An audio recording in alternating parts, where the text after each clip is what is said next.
Um, Thank you very much, Program Director, Professor Upapi and Dr. Chavalala, the two Program Directors for today.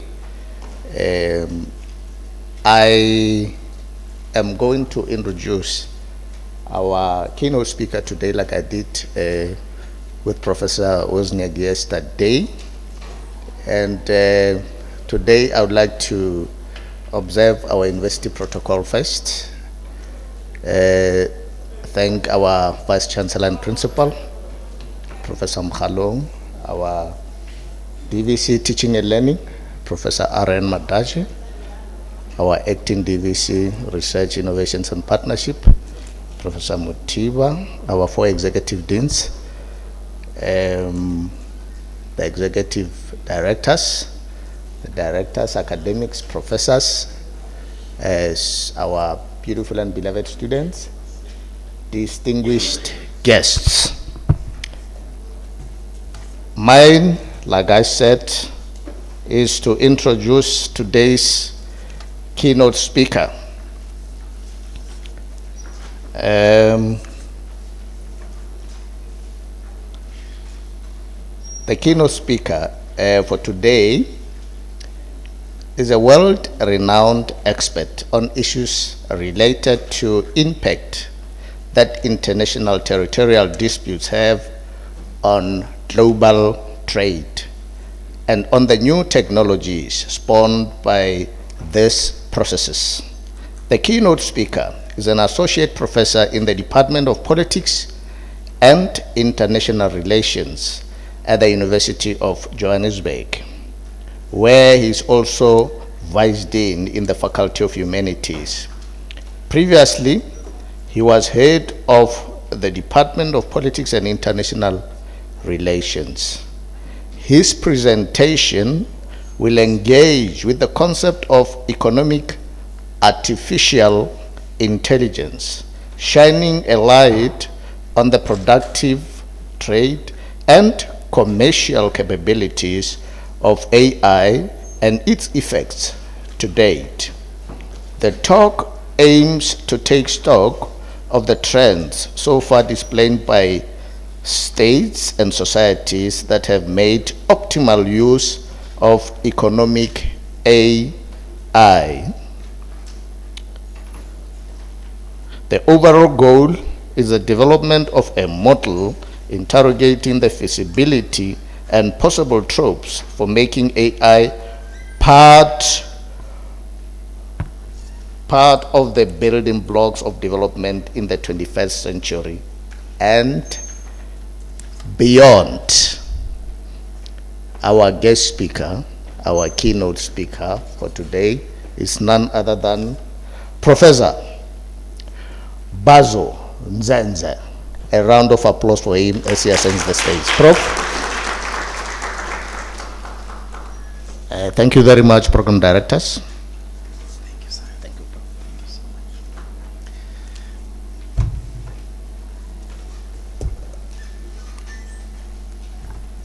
much. Well, thank you very much, Professor Mkhomoya.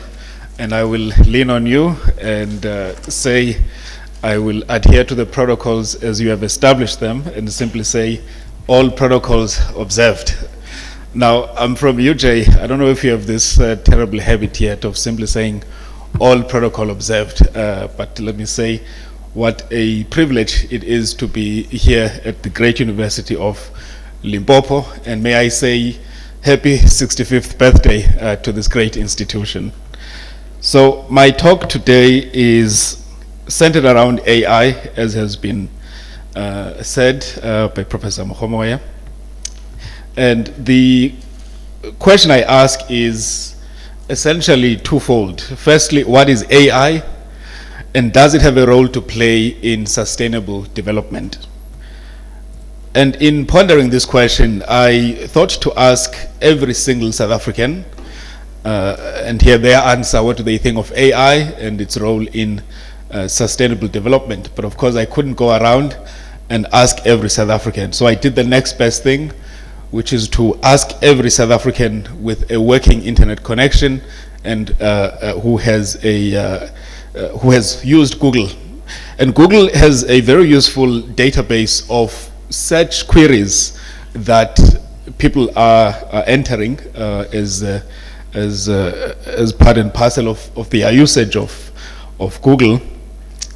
And what I've found is that actually among the most searched phrases on Google in South Africa, and in fact in Limpopo, Limpopo is no exception in this regard, among the most searched terms are the following: artificial intelligence and job opportunity. Now that makes sense, right? Because AI is seen as a threat to job creation in a country that is already struggling with employment, especially for the youth. But what's interesting about this chart is that, and this traces, by the way, searches for these terms over the last 5 years. What this shows is that people are very, very concerned about artificial intelligence. In fact, much more than in terms of looking for job opportunities when they engage Google, when they make use of this very important universal search engine. I think something like 99% of South Africans make use of Google, and the 1% make use of sort of smaller search engines, sort of very niche search engines. So South Africans are very, very concerned about artificial intelligence, but they are also looking for job opportunities. And so by the end of this talk, I hope that I will show that these two are not mutually exclusive, that we can in fact harness artificial intelligence and make use of it in order to achieve sustainable development. So my talk is in 4 broad parts. The first is to understand this phenomenon of artificial intelligence. What exactly is it? And secondly, to peer into economic artificial intelligence. And then thirdly, look at global trends and the lessons that they have to offer. And then finally conclude with some practical reflections and way forward as to how, particularly in the context of South Africa, higher education, and here including the University of Limpopo, can contribute to harnessing economic artificial intelligence. Now, AI is not a new phenomenon. It's quite an old technology, actually. It was first punted and there was proof of concept as far back as 1957. So we tend to think it's one of these newer technologies, but actually it's even older than the internet, because what it is a set of algorithms, basically, a set of decision-making instructions to a machine. And these machines vary. They include computers, they include cell phones, they include your web browsers when you are crawling the internet, they include cyber-physical machines, also known as robots. So it's a lot of things, this artificial intelligence phenomenon, and I've just put up there an example of a neural network, and that is a particular example of a branch of artificial intelligence called deep learning, where you make an input, you get a result in the output layer, but you're not exactly sure how, in fact, that AI has reached those results. So, in other words, AI has become so complex that, in fact, the engineers who make these tools are themselves not able to reverse engineer what the tools themselves are creating, what the tools themselves are producing. And so AI touches on a number of spheres of life, and I would say there's no single area of life that is not impacted by artificial intelligence. And so it's a lot of things. It is a field of study, it's a specialization, it is a phenomenon in the world which produces anxieties, but also hopefully produces also some optimism, because change is inevitable and we have to harness it. We can't avoid it. It is also, as the name suggests, an attempt to mimic the human brain. It is an attempt to mimic human intelligence. And there's also actually a growing field of study called artificial stupidity, because it turns out that in order to understand society, you also need to, so it's a branch within AI, you need to think a little bit like a human, and humans are prone to error. So you need to be able to reproduce the processes by which brains actually make mistakes. And that area is a branch of AI research called soft computing. So there are, as the visual there depicts, many different types of AI and their varying levels of autonomy. The important thing about AI is that it learns, right? It learns. It's suggested in the name. It's implicit in the name of intelligence. And there are varying levels of learning. So you can have AI that has what we call supervised learning, or we can have an AI that has unsupervised learning. And that's the best AI, and that's the one that should concern us the most, because it practices against itself constantly. It doesn't rest because it doesn't get tired like a human being. So that's how you see, for example, AI beating chess grandmasters, because it is constantly practicing against itself, making billions of moves, actually considering billions of moves against itself, so that by the time it is deployed in a match against even a grand master, it actually is able to defeat them. So AI then is able to learn, and what's also happening is that because of linkages, because you and I can learn, you can learn something if we say, for example, we're in a group project, but we need to meet and gather and exchange what we've learned. But AI, because it is a set of machines that are deployed in different spheres of life, could be, as I said, in your cell phone, it could also be in a robot, it could be in a self-driving vehicle. When they do this learning, they are able to centralize it, to share it, because it all goes back to the same cloud. I hope that makes sense. So they are all deployed. Could be a vehicle in the streets of California and a robot in a factory floor in PE, but they all then centralize those learning processes. They all are growing exponentially smarter based on their own learnings, but also because in some instances they have the same brain, so to speak, all in the same cloud. So they're becoming incredibly powerful machines, and they are learning as they go on. So I've put there an example of a self-driving vehicle, and this is one of many deployments of AI. I mean, when I used to sort of give talks about AI, I would struggle to make it practical, but I think now there's also the very low-hanging fruit, which is ChatGPT. And I think since November 2022, we've all become exposed in a very obvious and tangible way to how actually artificial intelligence works. And that's just a slice of the full potential of artificial intelligence.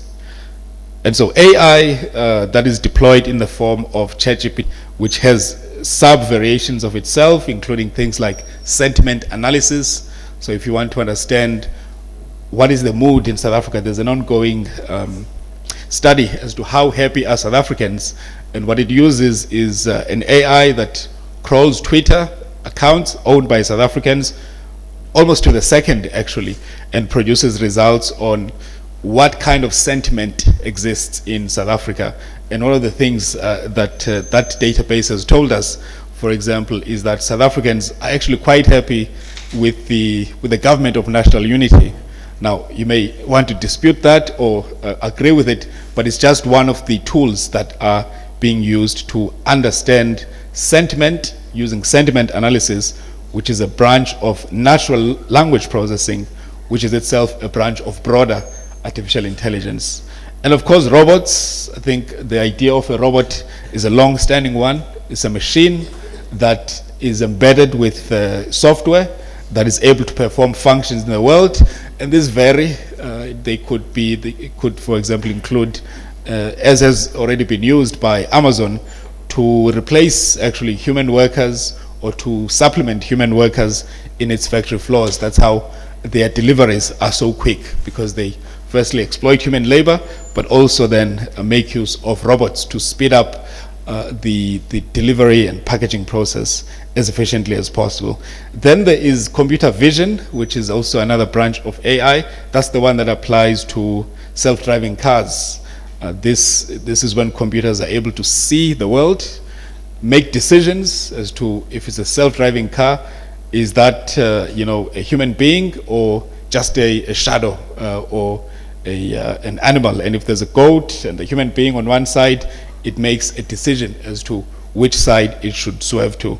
It is embedded with instructions, trained over long periods of time, constantly learning, not just from its experience, but from the experiences of other machines. So there's many deployments of AI in the world. But the point I also always try to make is that actually AI is rooted in the humanities. It is rooted in the social sciences. And a book that we recently launched this year delves precisely into that. It showcases how, in fact, the rise of artificial intelligence is determined by social factors, including receptiveness to innovation, including investment in education in different societies. So the more you invest in education, the more ahead you are in terms of the AI race, which is something I'll get to in a moment. But also think about the terms I've just used, intelligence, neural networks. These are psychological principles, right? These come from psychology. A neural network is derived from a neuron, which is a fancy way of saying a nerve. So this is a field of study that in fact was founded by people who had a footing in psychology and in computer science, including people like Marvin Minsky at Dartmouth College. It's also algorithms that are inspired by social analysis.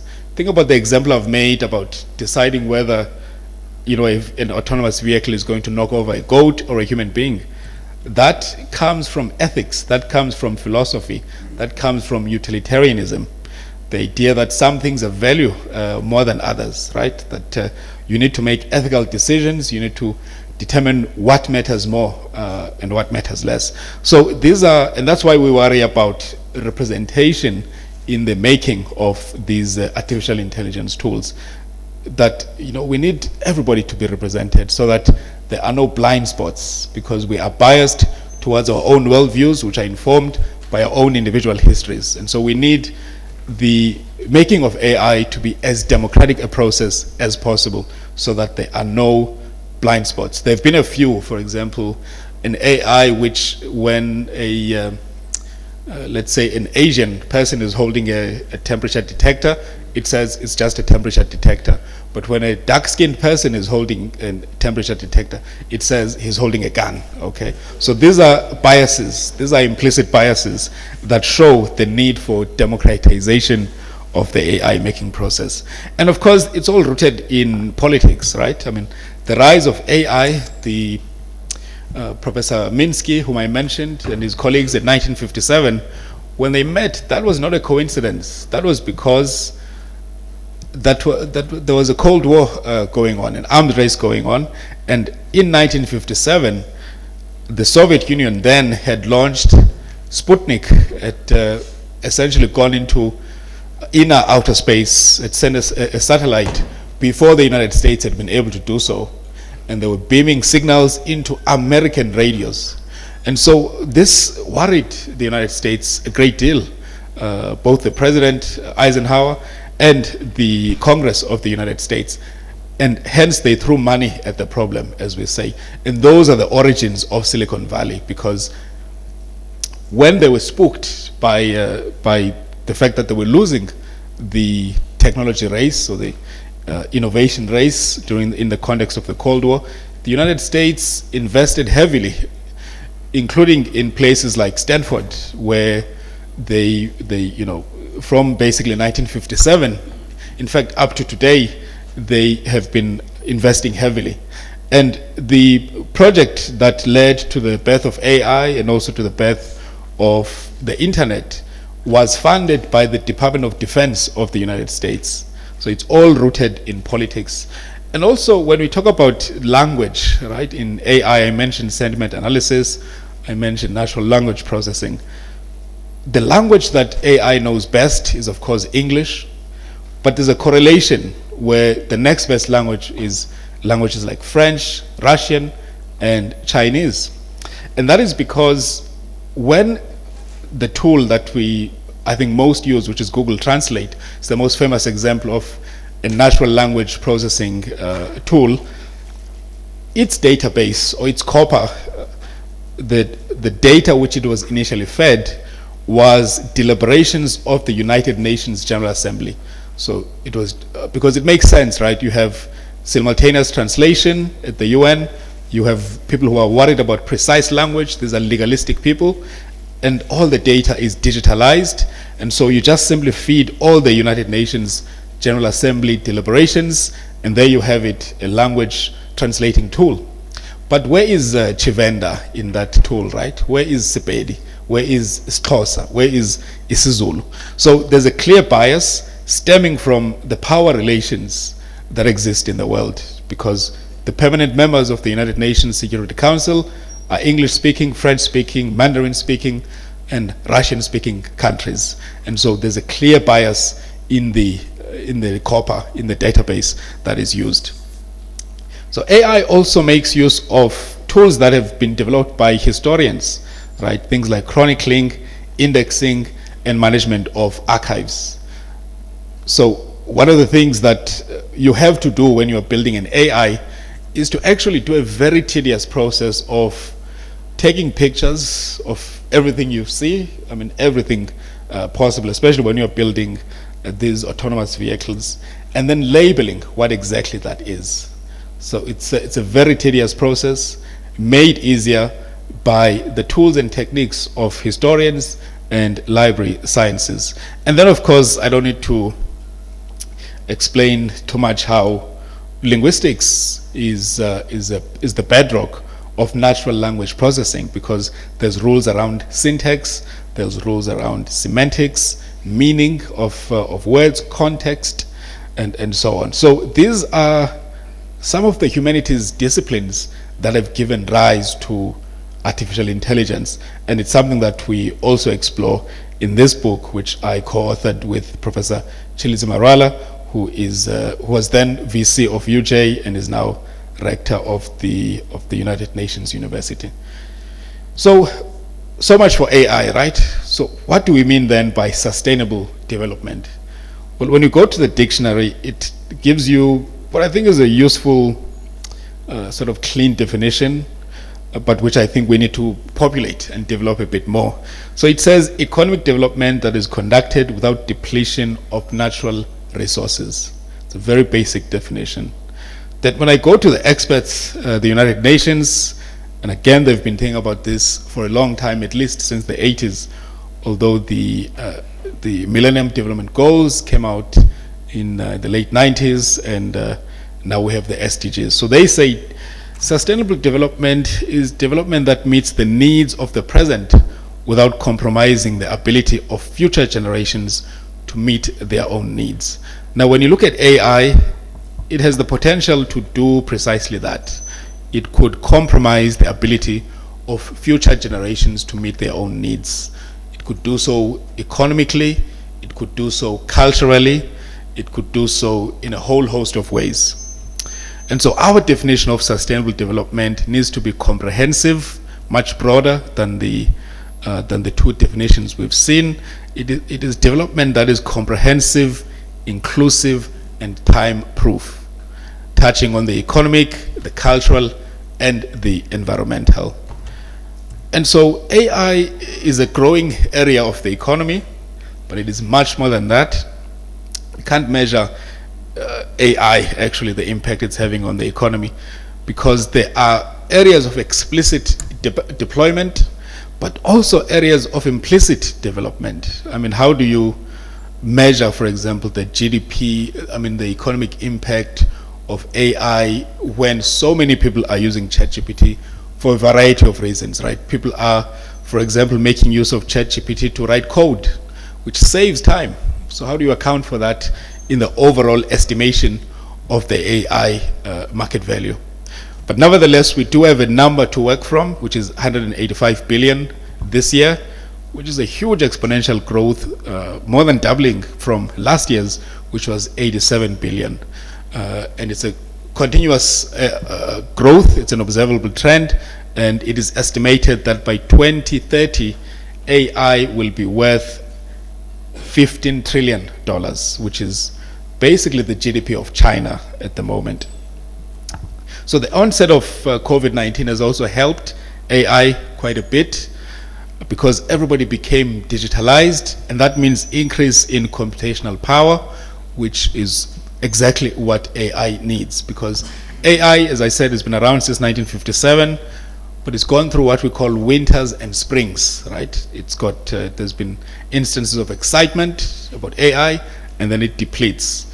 And what we now see is that the spring and winter phenomenon of AI uptake and then decline is there's no longer any decline, because in fact there is now computational power. So what we have now, which they didn't have in 1957, is the internet and the personal computer and the cell phone.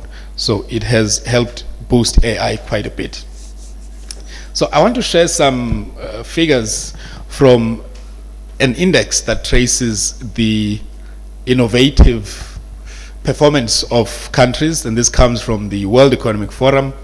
And I've taken a look here at South Africa alongside its BRICS friends.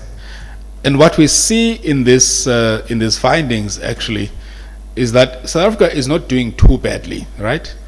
So when you look at availability of latest technology over the last 6 years, we see that South Africa consistently, so that's South Africa in the blue there, consistently outperforms its BRICS partners. So availability of latest technology in South Africa is not a problem, but of course this is an overhead figure. It doesn't account for within country differences. People in rural areas would beg to differ in terms of having the latest technology, but they are more exposed than their average rural counterpart in China or in India.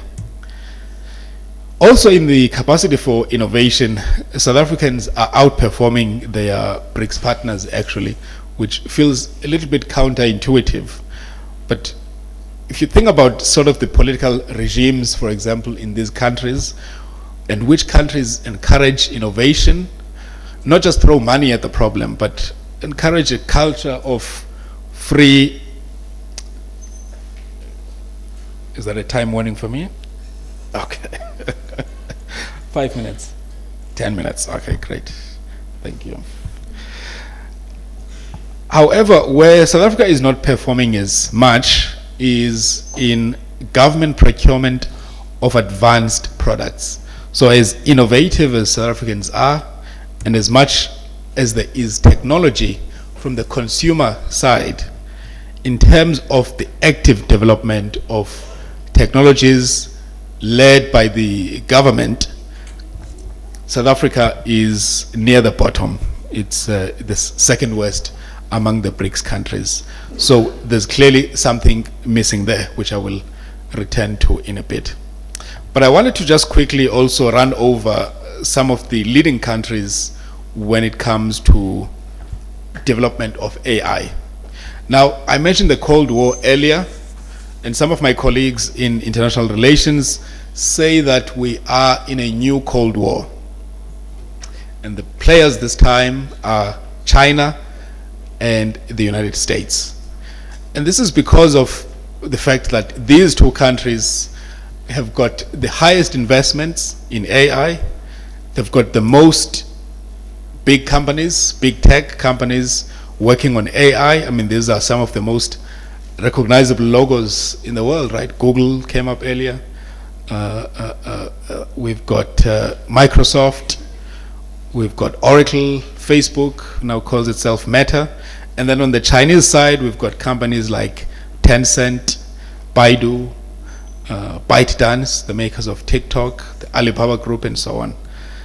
So what are these countries doing differently that we are not? Well, the first thing to note is that they are highly motivated, right? Almost to a degree that we can't relate as South Africans. So these countries are what we call in international relations major powers, right? They seek hegemony in the world. And that filters down to every level, including to the universities. As I mentioned earlier, the foundations of Silicon Valley go back to 1957, when the US government, through its Department of Defense, began to sponsor places like the University of Stanford, which is still one of the leading producers of engineers and top executives in these companies. In fact, that's where Google was established, for example, by Larry Page and Sergey Brin in the late 1990s. So these countries are highly motivated. They are in a state of competition, and you'd be surprised how much you can get done with a competitive spirit, right? And so for a country like South Africa, which is sort of a middle power, is in a mostly friendly neighborhood, is not engaged in any, I can't think of any possibility of South Africa going to war, for example. Maybe you might have a different view. Whereas in the US, in China, these are sort of garrison states. These are countries that are very actually militarized in their thinking. They are very paranoid about their place in the world. And of course, their allies and their ability to project power. And so they invest heavily in artificial intelligence and other technologies. In fact, one of the last things that President Trump did was to establish a national commission on national security and artificial intelligence. And it was led in fact by executives from Google, Apple, and all the rest of them. So there's also then a second clue in there, which is a strong relationship between universities, businesses, and the government. And you can say in there also the military within the government. And so they invest heavily in the development of AI. It also helps that they are very, very wealthy countries. Now, you can take what I've said and simply apply it to China as well. But what also helps China is the fact that they play outside the rules around intellectual property, which means they are able to accept patents on artificial intelligence, which would, in a sort of US or South African context, South Africa is much worse actually, patents are put under rigorous examination in South Africa, US, and the countries that like to play within the rules of the WTO. Whereas in China, they're relaxed, and their philosophy is simply this: accept any patent on artificial intelligence, don't look too closely into it, because you never know what future utility it might have. You never know what future use it might have, which I think actually is the correct reading of innovation, because if you look at most inventions in history, inventions take on a life of their own, right? You can think that you've invented, as we were discussing, Thomas Edison, the phonograph, sound recorder. He thought he'd invented something which would be used. He thought, I've invented this thing that records sound, and the use that it's going to have is to announce the time in big cities or even in small towns.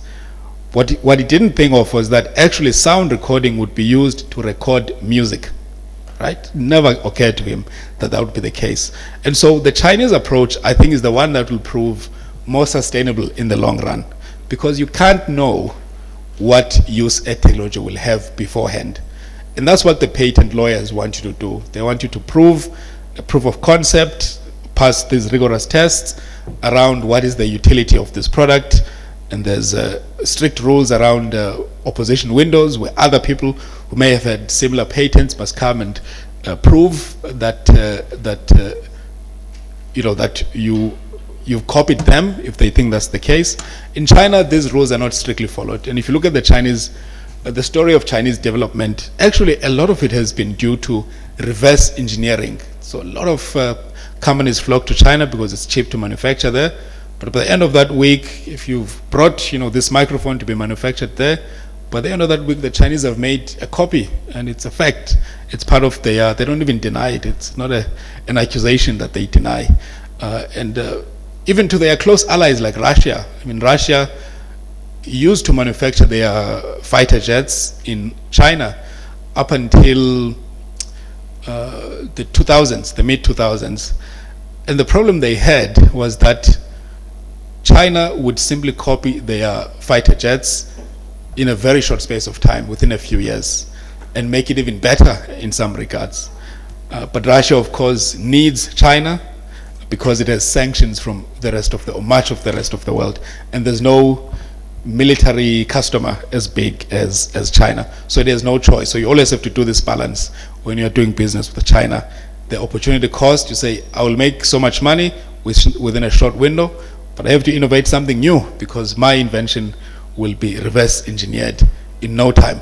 And the same applies here when it comes to artificial intelligence. So I mentioned the importance of close collaboration between universities, industry, and government.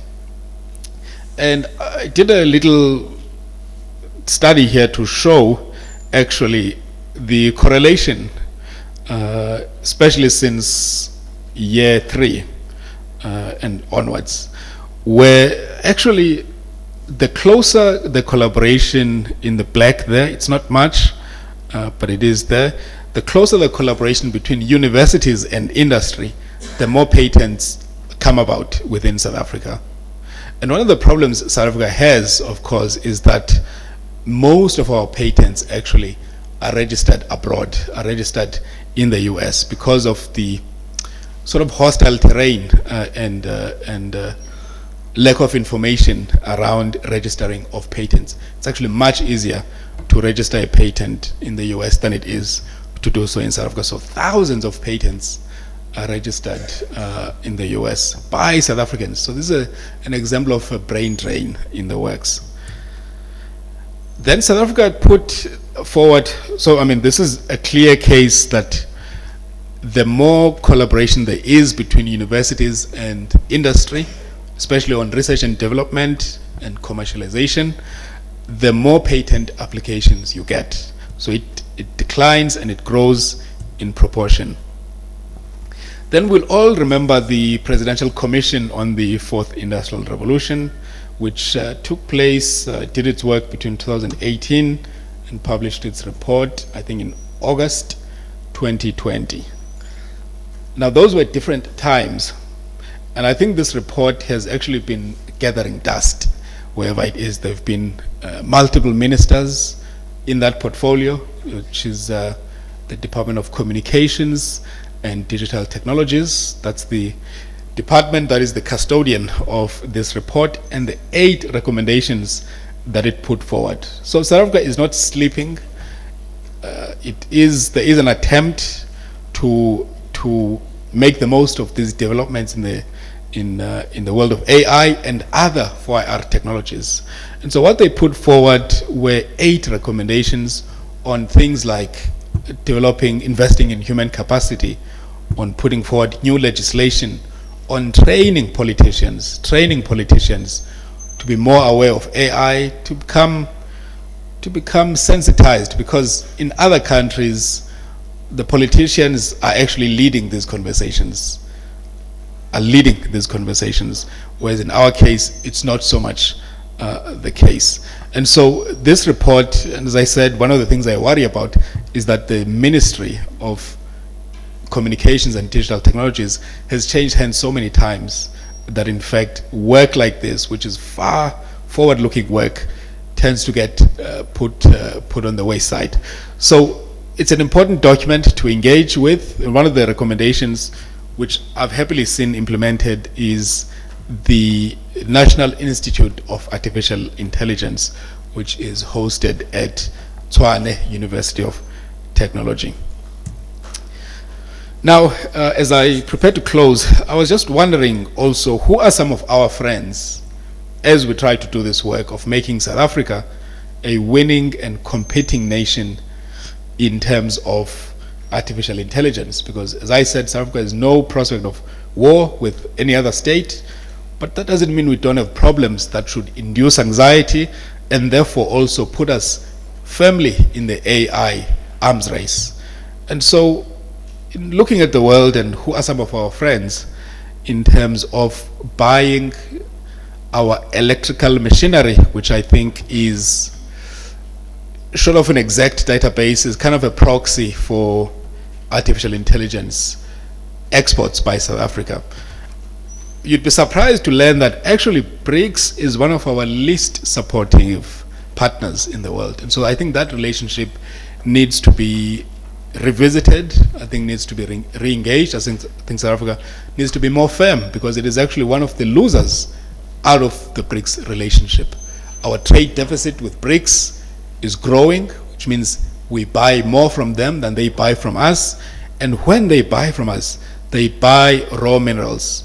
Compare that against the US and against the EU, who are last year, so this is just from last year, but the trend carries, I mean, for the entire decade, since a decade and a half since we joined the BRICS.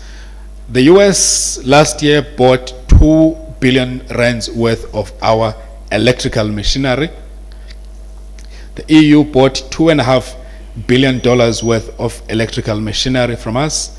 The BRICS bought about 980 million rand worth of electrical machinery from us. So there's just no comparison. There's just no comparison. The US and the EU are buying twice as much technology from us, despite the kind of ideological agreement with the BRICS countries about all sorts of things, about the need to industrialize the global south. The BRICS partners are not doing their part of the bargain. They're not buying South African technology, as I've said. They mainly buy agriculture, and which is good. Agriculture is an important sector and one of South Africa's strong points. And they buy raw minerals, and they don't buy as much in terms of, I mean, look at that. One country, the US, is buying way more technology from South Africa than the entire BRICS of 4 countries combined. And so it is a very one-sided affair, this engagement with the BRICS. And one of the things that I hope we can critically take a look at as a country, and maybe we can discuss that today. So now, turning to, as I conclude, to the University of Limpopo and to higher education in general in South Africa. So I was very pleased and impressed to see that this university has some very innovative personnel affiliated to it, including, by the way, some students. I read of 3 really exceptional students in 2018 who won Fame Lab competition for their inventions. And one of these by Keith and Muetwa there looked at using language, right? Language. Looked at implementing a program on social media platforms which would be able to translate all of South Africa's official languages. And so she came third in this competition, and I believe went on to compete in the UK in a global competition among other young innovators. But I do wonder, where did that technology go? Because I think it would be very, very helpful. Sometimes you are on a social media. I think this is a very South African problem. You read a post and it starts off in English, and then it becomes a totally different language towards the end. So I think this is an important solution to a real problem, which could take on multiple other implementations. There were other inventions here that, for example, were looking at managing aquaculture, the problem of alien fish species in South Africa. There was also another exciting proposal of creating free energy with the use of a magnetic generator and purified water with the use of nanotechnology. So these are brilliant concepts coming from University of Limpopo students. And one of these, which also I think became quite famous, was a money cleanser to degemify notes, which was also invented by a Mr. Khalima Rachwene. So I hope I can learn a bit more about that. So there's a lot of innovation, a lot of innovative thinking here at the University of Limpopo, and I think there's a lot to be learned. But I think these are things to be engaged with, not only as individual universities, as our 26 public institutions, but also collectively as a sector. I think we need to re-engage with the Commission on the 4IR, particularly with a focus on AI, and making explicit the role that particularly the humanities have to contribute there in critiquing, in appraising, in putting forward ethical considerations as these technologies catch on in implementation. There's also, I think, a need for a legislative push. In my experience, I think these things are sort of treated as nice to have, unless and until there is a law which is very clear, for example, that businesses need to invest so much in terms of research and development, that governments have certain obligations, especially when it comes to rural schools. Because I think if you are here, you are sorted, you are okay. You are not as vulnerable to the economic displacement that is taking place. You are much safer, marginally speaking, than someone who will never be on this great campus, or any campus for that matter. So there's a great anxiety here around reproducing inequalities in the wake of AI. One of the great niches that the University of Limpopo has is its diversity when it comes to language. And I think as a university and as a faculty with the School of Communication, there's a lot to be done in terms of AI and countering the negative uses of AI in terms of micro-targeting, in terms of bots. And so there's a lot of potential there, a lot of opportunity to make use of language. I also think we need to make the most of our internationalization strategies and how we partner with our international institutions, including ensuring equitable knowledge, technology, and skills exchange. And then I think we also need to be not anxious around things like ChatGPT. I think we need to guide our students to make use of AI in an ethical and equitable way. And so I want to thank you all so much. I don't know about you, Professor Wozniak, but I've never had my face on a program before. So it's quite an experience. Because normally when your face is on a program, it means it's your funeral, right? So it's nice to experience these things while you are still alive. And this is very much not a funeral. So, Kelebocha, Nzakensa Nkofu, Ndolibuwa. Thank you very much.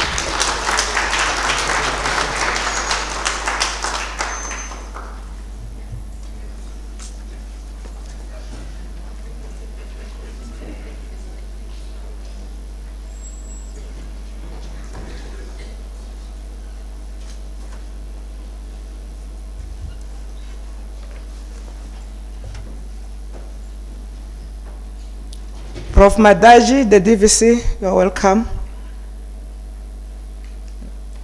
Professor Mautu, the Dean of the Faculty. Professor Rafapa, the Research Professor. The Directors of the School of Humanities, Professor Sitole, Professor Marumo, and Professor Mokoboya. Greetings, and greetings to you all professors, doctors, and distinguished guests, all protocol duly observed. So now it's time for questions. Thank you, Professor Zeze, for the wonderful information that you have shared with us. So now it's time for questions. In respect of time, we do not have that much time, as we have another program that will be running later this afternoon, and at the same time, tomorrow morning we are expected to come back to work. So I'm going to appreciate if we can have maybe 6 to 9 questions so that we finish the program here at US, so that we go to Mirupa on time, so that tomorrow morning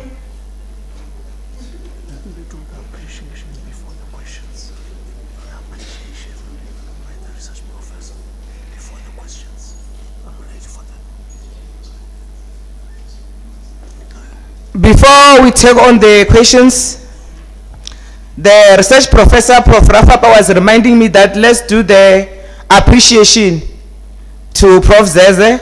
So, Prof, it's your time. Thank you so much, Madam Program Director.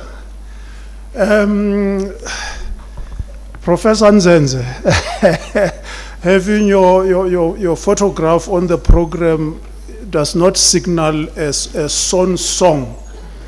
Isn't it they say a song is the last song an expert sings before an expert dies?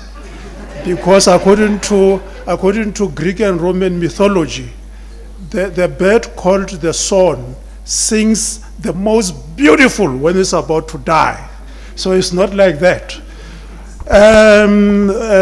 On behalf of the university vice chancellor and principal, Professor N.M. Mokhalong in absentia, the DVC, Professor Aran Madaje, the acting DVC, Research, Innovation and Partnerships, Professor Tebogo Mutiba, and all members of the university apparat, the deans, the heads of department, the executive directors, the directors. Professor Njenja, I rise specifically to thank you and appreciate your keynote. I really felt edified because initially the concept of artificial intelligence so intimidated me.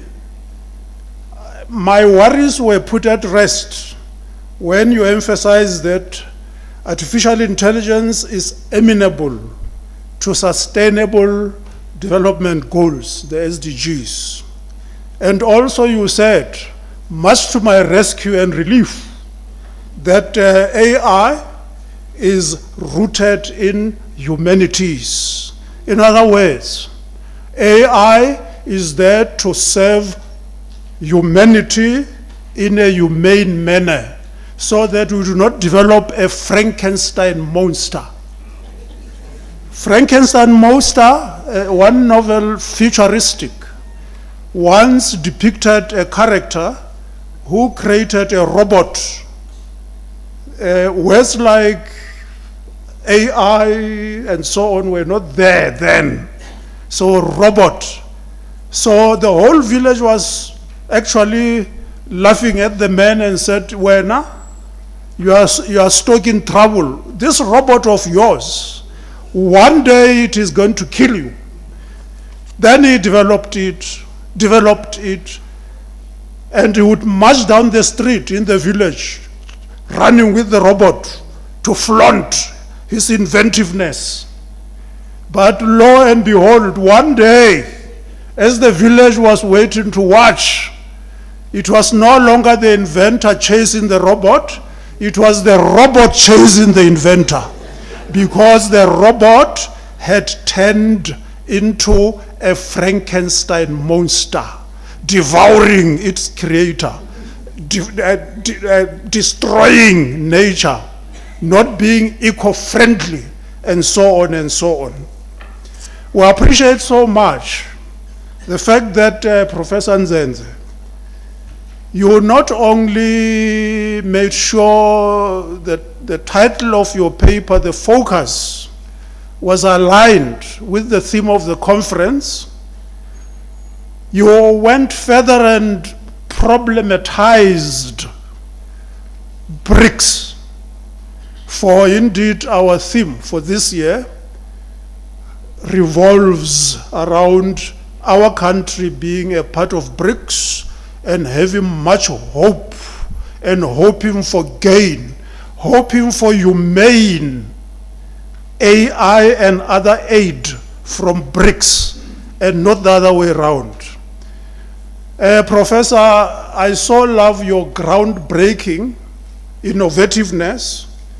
Before you gave your talk, I only knew about artificial intelligence, but then I got to hear of economic artificial intelligence. Groundbreaking. What kind of economics? An economics that is humane or hostile? BRICS. Of course, we know that some of our presidents in Africa, they rush to BRICS and bring in infrastructural loans and so on. And before you know it, even the laborers are imported from China.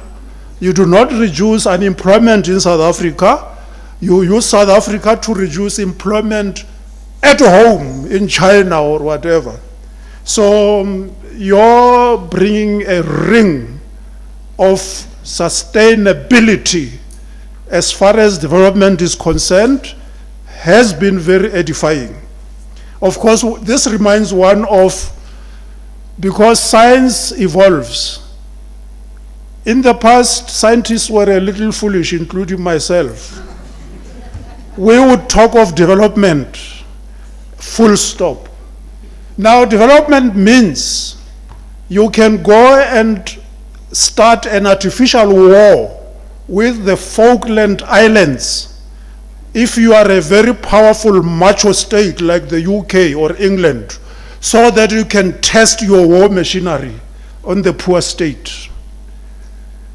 Development also means you can go and test your chemical dexterity on a very weak country like the Chernobyl disaster, where a truck came, burst, and toxic gas was choking everybody, child, adult, because a very macho country came and wanted to show that it is developed. Then we moved on as scientists. From development, we talked of sustainable development.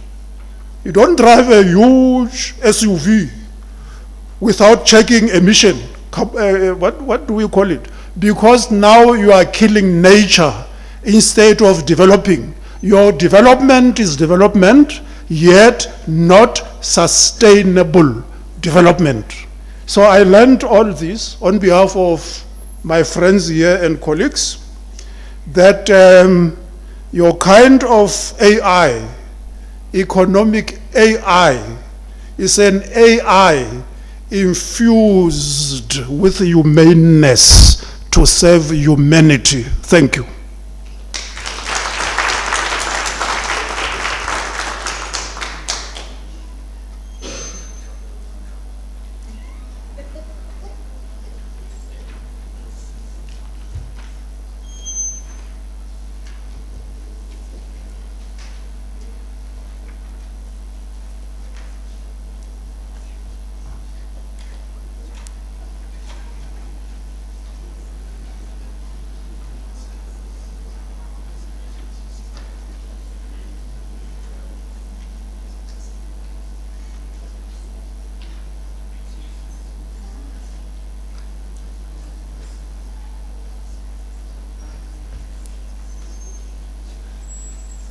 Thank you, Prof. Rafapa.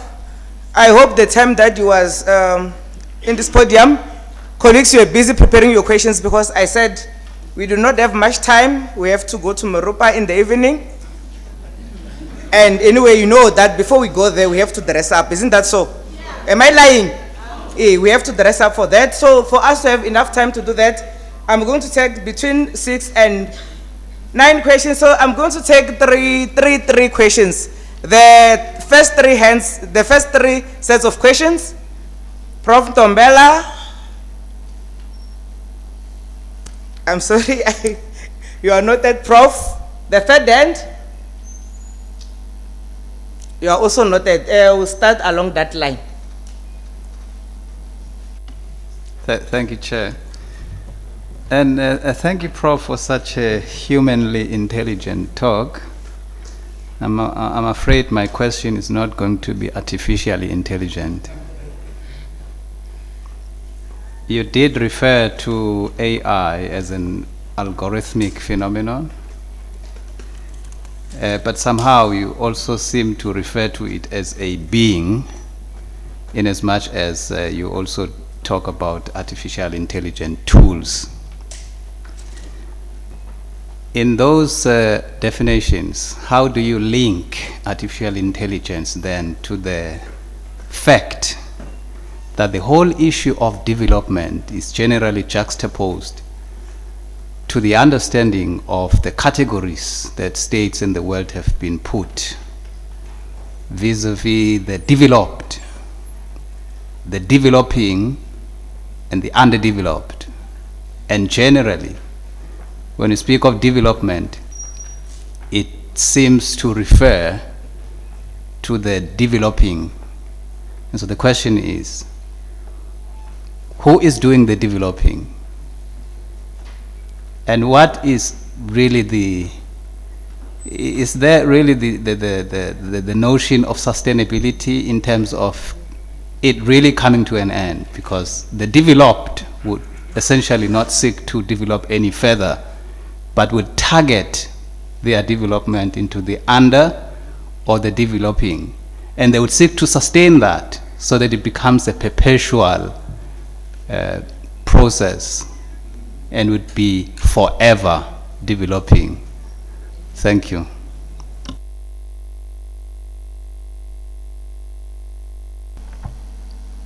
You can raise yours.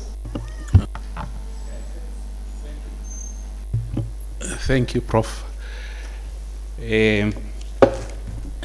I'm excited, but still very apprehensive. Maybe you can assist me. My question is in two parts. One, sketch 20 years from now for us. What would life be like?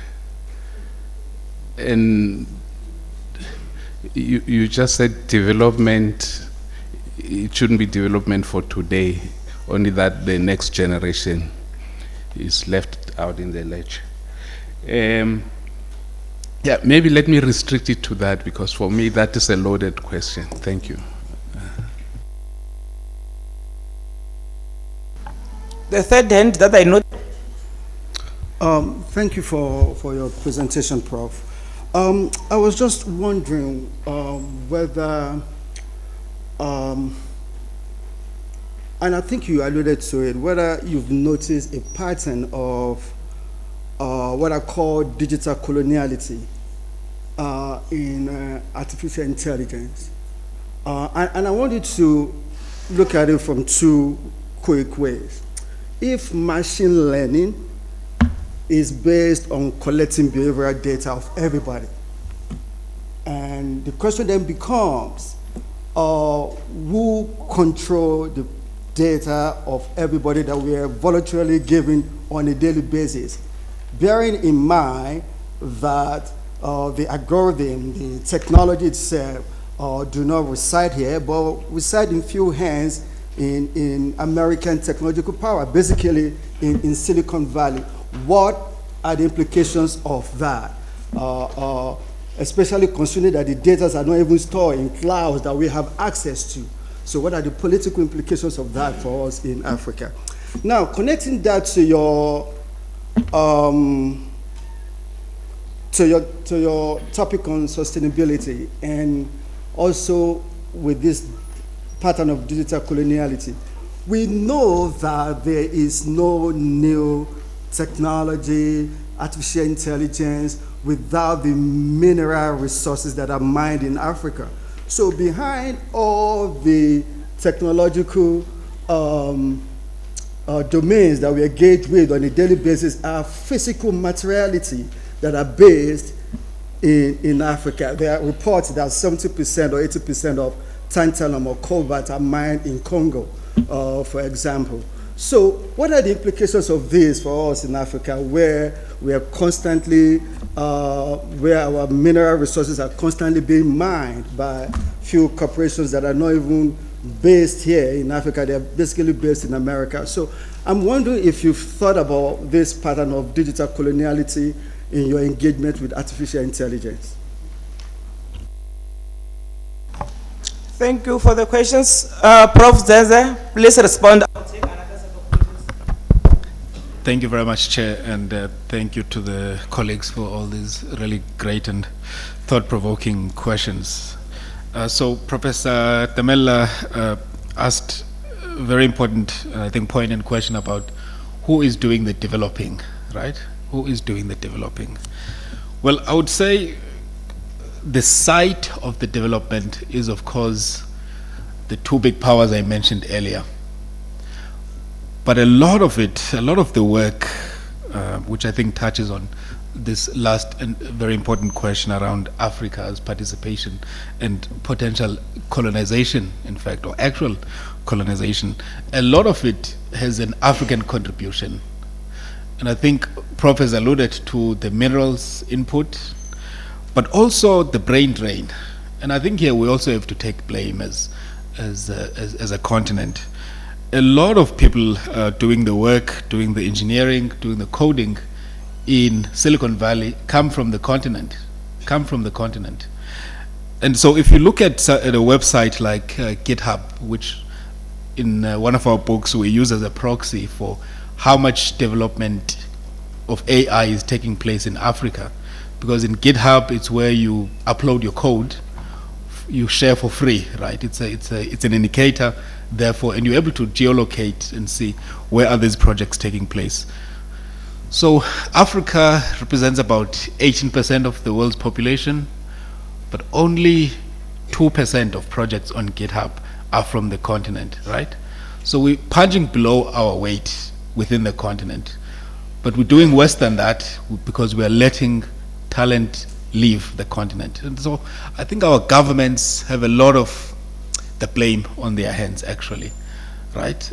But part of it also is that they exist in a global environment, which, as has been alluded to, has power dynamics. And I think you also alluded to this, that those that are developed want the rest to remain perpetually developing, right? And you don't need conspiracy theory. It's inbuilt into capitalism that it has a kind of zero-sum perception of the world. And one of the projects I'm working on now is the shift from development, is what I call perpetual developmental states.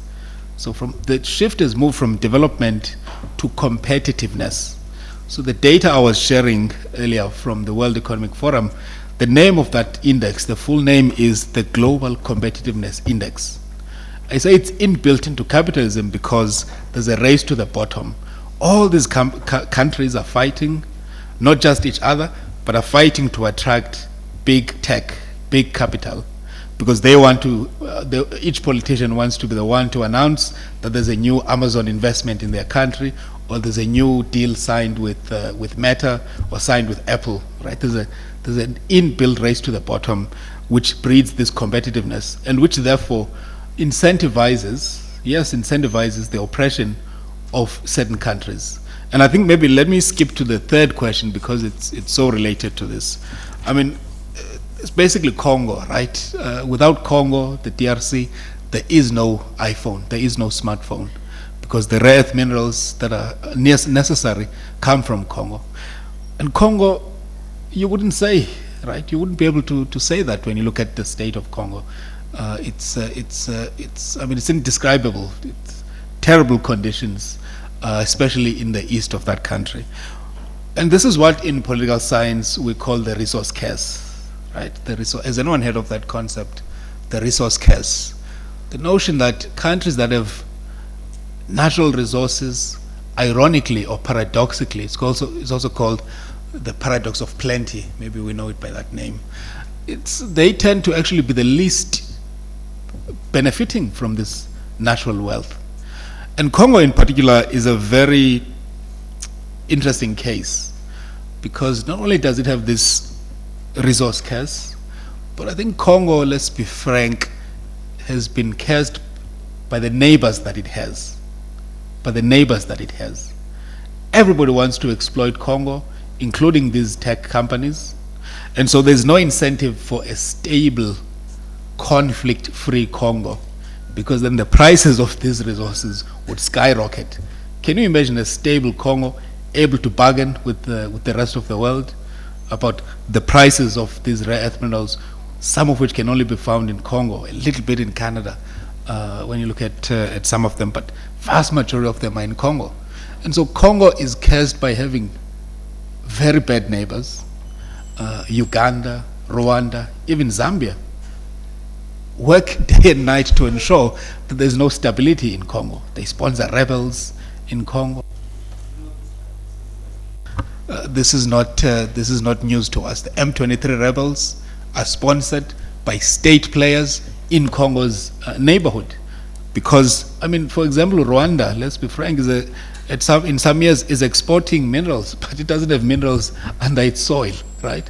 So it's Congolese wealth that is actually, I mean, we look at Rwanda as this great success story, and it is, but a lot of that is Congolese wealth that is exploited as a result of the conflict. There's smuggling that goes on, and these resources in the world markets count as Rwandese exports, but they can't be found under Rwandese soil.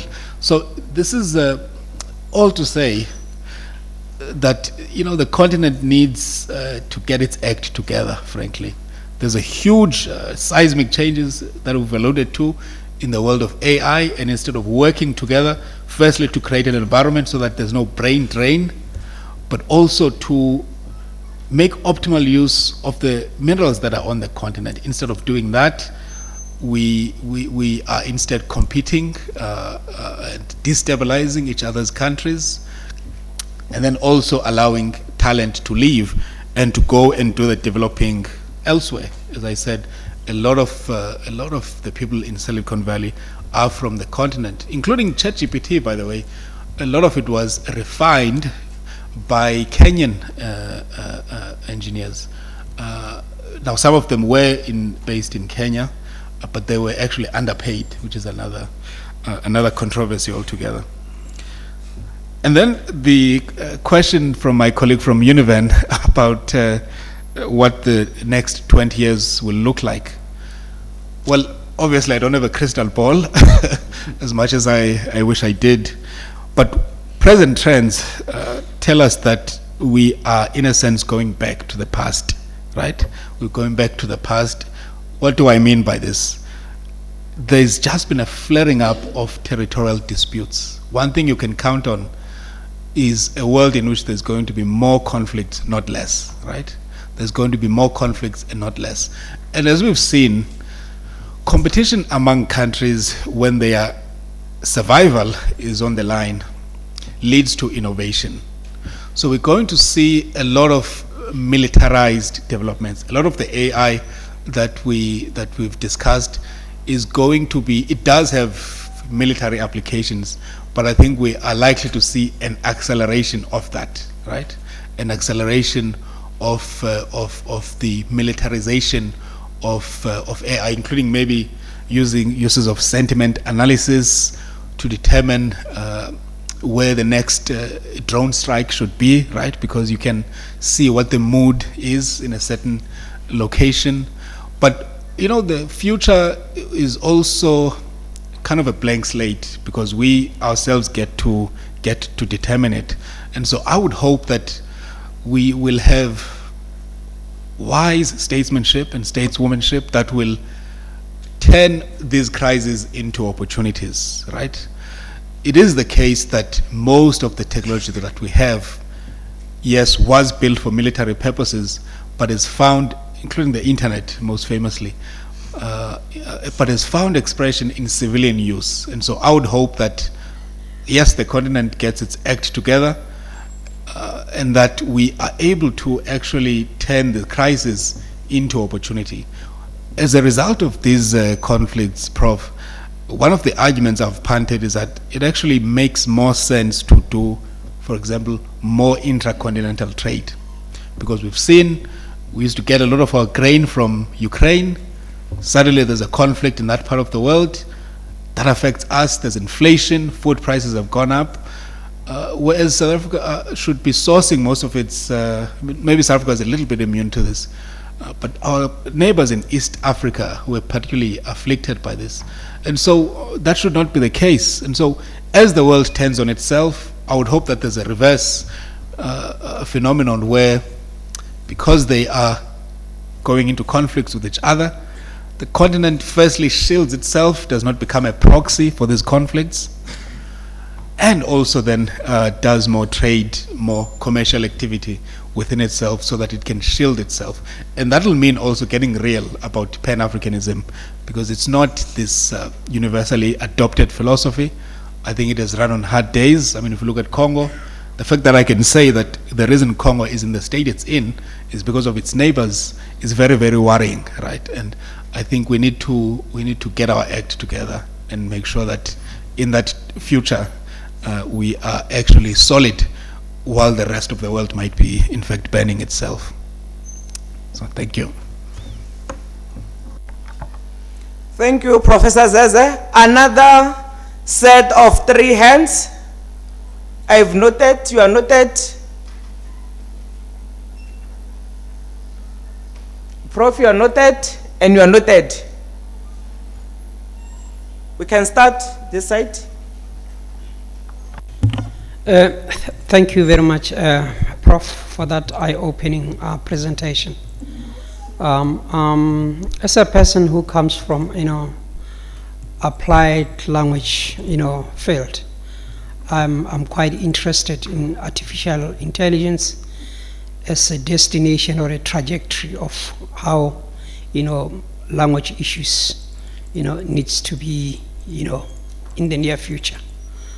Now, my question to you is, do you see artificial intelligence as one or as a pedagogy enhancement tool, particularly in applied language matters? And if so, except for the issue of translation apps and that, what else can really artificial intelligence help in that area?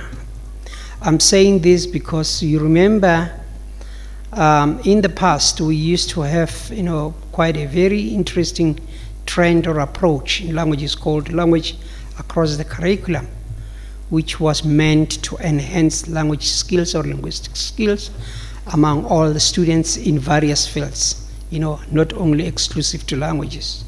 So now, my question is, do you see artificial intelligence as an approach across the curriculum, wherein it can be sort of the driving force, in inculcating knowledge, irrespective of, the area where it operates? Thank you very much.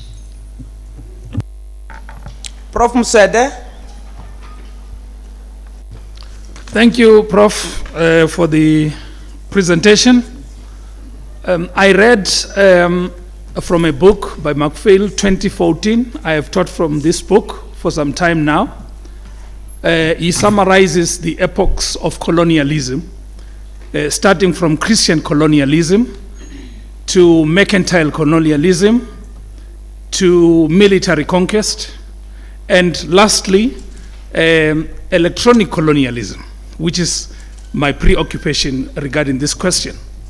Now, the idea there is to say, let's colonize these people in a manner that they would not see, by creating an empire of the mind, where, for example, if you have a cell phone, people say we have cell phones, but they've got hardware. They don't have the software. So the question would be, since these artificial intelligence tools come from elsewhere and not from Africa or the third world, is this not another form of colonialism? Thank you. The last question. Thank you. You mentioned something about Congo. So I wanted to relate it to religion, how religion affects us in Africa as a whole. Because at some point, we seem to be praying more than we take responsibilities. And where we have to take responsibilities, we will say, God is there for us to give us what we want. Do you think the situation of Congo needs a war or needs prayers so that Congo will be free one day? Prof. I'm thankful I'm not you. I'll need help from you, though. No, thank you for this very diverse and I think quite important questions.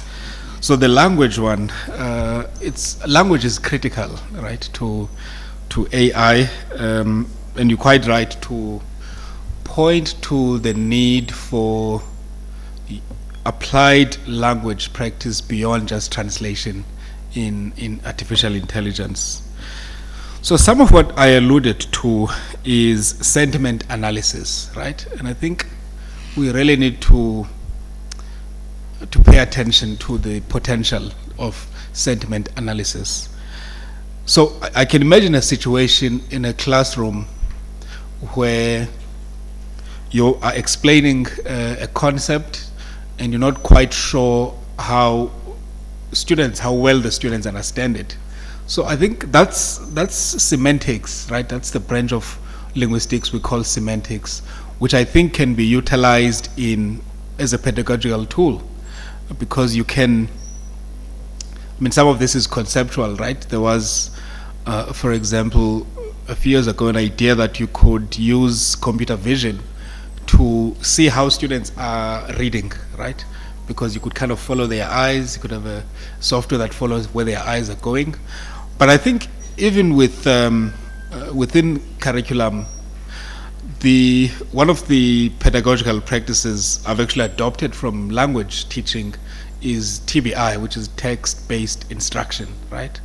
So I would say a situation where you have flipped classrooms, where actually it's the students that are doing the explaining or the instructing, and you are able to use tools like sentiment analysis to determine how they've understood the concept, right, or the concepts, and not just how well they've understood the concepts, because we want to not be so top-down all the time, but how differently they've understood these concepts. And I think AI here opens up many, many avenues for us to be in the student's seat, right? Because it's a very undemocratic space, the classroom. We have one lecturer and tens of students or hundreds of students. But I think AI can present us with an opportunity to have a whole set of reading of the same concept or concepts or texts by multiple individuals, right? In a way that is enriched, and which can be actually, I think, an opportunity for the scholarship of teaching and learning, right? How do different people, maybe from different language backgrounds, understand the same concept in ways that are similar or different to each other? I don't know if that makes any level of sense, but I think it presents an opportunity to use sentiment analysis in the classroom as a pedagogical tool. But there's many avenues. Some of the more exciting work actually on language practice and AI is in sign language, which tends to get overlooked when it comes to languages. And there is a growing young startup company that is able to translate, and I know we want to move beyond translating, is able to translate in real time when someone is using sign language into any of our South African languages. It's called RIA. So it's here spelled backwards, and it's a proudly South African innovation. But yeah, I think we can engage some more. I'd actually like to hear your ideas on the applications of AI. But I think it's important to not be intimidated by AI, to actually harness it for teaching and learning practice. Okay, then the question around the epochs of colonialism, right? Is this a new epoch that we are seeing of electronic colonialism? Well, I tend to not want sort of a simplistic reading, right, of these events, and especially with colonialism, because I do still want the continent to have agency, right? I don't want all of our problems to be so structurally imposed, although of course many of them are. But as I've highlighted, if you are Congolese, you are not merely concerned about Belgium or the US as a colonial power, you're actually more worried about Rwanda, who is just next door, right? So I think this requires us to read international relations or relations in the international terrain as being naturally competitive and built on sovereign states pursuing their interests, right? So on the question of, is this another form of colonialism, I think because of our particular historical lens, our reference point is always going to be colonialism, right? But I think it's much more complicated than that. As I've said, there are certain incentives there that are part of capitalism that lead to exploitative practices, let's say. But the exploitation, yes, is external and might be from the former or new colonial powers, but there are just as much problems within the continent. And I think our reading should not be limited to this being a form of new colonialism, which it might, but also some of the internal problems, because I'm always looking for what can the continent do differently.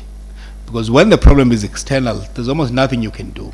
You're going to be perpetually in this situation where you are colonized. But when the problems are internal, you actually have more agency, isn't it? And so I would look for a reading that does, yes, take stock of the colonial practices, colonial intents, but also looks at some of the internal continental dynamics. Because then you might as well go home if everything is colonial and there's nothing you can do.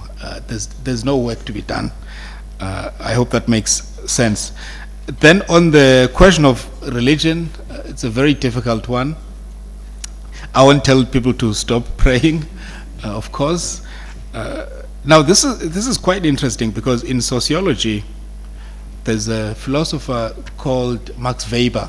Have you heard of Max Weber? Who actually in the thick of the Second Industrial Revolution wrote what he called the Protestant ethic and the spirit of capitalism. I don't know if you've come across that text, where according to him, the Protestant Reformation that started with Martin Luther in 1517 opened up space for capitalism to emerge. And so that is one, I think, key sociological study that shows that religious practice can be sociologically, scientifically, a force for good. But he was, of course, talking about innovation and the importance of work and so on. On the question of Congo, I don't think prayer will do it, I'm afraid. I think God's work must be our own here on earth on this one. I think it requires shrewd diplomacy. I think it requires frank engagement also with regards to the problems happening in the DRC, and therefore I think the African Union needs to grow more teeth. It needs to be allowed to grow more teeth, so that it can say no more will Congo be exploited. No more will the neighboring countries sponsor rebels that are leading to the displacement of millions, deaths of many hundreds of thousands, and therefore the lack of proper development within the DRC. So I think people can pray, but I think it requires shrewd diplomacy. And of course, look, Congo is I must say, quite a religious country. It has a Catholic population and other denominations. I think what you're also touching on is the importance of things like civil society, right, where religious interfaith dialogue can take place. But I think it also requires state-led and serious interstate intervention.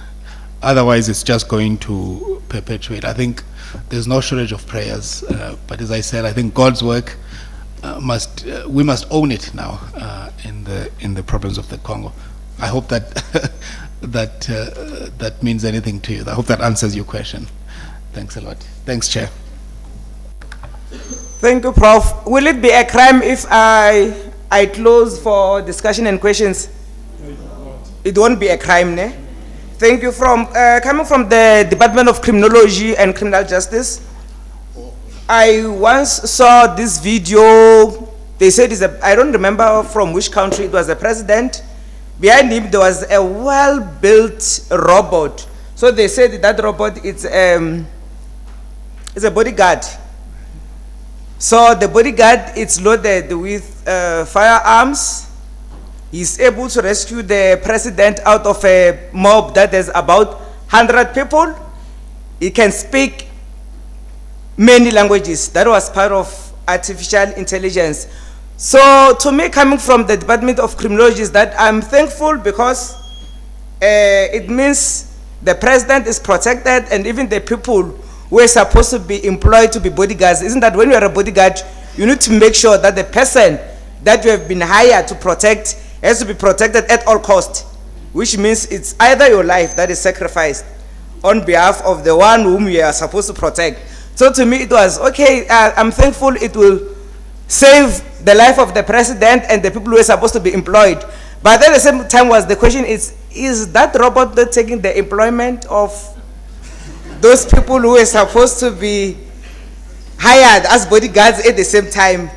And the other question is that robot able to detect people who are not fighting when it has to fire, where it has to use the firearms, so that those who are not fighting with the president or who are not causing disorders are safe? So even today, unfortunately, I have not yet reached a conclusion. Hopefully, as time goes by, as we engage in AI, we'll be learning much also from my discipline of the benefits and the disadvantage. So I'm going to allow Prof. Makafela to come and give us announcement. So from me, this is the last time I'll be standing. From me, Olinda Chawalala, Prof. Upape said Chahuke, I'm not Chahuke. I am Chawalala. Thank you, colleagues.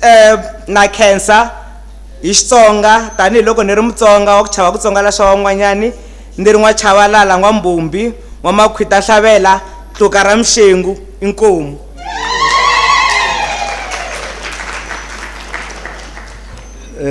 Thank you, and thanks again, Prof. Colleagues, mine is a quick one. As you see, we are way behind time, but the program is ours. It should not hold us hostage. We then, thought we could improvise there and then make some changes. Please let me have your attention so that we are on the same page. There's a proposal that we break for tea, some 10 minutes. And then after we break for tea, so I'm revising the program, we are going to reconvene all of us in this hall, upon which Dr. Sello Galani will give his main speech or main paper, or present his paper. Thereafter, please maybe let me also refer to the program, just for those who may not be having the program. You'd see that Ndate Galani was supposed to present his paper at 10:25 to 10:55. So once we break here, my time reads 10 past at most, so we should be back here, I would say 25 past. Then Dr. Galani will give his presentation, upon which Prof. Mapaya, who also is going to give us a main paper, would also present. His was supposed to be at 11:55 to 12:25. So he will come after Dr. Galani. Then after that, there's going to be some magic happening on the stage.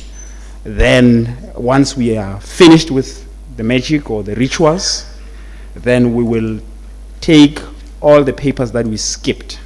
Then we'll continue in that order in the respective venues. I hope that is clear and is in order. If maybe it's not clear, I'm sorry, I'm not wearing my orange, so there are people wearing some orange lanyards. Just go to them for clarification, but I think it should be clear. Please come back here, we would have you here. I think on that note, let's break for breakfast. Thank you.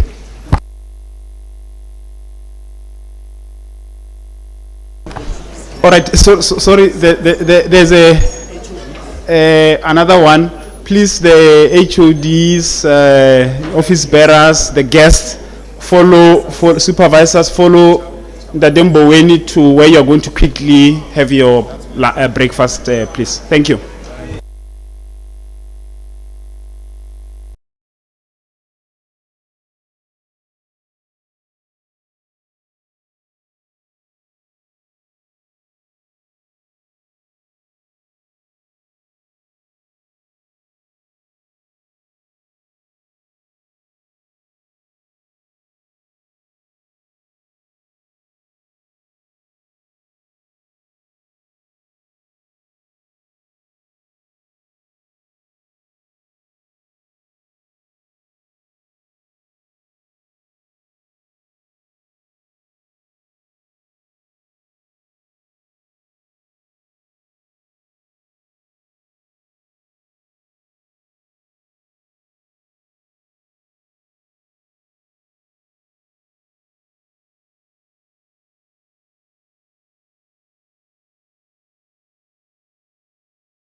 your information. Without any waste of time, I'm going to invite the speakers. But before we do, we're going to start with Dr. Galani. And Dr. Galani is going to be introduced by Ntabi Singh. Put your hands together.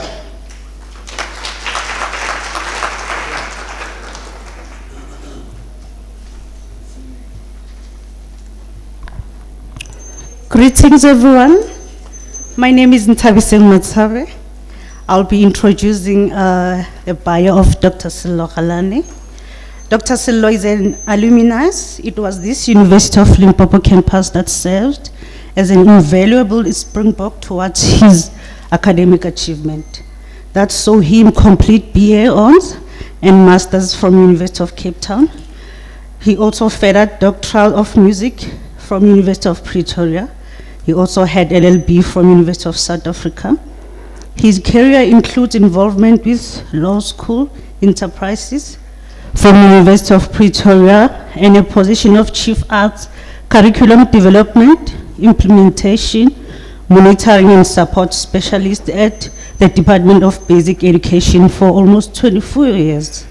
He has edited the book of research essay entitled Beyond Memories, Diaries of Tamarana Max Bujapelo.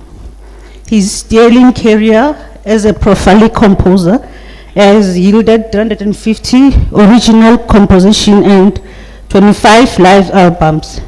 He has been recognized and celebrated for the above beacons of career success, including his pioneering of free Kiba music genre worldwide. Dr. Galani has so far been cited as just over 99 peer-reviewed articles, all of them attesting to his prowess as a music practitioner and to his depth as an African thinker. Thank you so much.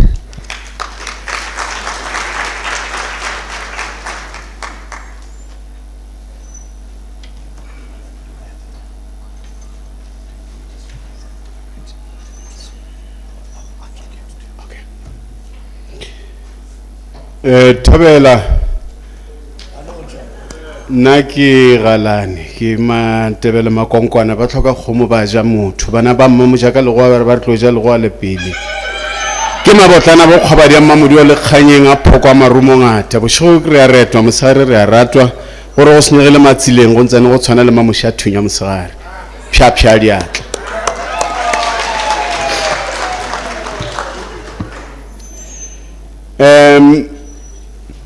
I cut my teeth as an academic here at this university, so I have come back home to a place of initiation. So that's why I start with a praise of my people who have put everything together to see me through this university and then further to the world. I have come to share my views on the use of official languages in the Department of Basic Education, DBE, and higher education. I sit in 2 higher education committees, and I've worked as an extraordinary lecturer of the University of Pretoria from 2019 to last year, April. So the issues of official languages in the Republic of South Africa, their position with regards to education, enterprises, as well as entities of government, it's something that it's very serious, and often we use the concept mother tongue education, and we sometimes use it and forget that when we talk about mother tongue based bilingual education and mother tongue education, these are 2 different concepts. So yesterday a matter was raised with regards to the concept of polelo ya letswele and home language. The contestation it's very serious. So I have felt it important to share the extent to which developments have gone in the use of official languages as policies of basic education that begin to gain traction and implemented with effect from January 2025 in grade 4 and 5 for mathematics and science. And we've had a lot of people who often say, no, you see now you're taking us back. Where have you seen anybody learning maths and science in African languages? I'm going to map out the peremptory provisions in law that leave us with absolutely no escape route out of the provisions in the Constitution, in National Education Policy Act, in South African School Act, and the Use of Official Languages Act 12 of 2012 that oblige universities, all schools, to ensure that all official languages of the Republic, 12 with sign language, are used not only as languages, as subjects, but languages of learning, teaching, and assessment. We've had the concept of LOLT for a long time. Now the Department of Basic Education has introduced LOLTA with the A at the end, because often learners have learned textbooks in all other languages, in all other subjects, written in English, some in Afrikaans, and in African contexts, English exists in the textbooks, but teachers trans-language and explain concepts in African languages. So learners understand them in that way, and immediately when assessment comes, we switch back to English and learner performance drops. That dichotomy and paradox, the Department of Education has had to deal with it head on and said, what is it that needs to be done? So what we had to resort to was to resort to the legal authorities that not only guide, but oblige all of us in the work that we do. That was to the extent of my introduction. The presentation outline will deal with the South African jurisprudence, will deal with the interpretive paradigm in terms of hierarchy of our laws, international law, case law, and which is common law, and customary law. The 1993 interim and 1996 constitutions, 30 years of transformative constitutional democracy, supremacy of the Constitution and the rule of law, application in court judgments, Supreme Court of Appeal judgments, and the concept of Chief Justice Meyer in her presentation of cases, and the Constitution, NEPA, SASA, Higher Education Law, and PAJA, Use of Official Languages Act 12 of 2012 I've said, and the methodology I'm going to use is qualitative study, which is multidisciplinary method, which relies mainly on legal authority and not persuasive sources of peer-reviewed academic treatises in journals and textbooks. And then the recommendations as well as the conclusion in terms of the practical guide.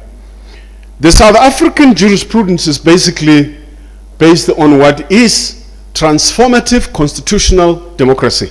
Often when we talk about this is our democracy. South Africa is a democratic country. We're not just a democratic country. We're not just a constitutional democracy, but we are a transformative constitutional democracy. That is our jurisprudence. So the extent to which any policy, any university puts together, any institution puts together, if it is not transformative to the extent intended by the Constitution, it is by and large moot, because it changes nothing. It can't just guide when transformation is a constitutional imperative. So if you look at the 30 years of democracy, we're sitting squarely within the 30 years of democracy, and often this reference is made and not quite a point of exactitude is known, the extent to which the 30 years is counted. We talk about it in 2024, but it doesn't start in 1994. It starts in 1993 with the interim constitution, because the chasm, the big seismic shift that happened in 1993 with the interim constitution that gave birth to, among others, South African Qualifications Authority Act of 1995. So often if you cite 1996 as the beginning of our constitutional democracy, it is fallacious to a very deep extent. So 1993 was the time. If you look, chapter 1 of the interim constitution made reference to section 3, which is languages. That is where official languages were determined in that constitution. If you look at the interim constitution, it lists what it termed were official languages of the Republic. And there was a professor at this university, Professor Mawasha, who taught us methodology here, and he led a big inquiry at Holiday Inn, where I was lucky to attend, where the question of Sesotho sa Leboa Sepedi question was raised, and I attended that. And finally, the final constitution came, not really final, 1996 constitution, because it was amended 17 times since 1996. So the 17th amendment reads as it is shown there. Justice Maya, who is now our Chief Justice, when she was President of the Supreme Court of Appeal, wrote all her judgments, not all, at a point started writing her judgments in isiXhosa. And when she wrote in isiXhosa, she didn't need a meeting of this nature with all the judges who reported to her, or with the Constitutional Court, to say, the Constitution says all official languages must have parity of esteem. She gave effect to what the Constitution was saying. So she says in one of her judgments, "Nizlibele uba nizalwa ngobani," na, quoting Thandiswa Mazwai. She asked, have you forgotten who gave birth to you? If you warrant meetings, agreements, excuses, relying on escape clauses of the Constitution whenever practicable. So we're not doing it because it's not practicable. That's why we are sitting here with African languages, not instructing business, commerce, technology, all other subjects other than languages. It's because we relied on the escape clause, because we most probably did not understand the extent to which we would either end up in custodial sentence in jail or lose our jobs for not really complying with what the law says. On the 26th June 2022, she said the main reason was for cultural identity and promoting all South African languages, for her to do that. Now, the 1996 Constitution is very clear.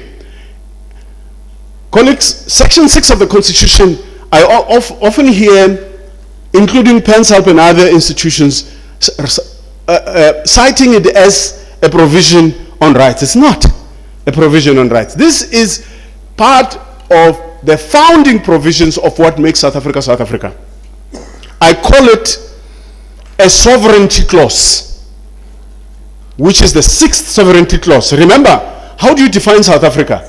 You define South Africa, one, in terms of Section 1.1 of the Constitution, which is an open society based on democratic values of human dignity, achievement of equality, advancement of human rights and freedoms.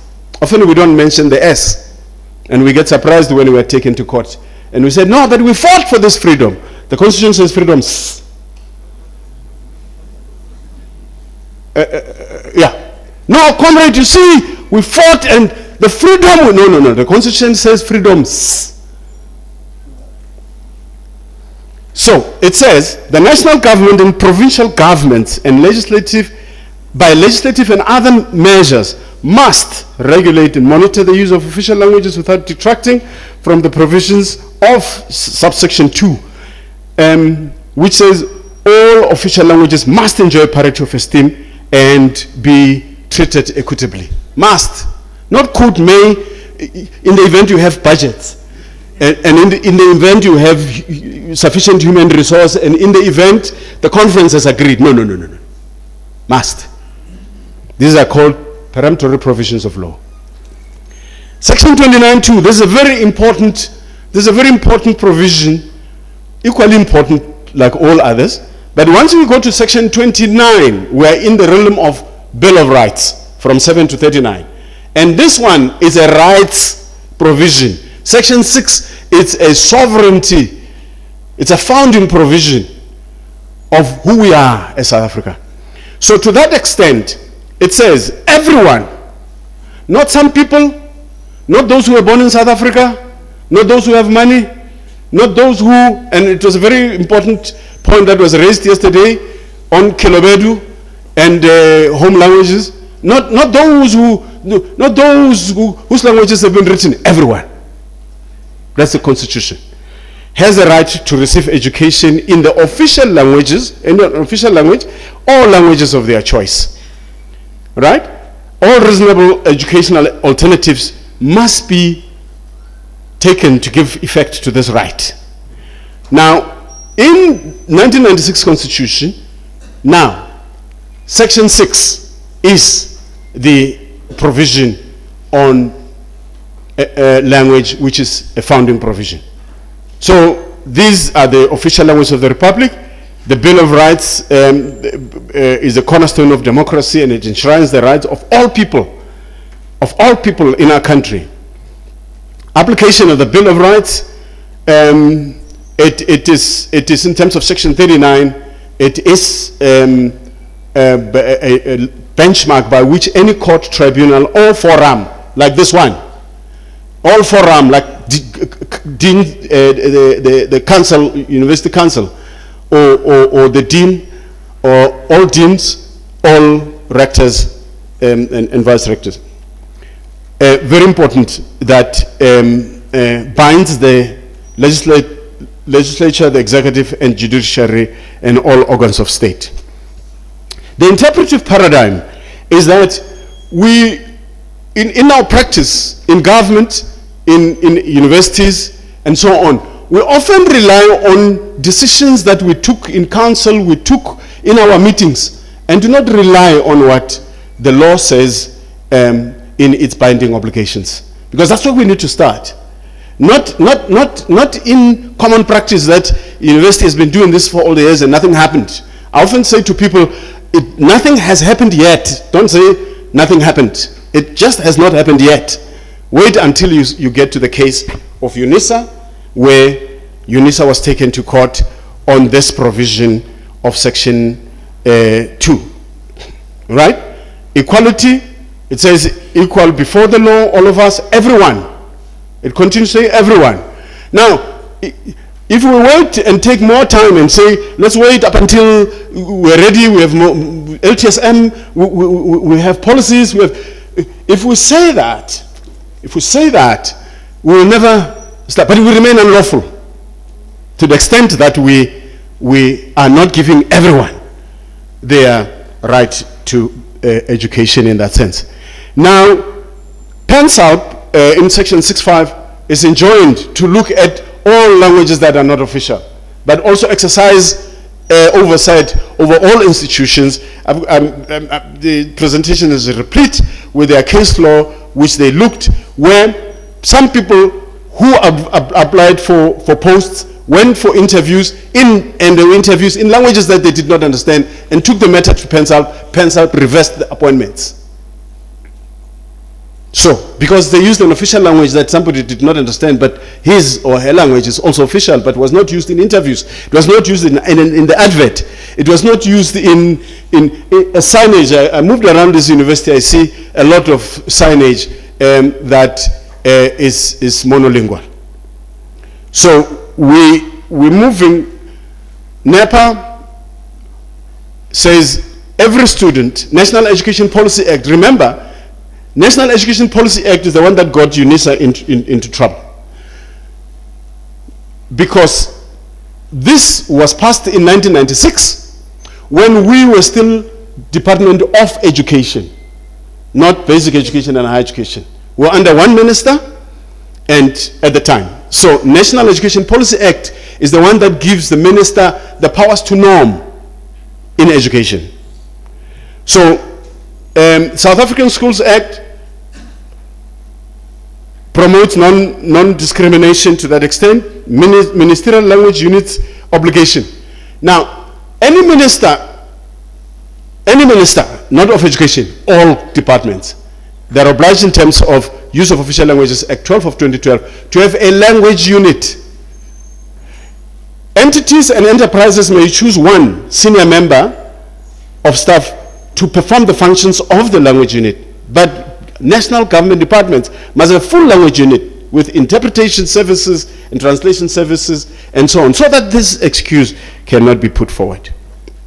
So if you look at the quota, the Constitution says at least 2, Use of Official Languages Act says at least 3 languages, but if you can go further and look, it says at least 3. So people who might think there's a lacuna between the Constitution and the Act, and they say therefore the Constitution said at least 2, so we stick with 2. It said at least, it didn't say limited to. Use of Official Languages at least 3. And if you do a scan of what all other, if you look at Eastern Cape, has got 5. If you look at Gauteng, has got almost all of them. If you look at Limpopo, it's got 5. If you look at Mpumalanga, it has those. If you look at Northern Cape, it's got those. If you've got Northwest, it's got those. If you look at Western Cape, it's got 3. And then pens out, these are the cases, I will not go through them. These are the cases that pens out has dealt with in terms of language violation. It's pens out, Mpumalanga, Northwest, they've dealt with that. Western Cape, they've dealt with that. KZN, Gauteng, and cross-cutting issues is that what we need to take care of is that official languages exist as subject, exist as language of learning and teaching, and exist as language of government. The distinctions are very clear. The Department of Education has finally complied, has got a language unit, has got a language policy, which its draft of 2015 was saying it will be English. And then we read the law to the DG and we said, no, it can't be. Because the DG and Minister of this thing, Home Affairs, were personally held liable on personal costs from their pockets. So we don't want this to happen to the Dean. We don't want this to happen to the Vice Chancellor. We don't want this to happen to any minister. We caution them all the time that you'll be personally liable. So if you look at this, I want to just conclude by going to the UNISA case. That's the higher education institutions and the language policy framework. There it is. It also says we must respect the law. The Constitutional Court 22 September 2021 found UNISA culpable of doing away with Afrikaans and moving straight to English, and the Constitutional Court, SCA, Supreme Court of Appeal and Constitutional Court found them guilty. Non-compliance, colleagues, will leave us with adverse consequences, and the minister of this thing paid from their personal pockets. So inclusive studies for all professionals is the final way forward. As we prepare everybody for every science here, we need to take that in mind. Because anybody who did not understand who's doing prosthesis in medicine and goes and needs to look after a patient but does not understand the language of the patient, what can you do? You damage more nerves and then you lead to further amputation and death. South African Schools Act says what it says. We are all organs of state. We need to take care of that. And Use of Official Languages Act, that's what it is saying. Its date of implementation was 2 November 2024. We need to comply, colleagues, by all means. And then the minister said that these national language units must be established. The university, I hope and believe, it has got that, and it's for it to deal with all issues of adverts. We're going to be watching the university very closely. What languages your adverts come out? What languages do your interviews go out? What languages are your signages on the university? Your policies on the website, in how many languages do they appear?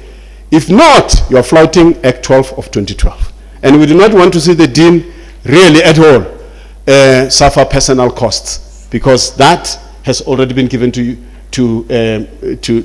Minister Motsoaledi when he was the Minister of Home Affairs, now recently.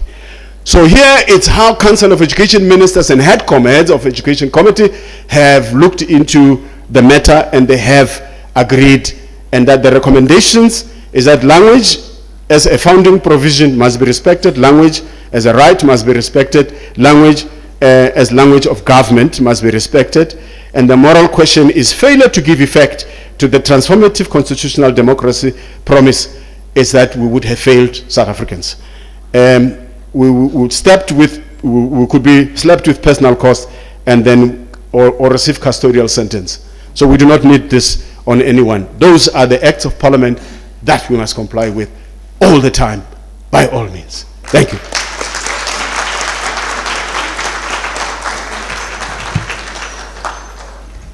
Thank you for that informative lecture. Ladies and gentlemen, we're going to hang on our questions. We want to take the second speaker, and we will have the questions for both of them after Professor Mapaya. There's Dr. Maledu who's going to introduce our guest speaker.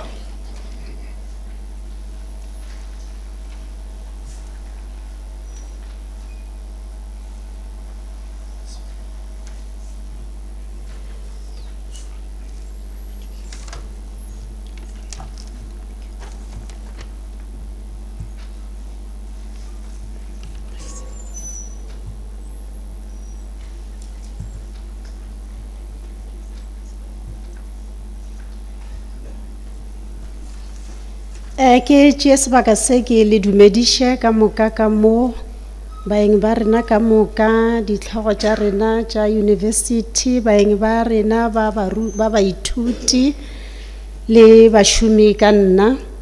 My name is Ablonia Ditlhoriso Maledu. Ke tlo lebalela bonnyane ka ga Professor Mapaya. Professor Mapaya Professor Madimabi Jeff Mapaya possesses a bachelor's degree in jazz performance, a higher certificate in education, and a PhD in African studies, specializing in Minowa Setšo. His research specialty encompasses Indigenous African music. He has served as a university head of the music department for 15 years and has also been a founding member of the highly successful Indigenous Music and Oral History Project based at the University of Venda. Professor Mapaya is a well-known musician with several albums to his name. He has authored 2 books, published numerous academic articles and opinion pieces, and has co-edited several books. His extensive contributions to the field of African musicology has earned him a position of authority and respect, making him an invaluable resource for academia and more. Ke le leboge. Ke a leboga. Prof. Mapaya, the stage is yours.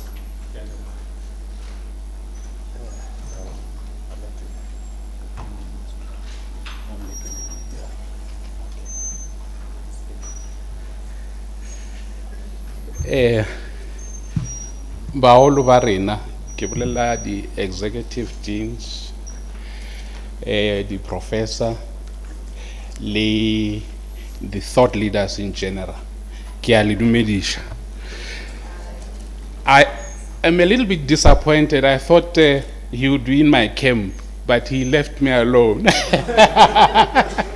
Because Nalena, we meet in Sefaleng. So my topic for today is tokology and the demusicalization of a people. Exactly, this is precisely the response I wanted. But I should not claim credit for this. One of my students, I'm sure you know him, Temba Mkiza, is doing PhD with us. We were in discussion about the research methodology that we think would be most appropriate for his study. Then he said, Prof. Mapai, I think we'll use the tokology to deconstruct the melody and then analyze the harmonic overtones. I said, oh, tokology. I mean, he said, yes, I mean technology.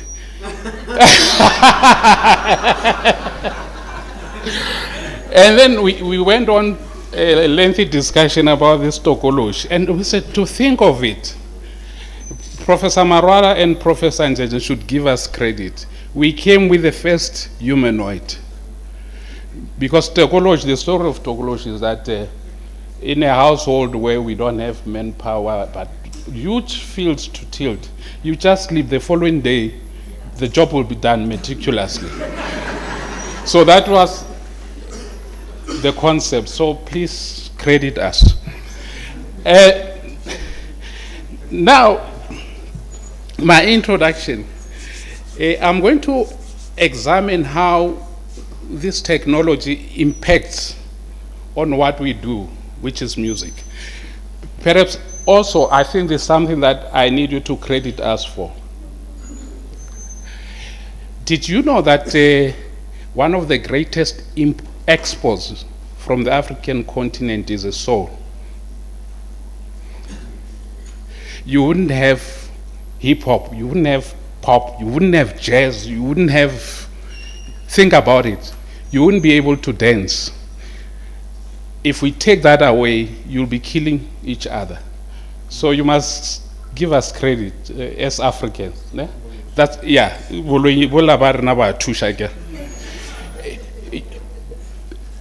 it is proven that if you were to awaken my great-great-grandfather and play amapiano to them, they will respond positively, because in that music there's something of theirs. Okay? And then this is a thing that is very subtle, very affable. You can't touch it, but that's what we've contributed to the world. So when you play music, don't play with music. It's important, no? Right, but my presentation, I'm just going to just briefly, I just took the music jargon out of this discussion because it's not a musicology platform. And then I'm going to focus on transitions from pre-industrial music making practices to the influence of various industrial revolutions, and consider spirituality, philosophical underpinnings, existential aspects of indigenous African music, and discuss the potential downsides of merging organic technologies with modern ones. And then I'll also say something about the concept of musicalization due to demusicalization due to technology. Right, let's talk about pre-industrial indigenous music technologies. We all know the drums, the concept of the drums. That much as it is an object, it is born out of technological ingenuity. Ne? But then it also has a spiritual connotation to it. So we talk here about technology of a different kind. Technology that exists in line with our being, with our spirituality. I think that is where we must nudge artificial intelligence to, that it must proceed, but not leaving our spirituality behind. Now, if you look at the tuning system that obtains throughout the African continent, it will be foolhardy to suggest that the systems are not based on any scientific principle. So those just serve as evidence that these people were highly scientific, very calculative, very caring. You look at how they use natural objects, how they govern sustainability and respect of the environment. So it is a technology that actually is sustainable in that regard. Right, that technology obviously affects the music making practice, and then the music making practice remains communal. I don't like the word communal because it doesn't say anything. It remains sehaborena. I think that's more accurate. If it's communal, you can be in prison. It's a community, isn't it? What happens in prison, whether you raped or you killed a person, you're still part of the community, prison community. So the communal aspect hides the stratification of society. But Aserena, we know now we are talking about a people who subscribe to a particular worldview. So that's the reason why I'm not very keen on using these borrowed terms, because they do hide the actual meaning. I'm rushing. Now let's talk about the first industrial revolution. How it impacted music. It shifted music from its organic environment, and all of a sudden we've got recordings that are now mass produced. And then over time, recordings became known as music. We still argue that your CD is not music. We argue that what you're hearing is not music. It's a representation of music. Now, the danger is if you blur the lines, you are likely to kill the goose but hope to still have eggs. You know, you eat the chicken, but you claim to want to protect the egg. It does not make sense. So if you really understand these differences, then you will then come to a realization that for us to be a normal people, we need to protect even musicians, because they are amongst us for a reason, right? Then the second industrial revolution brought electricity, telegram, monograph. That's when we started playing the music on turntables. Gramophone, Prof. Tem. Yeah. I saw it, I think my age we saw it.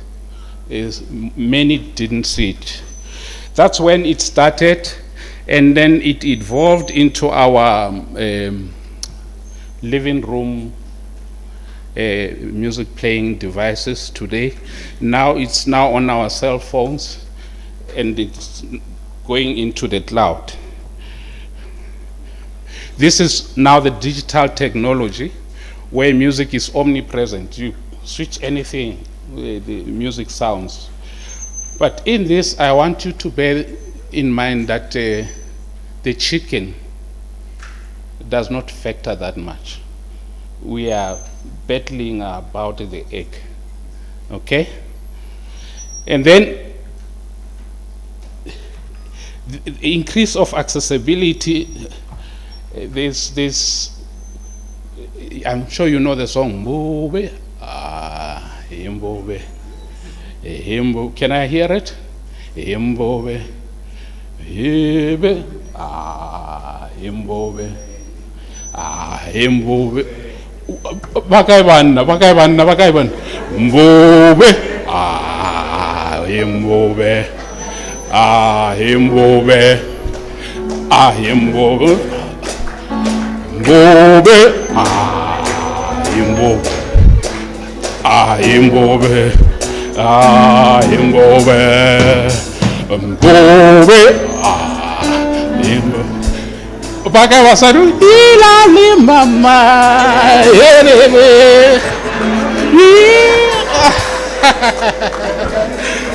Yeah.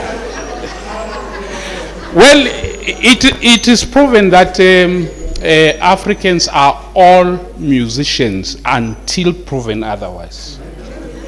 Okay? So don't think lightly of yourselves. You're naturally endowed. Okay? Now, the philosophical and existential meaning of indigenous African music. But Bamudim, Sako Shakel role. Right? This is just the tip of the iceberg. Go into the music, you'll harvest philosophies that will make these intricacies obvious. You know, the concept harmony is a music concept. The concept melody is a music. The concept rhythm. It all explains the human condition. Okay? I put down a lot of musicological examples because I thought then they would be irrelevant here. But then, what are the positives of putting these technological developments together with the organic music practices? Well, greater reach, and perhaps even will be preserving them for future generations. But then we'll have things like rock and roll, hip hop, whatever music you can think about. Even the classical music today cannot claim to be free of African influence. Obviously, the concerns are that we are going to lose authenticity as we invite everyone into this previously pristine musicological environment. Now we've got some influences coming out, and we cannot run away from it. Actually, they had a system of insulating themselves. And it's case closed. Well, somehow they allow you to explore, but then you shouldn't cross the line. Okay? Well, I talk about the erosion of skills. I'm not sure Dr. Alan will tell you how many hours has he invested in order for him to be independent. I'm talking about, you see he's alone, he's one person, but his hand is independent from this one. His right foot is independent from the other. His mouth is able to execute at the same time different rhythmic configurations with ease.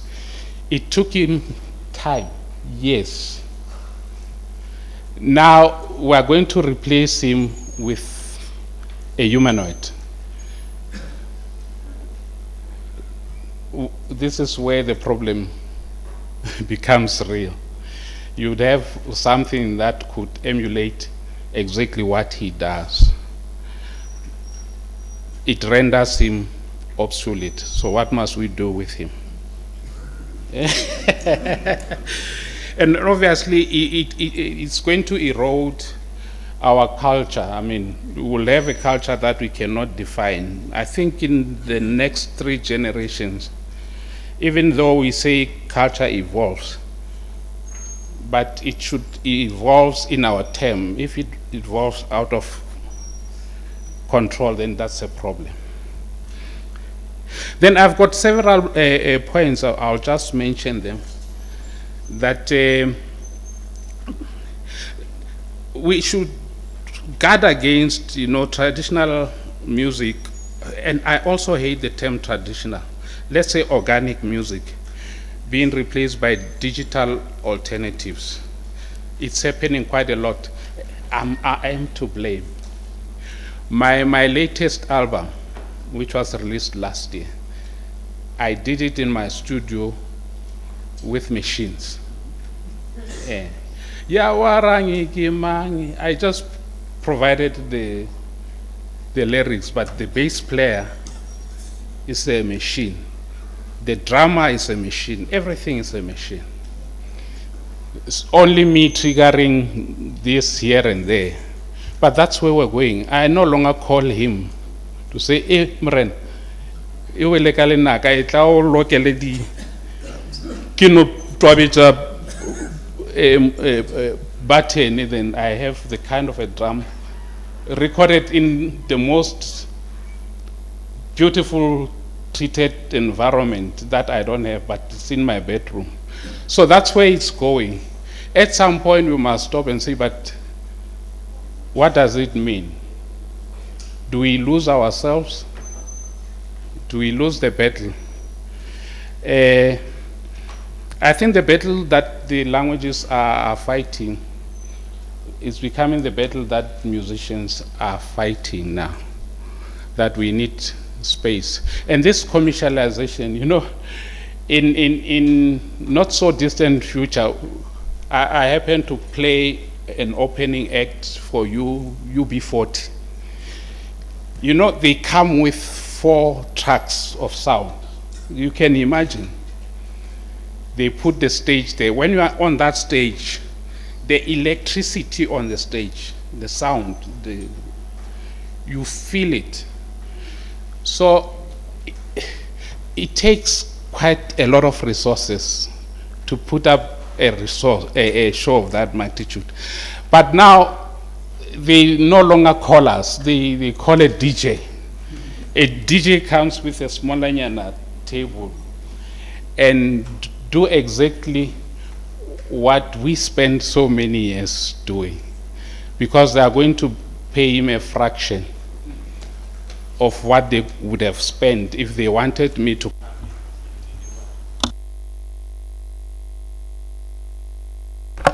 That is international inequality, and I think let me end here.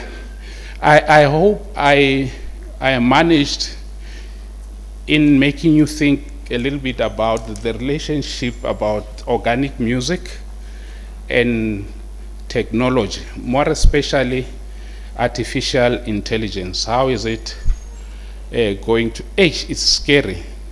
It's very scary. I've seen backing vocals, AI. They are singing much better than any singer. Thank you.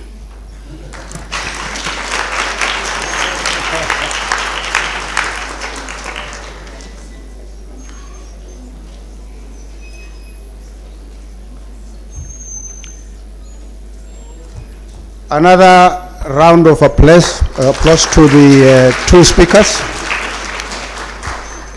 I think this is the moment we have all been waiting for, the moment to ask questions, to make comments, and to give commendations as well. And of course, after the comments and questions, we'll also have a word of appreciation that will be rendered by Professor Rafapa. So can we just have the first round of questions and comments? I'll start with the 4 hands I see here, and then after that we're going to take the last round from this side because time is not on our side. We'll start right here. Thank you, Program Chair. To Dr. Galane, Stellenbosch used to be Orthodox Afrikaans University, offering all their programs in Afrikaans. Currently, they seem to be moving more towards English, and in fact, the student body are taking more courses in English, and Afrikaans seems to be falling by wayside. But what is interesting is they take English courses because places like the UK, the first question they ask the graduates, what was the language in which you took your program? If it is not English, however skilled you are, they put you aside. UFS also has categorically stated in their latest language policy that English is the medium of instruction. And so is our language policy here at UFS, that English is the medium of instruction. So much in our policy to the extent that even our website will be published in English, communication will be taken up in English, and every aspect will be done in English, except when you are only dealing with issues of Sepedi, Xitsonga in isolation. What is the extent in that scenario that our constitution really is transformative, especially in the context that perpetually English has been dominant and the constitution never replaced or rather did something to put the brakes on that hegemony and then expect that there will be parity of esteem with one language that has already gone far and far. Thank you.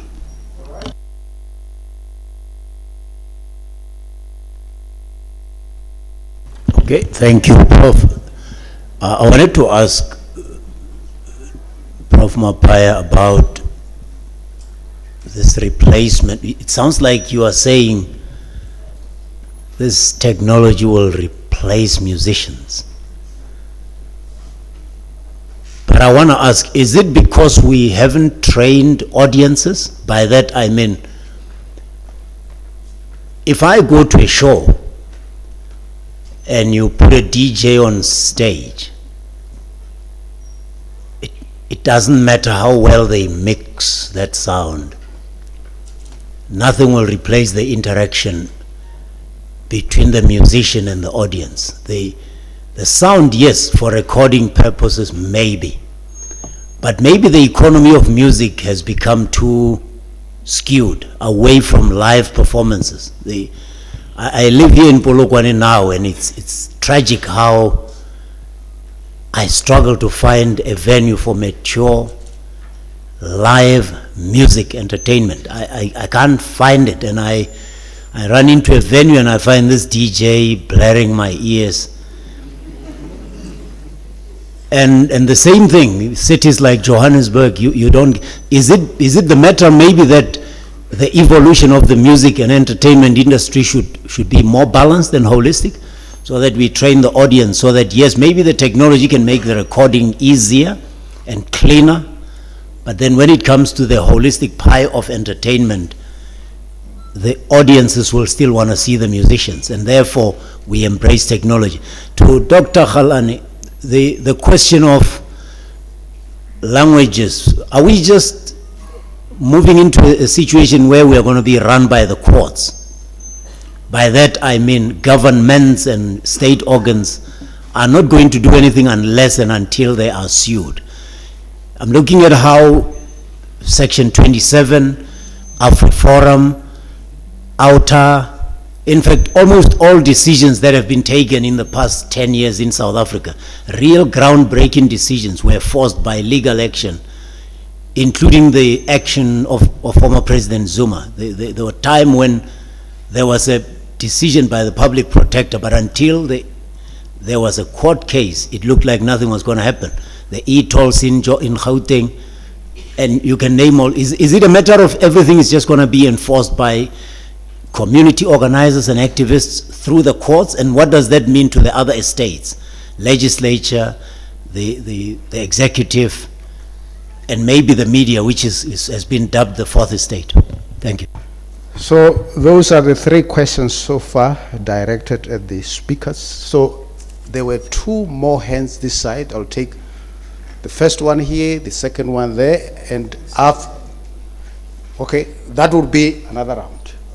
So let's start with the. Thank you. Okay, my question is directed to Dr. Galani. Doc, when will this language policy be implemented practically so in the Department of Sports, Arts and Culture? Because now, believe me, we cannot have a situation where the community library has only English and Afrikaans, 99% of English and Afrikaans books, while the community are speaking, the 99% of the community is speaking African language, but in the library, there are 99% of books are in English and Afrikaans. So obviously a contradiction there in terms of the reality on the ground. Let's get the other question there or comment, and speakers can respond before we go to the next round. Over to you. Thank you so much, Program Director. My question is directed to Dr. Galani, and I think it's important for me just to give a brief context before I ask the question. I am from this institution attached to the program wherein we teach in two languages, English and Sesotho sa Leboa, and 2023 has marked 20 years of this program's existence, and we've seen success in terms of the throughput with the students in that. Now, I want to make this point that the end goal of us reviewing language policies, curriculum, and so on is to see the development of African indigenous languages. And over the years, literature has proven that monolingual education does not benefit an African child. And of recent, translanguaging has emerged as one of the multilingual pedagogies that is intended to expedite this multilingualism that we're talking about in an educational context.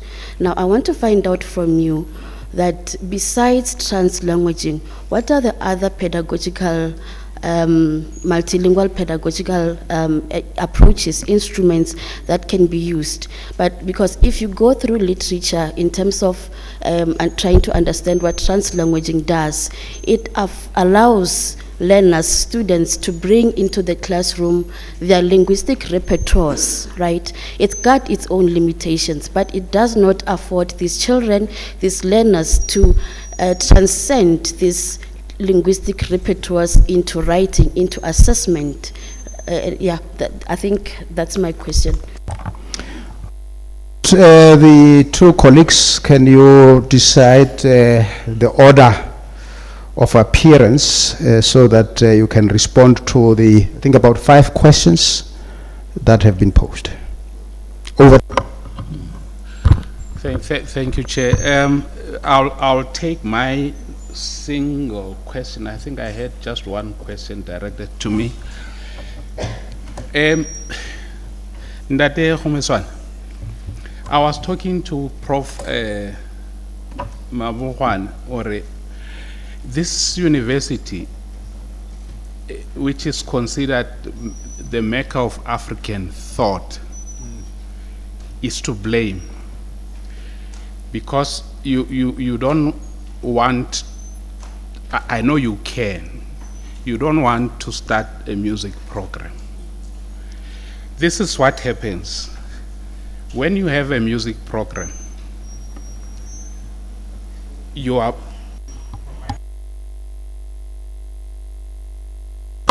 And then you are exposing them to what it means to appreciate a product that is born out of some kind of labor.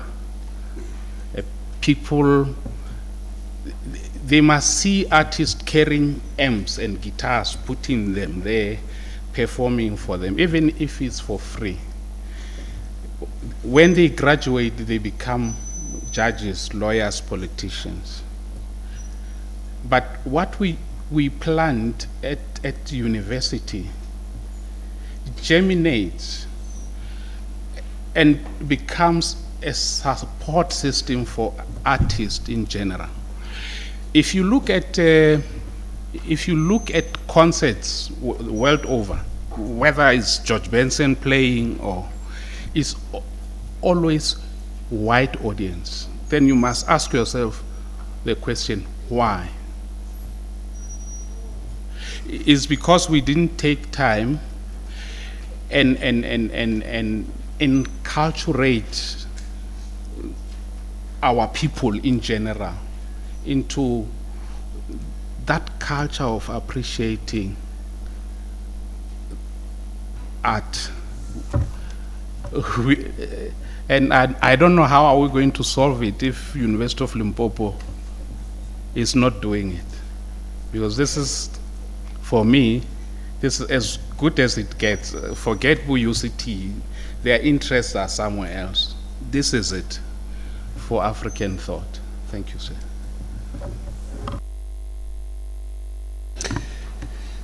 Thank you very much. The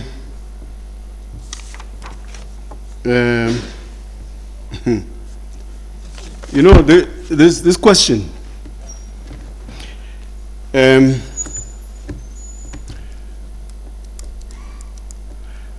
is the elephant in the room. The question of languages is the elephant in the room.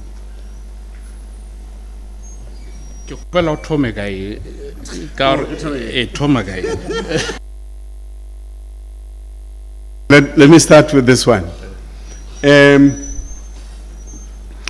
Indeed, when I came to this university, I had hoped I would find an opportunity to study music. And I could only connect with music in what was called school music and singing in UED, University Education Diploma. Yes, so that's where I connected with music. But I had applied for a degree in music to the University of Cape Town. But the curriculum I'd gone through up to matric had not allowed me a single opportunity to study music. So it left me with a cul-de-sac. So I used the music, classroom music and singing, which was a postgraduate diploma course, not a full program, to navigate my way. Fortunate enough, I had studied both literary arts on one hand and came across music here. But I've had to use my creativity and interpretive skills, because when I did honors here under Professor Adrian Roscoe, he introduced oral literature.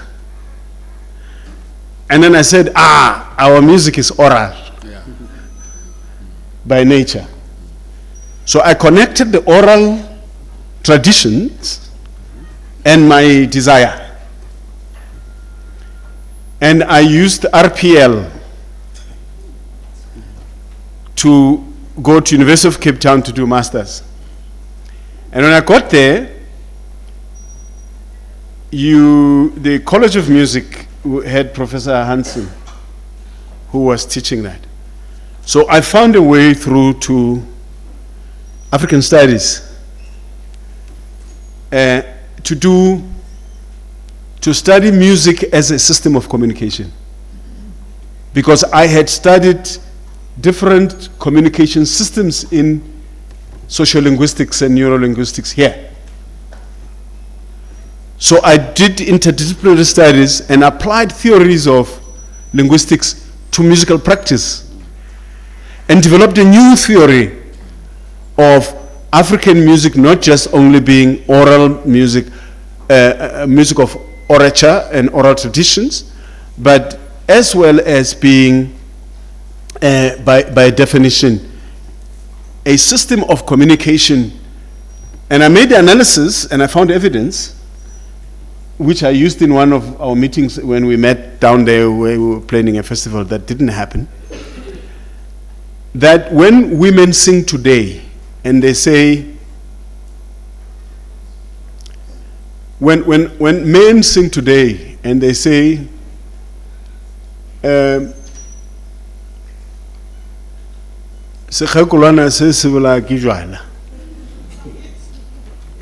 next week when men meet, no, if men say this today, next week when women meet, they say, so I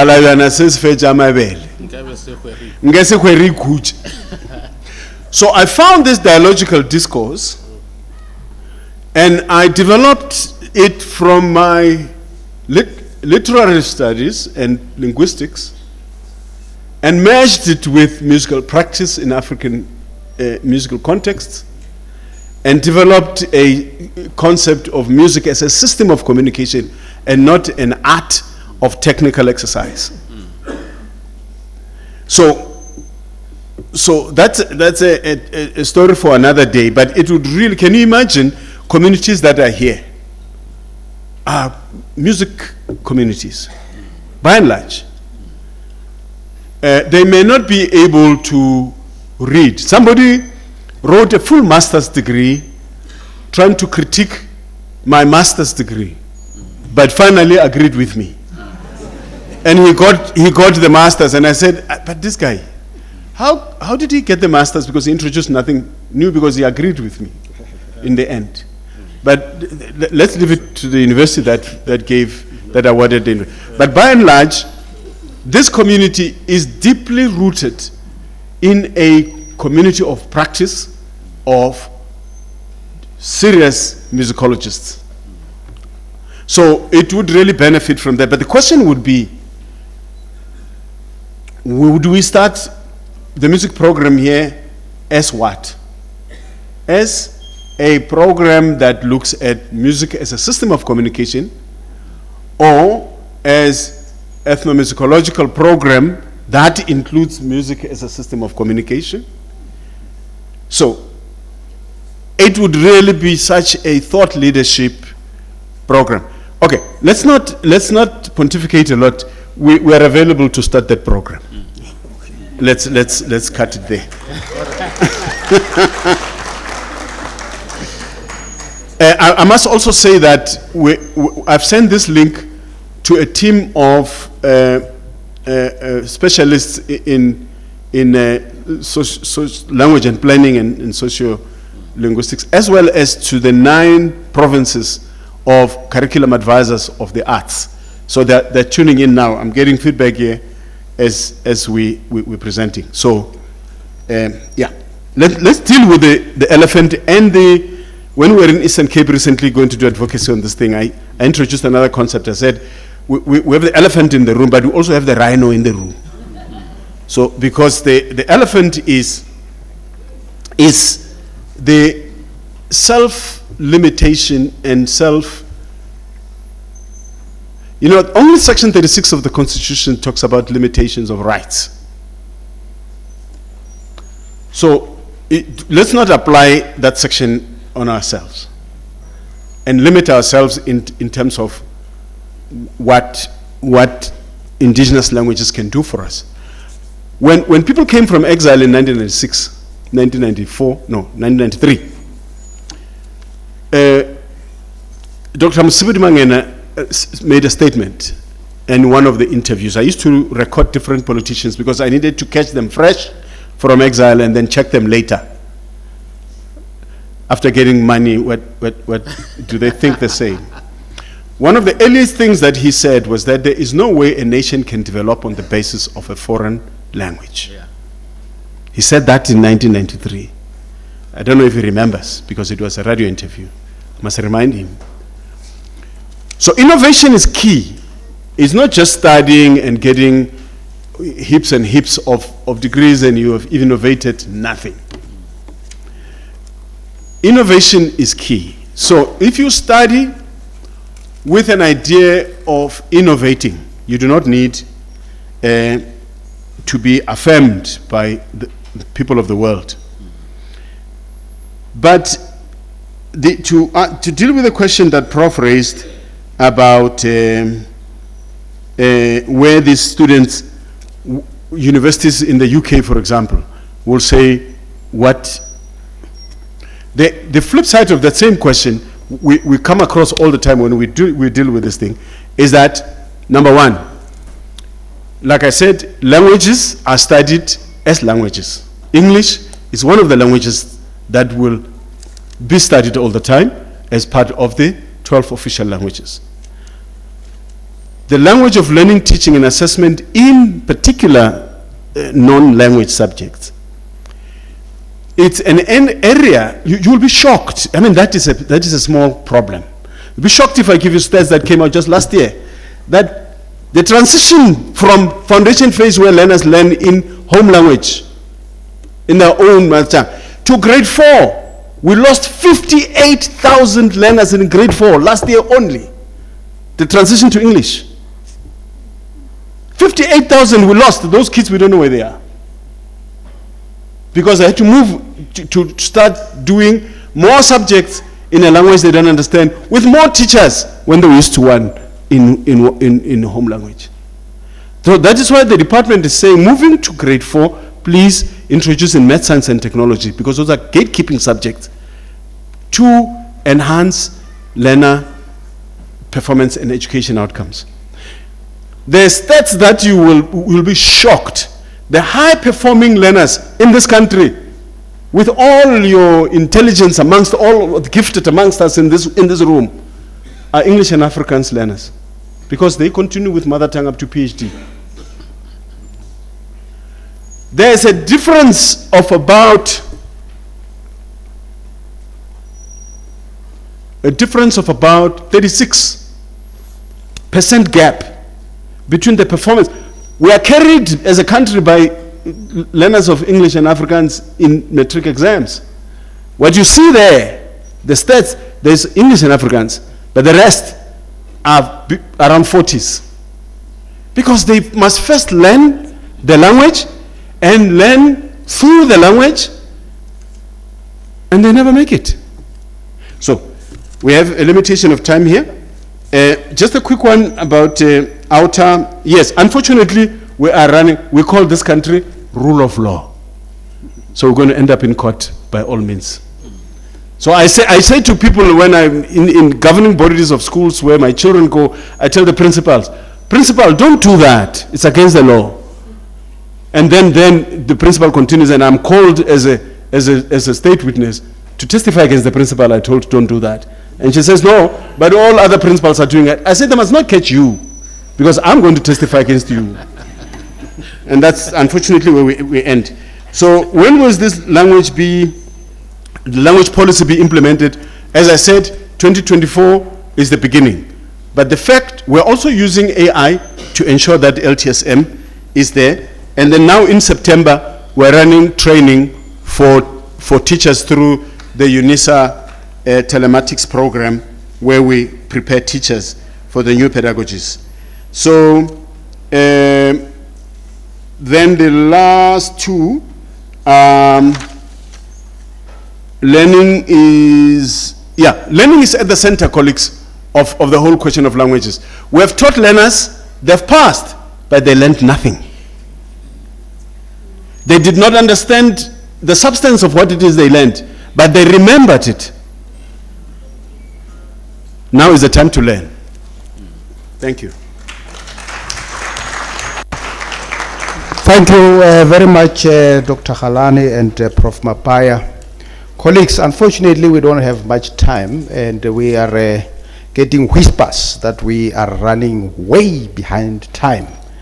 And therefore, we're going to politely request that we don't ask any more questions. I'm sure you can interact with the speakers outside during lunchtime. And we are also told that there are going to be other proceedings at Meroba this evening. And I'm sure you can have enough time to interact with the speakers during that time. Well, just something I've picked up here. We informed there are elephants in the room. And lately we see there are rhinos in the room. But I'm also told there are squirrels in the room as well. So it looks like the room is getting smaller and smaller because of different types of animals that are occupying the space. So I'm going to request Prof. Rafapa to come and deliver words of appreciation for the speakers. And on that note, the glory is yours, Prof. Rafapa.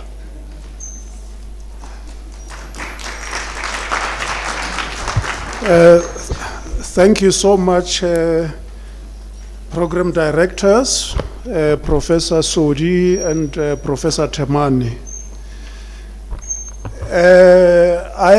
I'm here to give an appreciation of the main papers. The spring lectures have several categories of papers.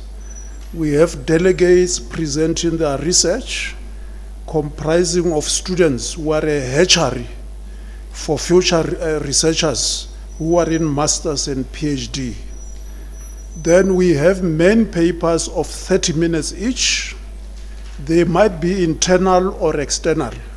So colleagues from University of Mpumalanga and other places, we normally allocate them 30 minutes. Our students, PhD M, we allocate them 20 minutes. 20 minutes, 15 paper, 5 Q&A, and so on and so on. But we have a special category of presenters of main papers who are solicited. Now, Professor Mapaya and Dr. Galani are not only presenters of main papers, they are also presenters of main papers that have been solicited. In other words, they didn't respond to the call for papers. I begged them. I begged them to submit abstracts. At the 11th hour, I remember when I called Dr. Galani, it was just a day before the closing date. He jotted together a proposal. The panel of reviewers had folded up those who reviewed abstracts for all delegates. So I had to be the reviewer myself and the editor. Same applied to Professor Mapaya. So you see now those are the categories. But at any rate, this is a sort of crescendo to the proceedings since yesterday, because these are the last main papers before we go to our splinter sessions,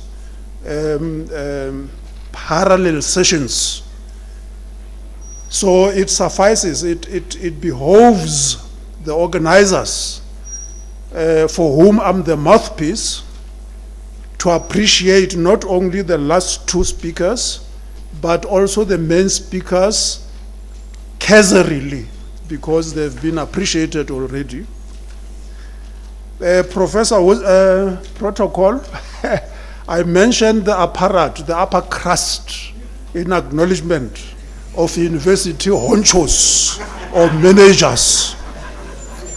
I stopped at that, but I should come closer home and acknowledge the Dean of the Faculty of Humanities, Professor R.S. Mautu, our princeps in the faculty, our Iron Lady. Not the Iron Lady like Thatcher, who went and tested weaponry on poor nations to show development. A real Iron Lady who can lead the biggest faculty in the university. who can also be on top of the situation to ensure that the oldest research days called spring lectures take place without a hitch. Spring lectures are the mother of all research days. Of course, all faculties are our children. Faculty of Science and Agriculture, our child. Human Sciences, our baby. What have I left? Oh, Faculty of Management and Law, my brother Unkhupuze Sivanda, our grandchild. So everything starts here, logistically and otherwise. Professor Wozniak, on behalf of the princeps of the faculty and the leadership of the faculty executive committee, we appreciate how, using the African vantage point, you spoke voluminously and from an informed perspective about balancing environmental awareness and commercial foraging, exploring, and gain. Without that balance, the world is doomed. This is so African. Africans are among the most Asian people to be environmentally aware. Each time before the first rains fell, the chief or the king or the induna would assemble all the prophets and seers and stone throwers and say, can we venture out, check our boundaries, and cleanse the land so that the rain may come down? So environmental awareness was born here in Africa. In fact, I think your approach, your perspective qualifies you as an African. You are an African. Remember, African philosophers always contend that Africanness is not the pigment of one's skin. You earn the appellation African through consciousness, episteme, practice. So it's not a question of race. And I think we should honor you and bestow upon you, for being African, an honorary African name of Mulogadi. You are Mulogadi. Mulogadi is an end name, appellation, like manhood and womanhood names like Raisibe, Mukhaeji, Lisiba. You get those when you descend the mountain after initiation. You are not born with them. So Mulogadi, when you marry two clans, you are a bride, and you sow descendants. You are named Mulogadi or Hunadi, and so on and so on. You are our Mulogadi. Professor Nzenze, we very much appreciate your nuanced unpacking of the ramifications of AI in all spheres of life, typical of an African, because life from an African philosophical perspective is holistic and not compartmentalized. We thank you.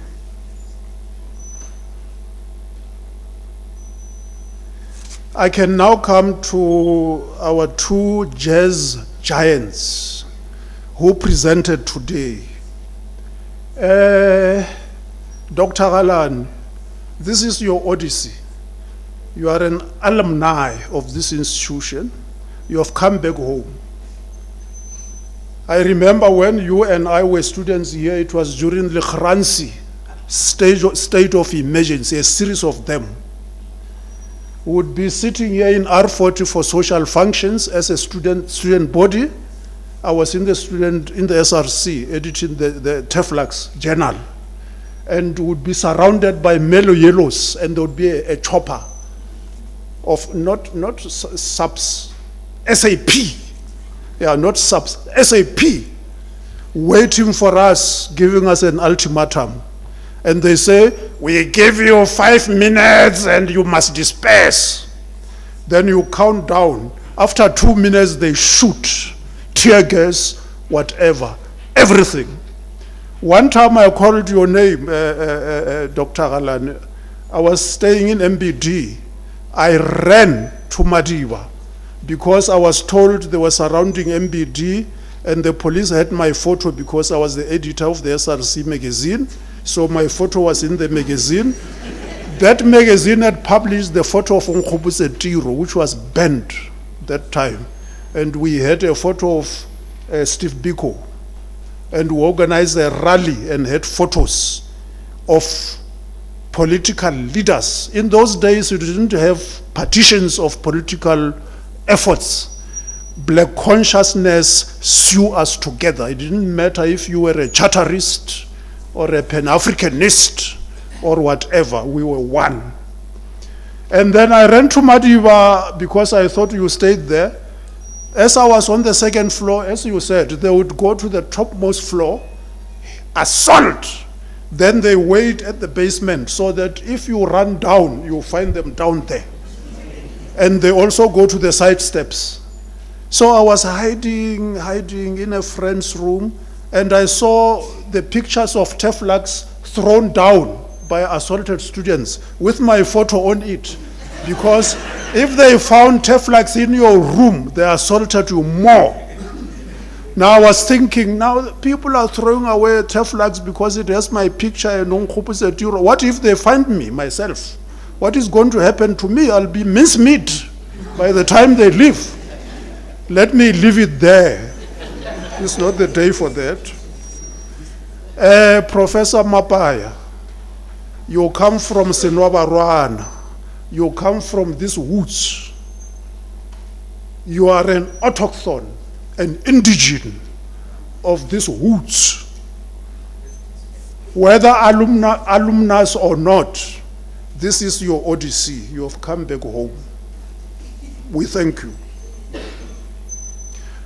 Our two jazz maestros who accepted when I requested that they come and present, they don't take them for granted.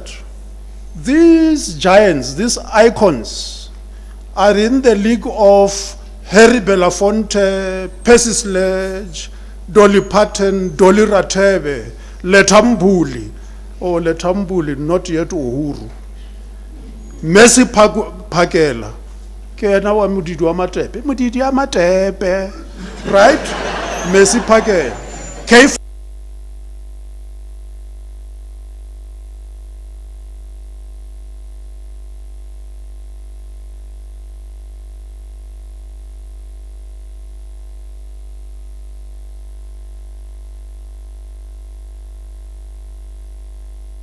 Was still able to sing. Me matswale, usike wantel. I didn't sing. Grandmother-in-law, grandmother, all from exile.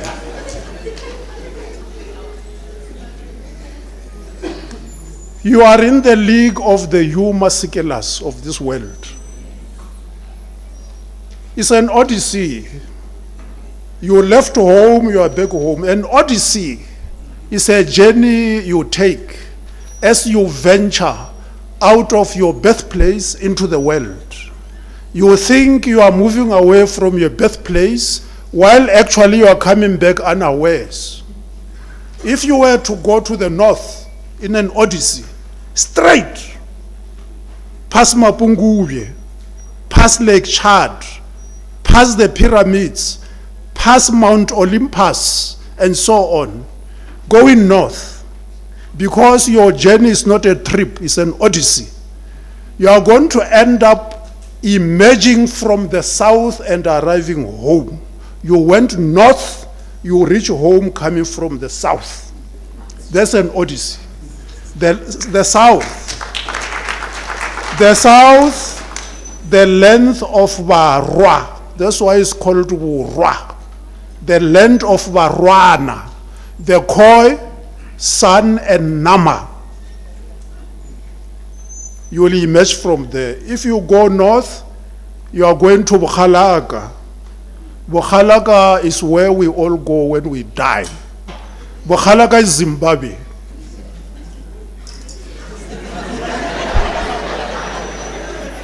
You will pass, Madam Dean, you will pass the dolphins, the sharks, the salmons. As you run away from your birthplace while coming back, as you want independence while pursuing tiredness to where you came from, you are going to come across challenges. You trip and fall and rise. Dust yourself off. Trip, fall, rise. The giants, the dwarfs. You are going to come across what in Greece and Roman mythology were called the Myrmidons, Myrmidons, where the Afrikaans word Mirs comes from. So small. They defeat you not because they are strong. They defeat you because they swam you, there are so many. They get into your nose, they get into your ear, they irritate you, you itch until you die, although you are a giant. When the ants see you, they think you are a big tree, and the big tree must be chopped down. You intimidate them. Like Bob Marley would say, we are the small ants, you are the big tree, sharpened to cut you down. You venture into life, you come back home. That's an odyssey.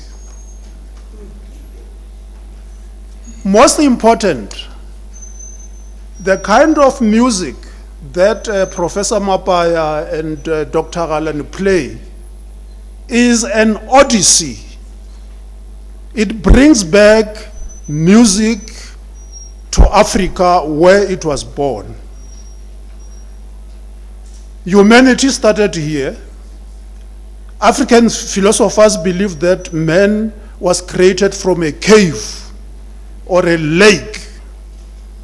And they believed that why we are called Batho is because when you jumped out of the lake, you made the sound to. That's onomatopoeic. That's why we are Batho, Bantu. Now, the kind of music that you sing, Professor Mapaya, to come across a jazz giant who still remembers that the mother tongue or the home language is key, and sing something like ngwana wa alla ke morati ke tla mo latlha ka mafuri ka ipopulela letlhaka le le sa leng le la motlhapula le maru. So you are not only a singer, you infuse Africanity in music. You bring music back to Africa. Dr. Galani, for someone like you who has traversed the world and is a polyglot, to still believe that no better music can be composed other than in my mother tongue. Pula! Pula! O tla tlhakana le tshwene. That is what African practitioners of arts do. They reclaim art, they give it an odyssey, it comes back home where it was born and is cleansed of extraneous foreign influence. That's what a creator does. That's why I just call you Jeff and I just call you Sello, because you have reached the stature where no title can do you justice. Mr.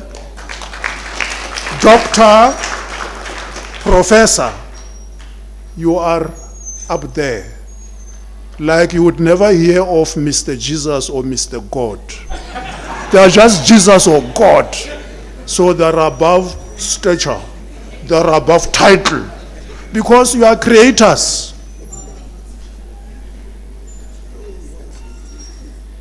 As music practitioners, you are the avatar of African philosophical leanings, shunning isolated musings and asserting lived philosophy shaped by communality or shaped communally. Because in African philosophy, you don't sit somewhere in a boardroom and muse and cut yourself from people in order to think better and then come up with philosophy. That happened in the West. We know one philosopher isolated himself for 8 months, sometimes not eating or washing. But that's not African philosophy. We are different. I want to conclude. I liken you to the likes of Hugh Masekela, Brayu. Brayu sings something like Mamuriri Muswana, Tsetlana ya lerato, Nonyane ichwa maswi, Lebisi is khomo. How do you say that in English? I tried, I scribbled something on this shorty piece of paper to put it in English. Such as lovely peace, how can it produce sense? Oh, you of rousing kinky hair,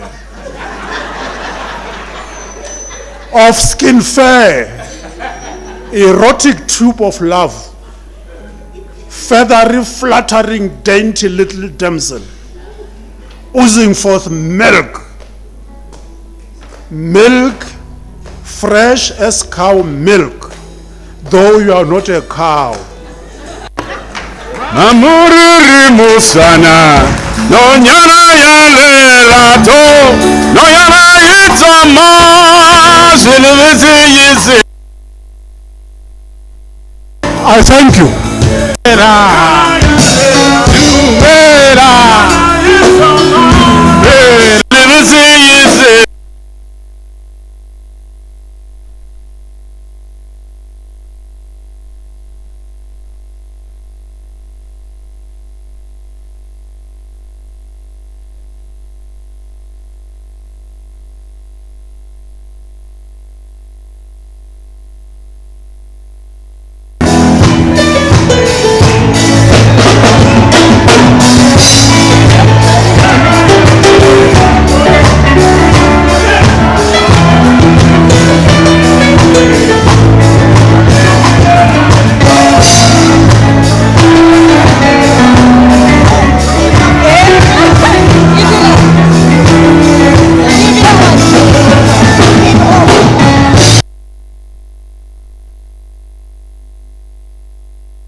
Musala, no nyana ya lelato.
another round of applause.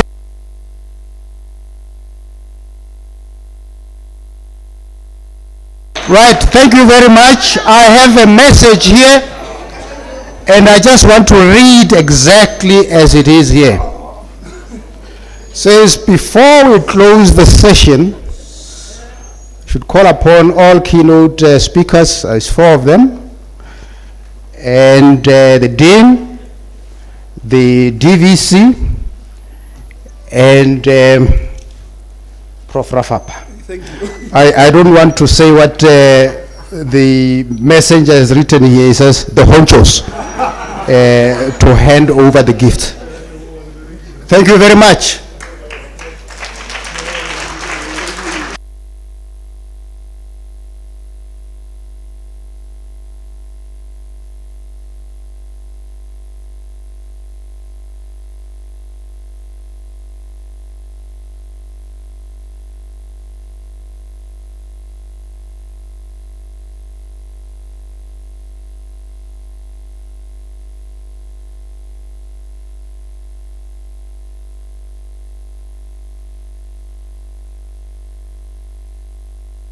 While we're preparing for the photo session, somebody wanted to know the interpretation of this song.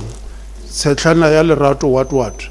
That is you, Masikela, paying homage and praising and actually celebrating the sex organ.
Ini. Kevakala.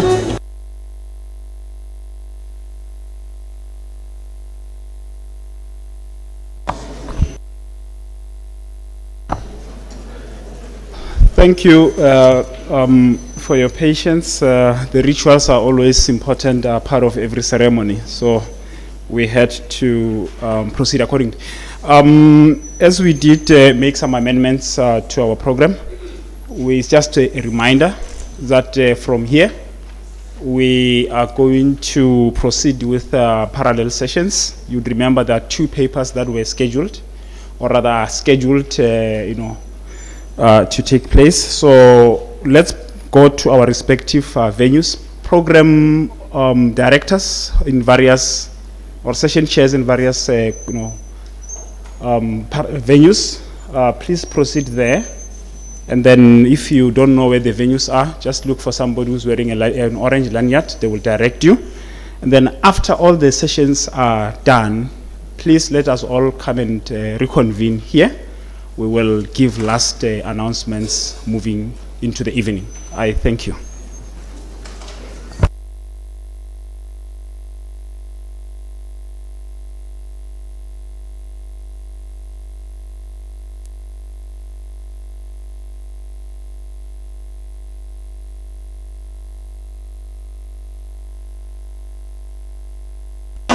Sorry. The issue of your attention. Sorry, there's a question of time. Just to the point is after. Others are going to remain here. Whenever the session come back here. Whatever the time, come back here.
Good afternoon, everyone.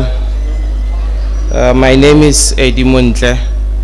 I'll be chairing this session with my colleague, Mr. Mboweni. There will be 2 presentations in this segment. And the first presentation will be for 30 minutes, 25 minutes for the presentation, and 5 minutes for questions. And the second presentation will be allocated 20 minutes, 15 minutes for the presentation, and 5 minutes for questions. I'll now call the presenters to come forward before we start. The presenters are Buddha MT Doctor and Poku. Can you please come forward?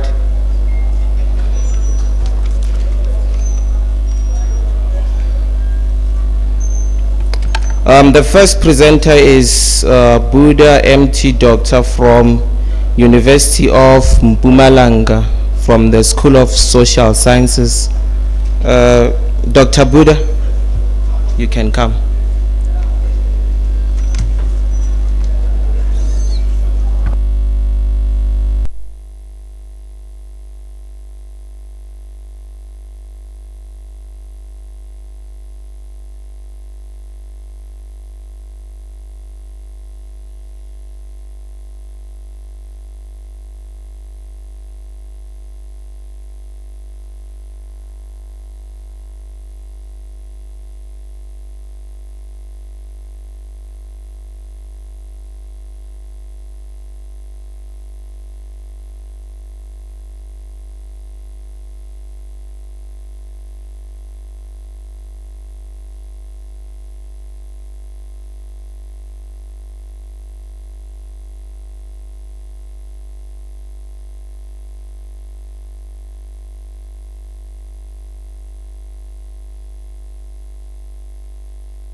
Good day, ladies and gentlemen.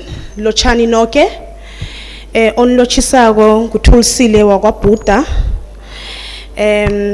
My topic for this afternoon, afternoon or whatever, is decolonizing higher education in South Africa, perspectives from the indigenous knowledge systems.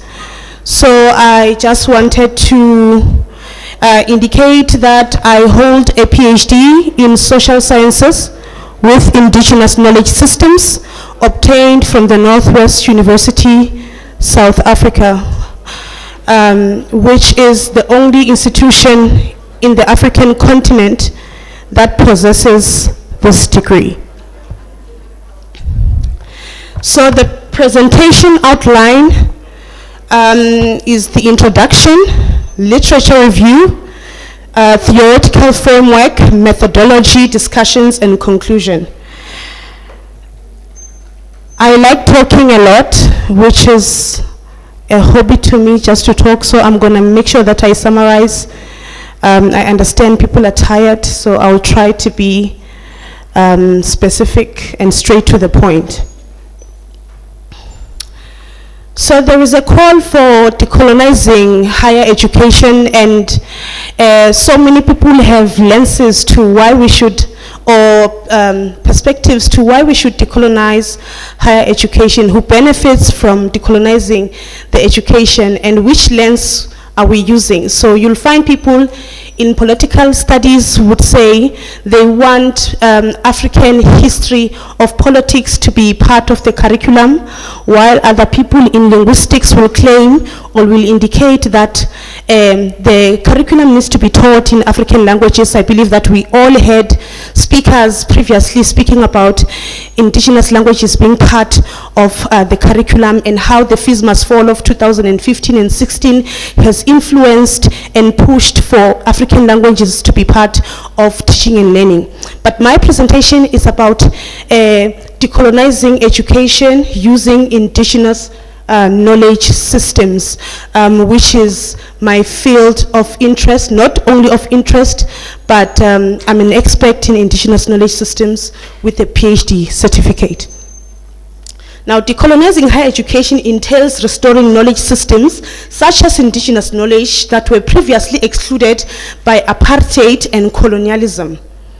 Colonization has forced indigenous students, just like yourselves, not to be able to accept and acknowledge their own cultures, narrate their own stories, read books written by African authors, and study a curriculum in institutions that had African culturally reflective values rather than Eurocentric ones. Because of this, scholars are calling for the decolonization of education in South African institutions. It is argued in the study that South African indigenous knowledge systems, which is AIKS, should be integrated in higher education as they contain the best knowledge, skills, moral beliefs, and traditions from both South Africa and African continent, which should be incorporated in the curriculum to create solutions for this country. Therefore, this study investigates the decolonization of higher education in South Africa using African indigenous knowledge systems as a discipline of discussion. So, adopting African indigenous knowledge systems in higher education as means of decolonization is because there is a need to assess the developments in higher education in South Africa regarding African indigenous knowledge systems, since indigenous ways of life have not always been considered in education. So our ways of life have always been seen as barbaric, old-fashioned, and not applicable in formal education. Higher education is one of the most important tools for strengthening rather than dismantling this practice. The indigenous knowledge systems audit undertaken in South African higher education system has made inroads into the system. So according to Kimwaga 2009, because African indigenous knowledge systems were historically marginalized, their incorporation in higher education allows African educators and students to reassess the inherent structures of knowledge systems. The theoretical framework of the study is decolonial theory, or post-colonial theory, or decolonial theoretical framework, which one of its primary goals of post-colonial theory is to unearth indigenous knowledge systems that or African indigenous knowledge systems that might have been neglected since Western traditions were given preference. Therefore, decolonizing education by recognizing the significance of African indigenous knowledge systems will be the transformation of the education system that will be grounded in African ways doing, being, and living. The study uses secondary data, and the universities that have been seen to have tried to transform the education system in this country are as follows: the Northwest University, the University of KwaZulu-Natal, the University of Free State, the University of Venda, and the University of Limpopo, and the University of South Africa. In 2001, the Northwest University began developing and incorporating indigenous knowledge systems into its undergraduate and postgraduate research, teaching and learning, and community engagement curricula. Institutional, national, continental, and global imperatives drove the decision to integrate IKS in the institutional's core business, covering the areas mentioned in the above, in keeping with the institution's vision and mission and the goals of the 2024 2004, not 2024, 2004 Department of Science and Technology, and the new Partnership for African Development, which is called NEPAD. This decision enabled the development of the national IKS policy, designated the promotion of IKS in higher education. Now, the panel that was there to discuss IKS in higher education was the late Prof. Mukondo, that we were mourning a few weeks back. Prof. Wali Sirote, known as a poet, a veteran in poetry. Prof. Jonas Sileti, who was a director of the DSI and now is with the Nelson Mandela University. Prof. Hassan Kaya, who runs the IKS Center at the University of KwaZulu-Natal. Prof. Nomalungelo Kotuka, who invented the theory called Eziko Sipeka Sisopula, which is aligned with the Maori theory called Kwaupapa Maori theory of the people of New Zealand, who fought for their indigenous knowledge to be part of the curriculum. In 2013, the Northwest University changed its curriculum and introduced a revised program, which is the BIKS program. So just to reflect back, in 2001, the Northwest University became the first university in South Africa and in the whole continent to introduce a program called Bachelor of Arts in Indigenous Knowledge Systems. In 2013, the Northwest University changed its curriculum and it introduced the Bachelor of Indigenous Knowledge Systems, removing the arts part of it and changing faculties, and started with 20 students. It became still, and it was the only university in this country with the qualification in academic qualification in Indigenous Knowledge Systems in this country and the entire African continent. The BIKS program has 4 streams, which are health, agriculture, science and technology, and arts and culture. In 2017, the Northwest University graduated its first BIKS cohort, and it was the first ever in Africa, with 1 student, which is me, Monica Tunsile Buddha, obtaining the qualification with distinction, making me the first distinction of the BIKS program within the African continent. Between the year 2019 and 2023, the Northwest University has graduated 6 master's degree holders and 2 PhD graduates from the 2013 cohort, making me still Monica Tunsile Buddha the first PhD output of the 2013 cohort of the BIKS program. The Northwest University is the only university in the country and all Africa which offers the authorized IKS undergraduate and postgraduate degrees. So if you know anybody who says they are an IKS expert and they have never, because we are only 2 with a PhD from the BIKS program, they are either in the research field of it and they do not have qualifications. Only the Northwest University in this continent gives masters and PhD from undergraduate, masters and PhD qualifications in IKS, and no other university in this continent. So if you know somebody who says they're an IKS expert, is not make sure, my brother. And you can check it out now, Google it.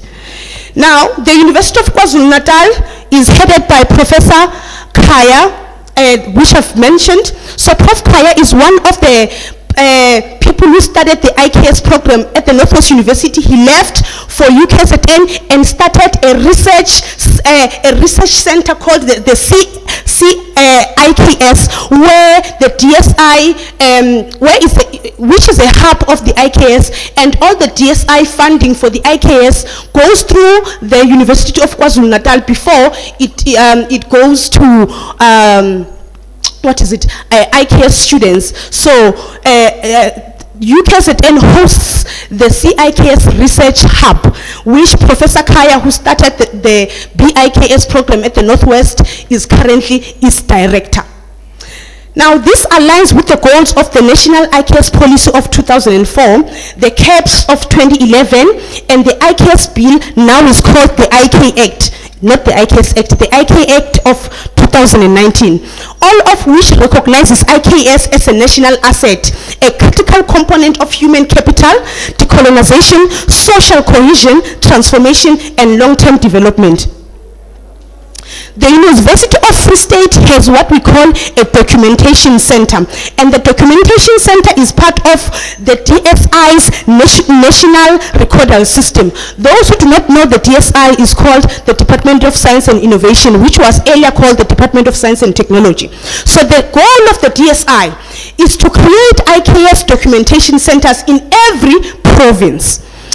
The National Recordal Systems effort is to intend to address important challenges regarding intellectual property regimes. Remember that indigenous knowledge is with indigenous people, and therefore they do not understand how to protect their knowledge, and hence why the documentation centers are important, so that our people cannot be further exploited by chancers and people who want to benefit from their knowledge. So they need to understand the protocols and the benefit sharing agreement and the sui generis protocols that are there to protect indigenous communities. Hence why the documentation centers are important.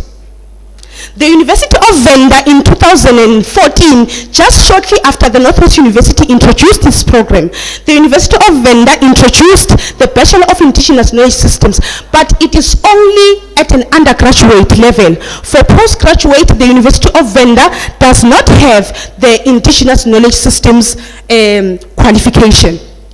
Currently, the University of Venda only offers one stream, which is the health stream, while the Northwest University offers the 4 streams that were agreed upon when this curriculum was formulated by government. The University of Limpopo at the moment does not have any IKS curriculum.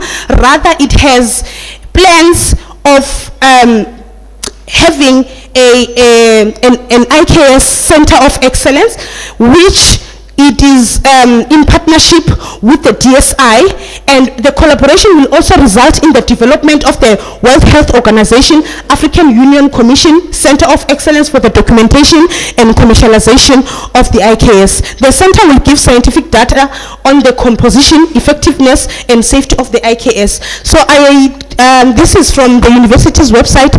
I do not know to what extent the University of Limpopo has incorporated or has built the Center of Excellence in IKS. UNISA is committed in preserving IKS, and it only currently has IKS as module. So there is a module called IK and African languages. So this is what they currently have to show that they are incorporating IKS. Now, ladies and gentlemen, this is a very important part of my presentation. These are the 3 universities that are binded by policy, not only by policy, but when the IKS curriculum was formed in 2001, the National Government of Science and Technology had the 3 universities in mind. It has the Northwest University, University of Venda, and University of Limpopo. So only the Northwest University has the Bachelor of Indigenous Knowledge Systems, the Master of Indigenous Knowledge Systems, the Doctor of Philosophy in Social Sciences with Indigenous Knowledge Systems. UniVen has the Bachelor of Indigenous Knowledge Systems only. So those who do African studies are from different disciplines such as development studies. They only do research related to IKS. So they are people with research interests. They are not IKS experts. The University of Limpopo, Bachelor of Arts Level 3 has African religions, Indigenous Knowledge Systems. Also Cultural Studies Level 3 has African religion, Indigenous Knowledge Systems. Anthropology at an honors level has Indigenous Knowledge Systems. And these are the relevant disciplines for Indigenous Knowledge Systems at this point to sit or to be integrated, because Indigenous knowledge was birthed and is a baby of anthropology. Now, there are challenges and criticisms facing IKS, and some include job opportunities, and some include, if we bring this IKS in the curriculum, who's going to teach it? In the olden times, there were no IKS experts, but the Northwest University has produced cohorts who are currently qualified from a master's level with master's qualifications who can teach the IKS in case universities decide to integrate it. So here I'm looking at why IKS is relevant in the curriculum. It speaks to decoloniality, community engagement, economic development of indigenous communities, research and innovation. It decolonizes how research has always been conducted with indigenous people where they always felt misrepresented. It speaks of partnerships with different stakeholders who want to invest in IKS. It speaks to policy, how IKS experts can influence policy. One of my colleagues has assisted in writing the IK Act, and I assisted in reviewing a policy for the Department of Science and Innovation sometime last year. Now, I would like to serve as an example of what happens to an IKS output, as someone who has all qualifications in IKS. Now, ladies and gentlemen, my name is Tulsile Buta.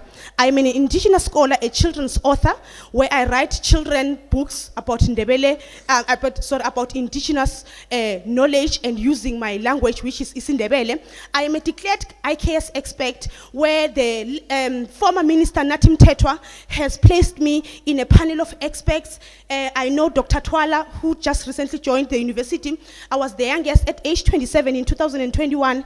The National Minister of Arts and Culture decided that I was an expert in IKS and I should be part of the panel, where the panel discussions were made in 2018 and effective in 2021, and it was the first of its kind when I joined as the youngest panel expert in advising the minister on IKS. I hold the following qualifications: Bachelor of Indigenous Knowledge Systems with distinction, Master of Indigenous Knowledge Systems with distinction, Doctor of Philosophy in Social Sciences with Indigenous Knowledge Systems. I was awarded in 2024 by the Sunday World Newsletter as an unsung hero in youth in academia. Recognized and selected in 2024 by the current minister, which we know, Gayken Mackenzie, to represent the country in Venezuela in a book fair, because I'm also a children's author. I was the project manager in 2000. I'm a project manager currently of Ndebele Crafts, which Prof. Ron Iglesh, known also as the father of ethnomathematics, has approached me from the University of Michigan to lead a South African project on ethnomathematics, which is culture and mathematics in South Africa. I was awarded in 2023 by the South African National Heritage Council with an award on National Voice of Heritage. Again in 2023, I was awarded by the NWU with an Alumni Excellence Awards in the category of education. I have represented Ndebele women in painting the University of Mpumalanga's gate. When you go to the University of Mpumalanga Mobela, the gate is painted with Ndebele designs. I started that project on behalf of indigenous Ndebele women.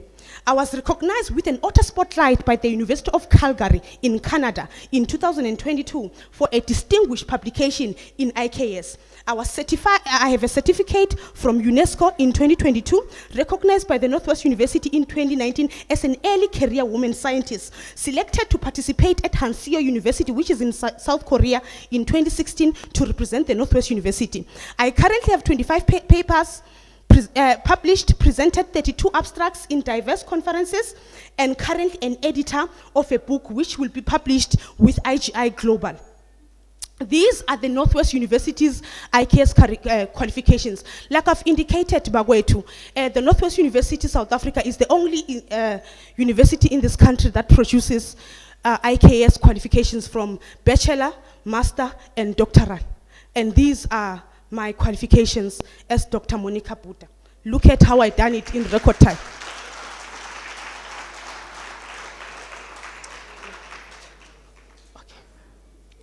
So these are my contact details for also, and I think I will be joining the book festival that will be hosted by UL on the 14th. I'm still gathering money. So because I'm an author and I've been in Venezuela last month, I feel like it's very important that my knowledge will be enhanced here when there is a book festival hosted on the 14th, which will be Saturday by UL. So I'm still collecting money. Okay, ladies and gentlemen, since I have 5 minutes, can you come play the video, which is 2 minutes?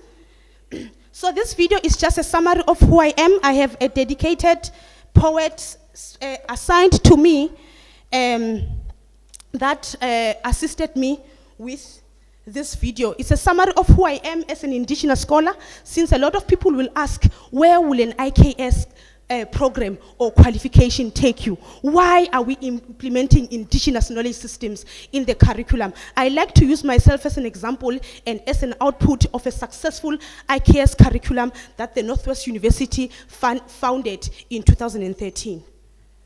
So we're gonna play the video, but my brother's in technology, so it's him, not me. Don't take my time, it's him, and he works with you. He works here.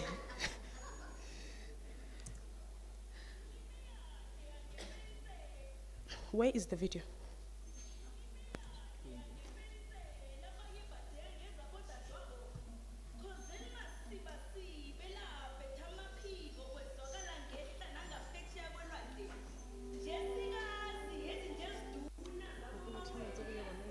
Thank you very much.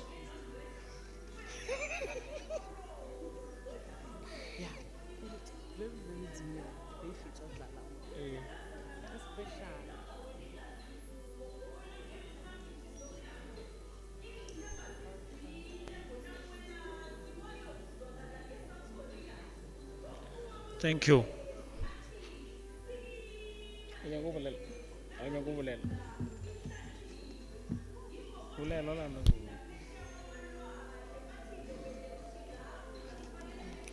This is very special.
Ladies and gentlemen, thank you very much for attending my presentation.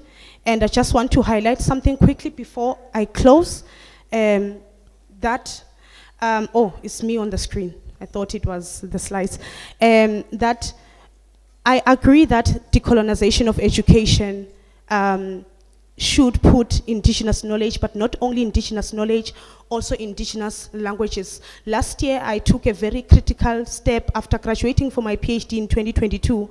I decided last year to enroll with UKZN for my second doctoral degree in African languages, because who are we to speak about Indigenous knowledge without speaking about Indigenous languages? And I look at how the Ndebele language has developed and how it's getting extinct, and methods that should be used in promoting the language. So I couldn't write only research about Ndebele people. Remember, when you're writing research, you are only a researcher, but when you have an academic qualification, you become an expert. So I needed to be an expert to understand social linguistics and how my people of the Ndebele people, which are the Ndebele, can further develop their language. Ladies and gentlemen, Lochani Bawetu.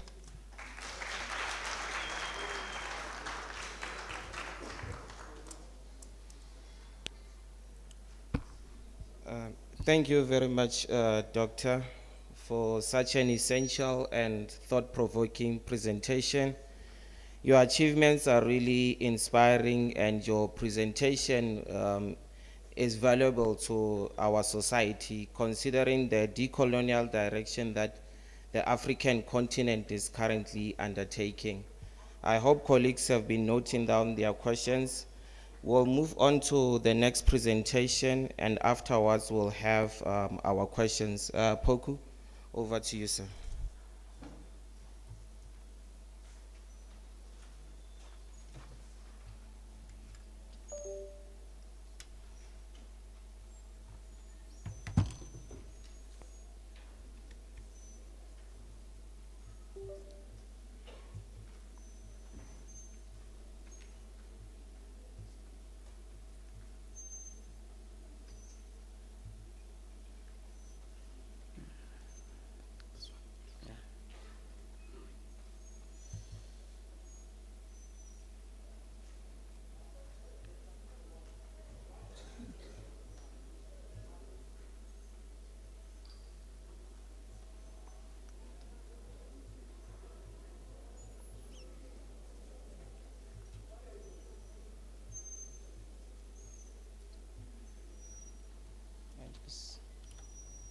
Just use this.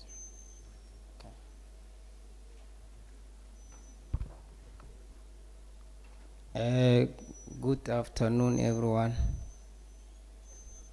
As you can see, there is nothing on the screen. My name is Pogu T.E. I'm a final year from the School of Education.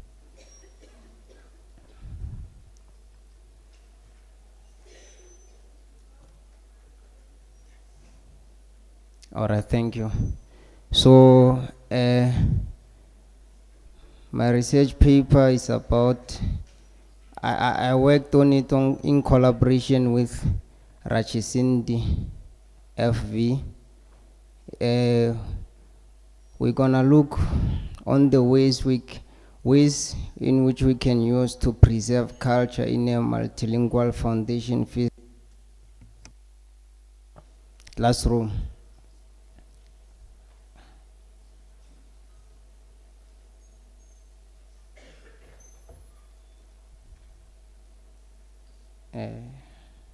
All right, the overview of the presentation, we're gonna look at the introduction, language and cultural identity, multilingualism and cultural handicaps, and strategies we can use to maintain culture in the classroom.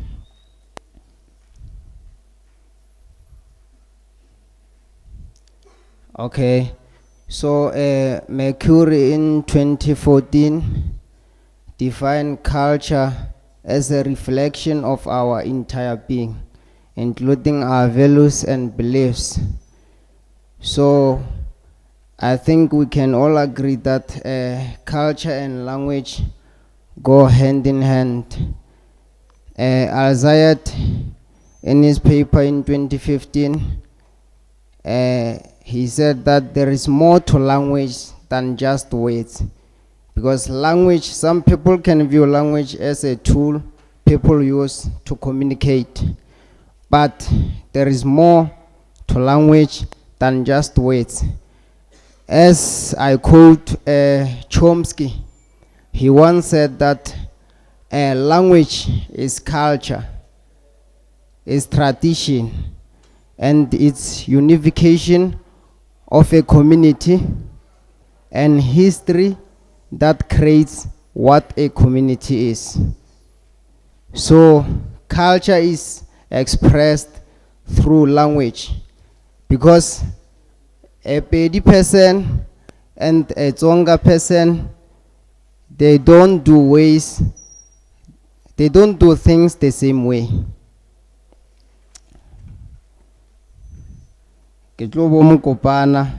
Because time is not on our side. So, in schools we are facing a reality. We are facing the issue, I can't say the issue because some scholars view multilingualism as an opportunity, because the learners are able to explore and appreciate diverse cultures. So Sefoto and Magalela, they said that multilingualism in South African schools has become a reality due to globalization and the ability for people to move between nations. The world now is extremely diverse regarding language and culture. That's what they said in their paper in 2017. So as a result, the essence of modern classrooms is learners coming in with variety of unique linguistic repertories. With these challenges, they say multilingualism brings challenges because it can cause culture confusions between the learners, among the learners, but sometimes it's an opportunity because the learners will be culturally and linguistically aware of the differences that we have in the country, because now we have learners coming into one classroom, as I said, that through language. The learner A, the learner B, the learner C. We have a Bedi learner, we have a Tsonga learner, and we have a Venda learner. So they have different languages, first languages. So they will come into a classroom where the language of instruction is Pedi. Perhaps in schools around here in Mangweng, so the language of instruction is Pedi, because I'm focusing on the foundation phase, because the learners are taught in one language, but they are learning two languages. I hope you get me.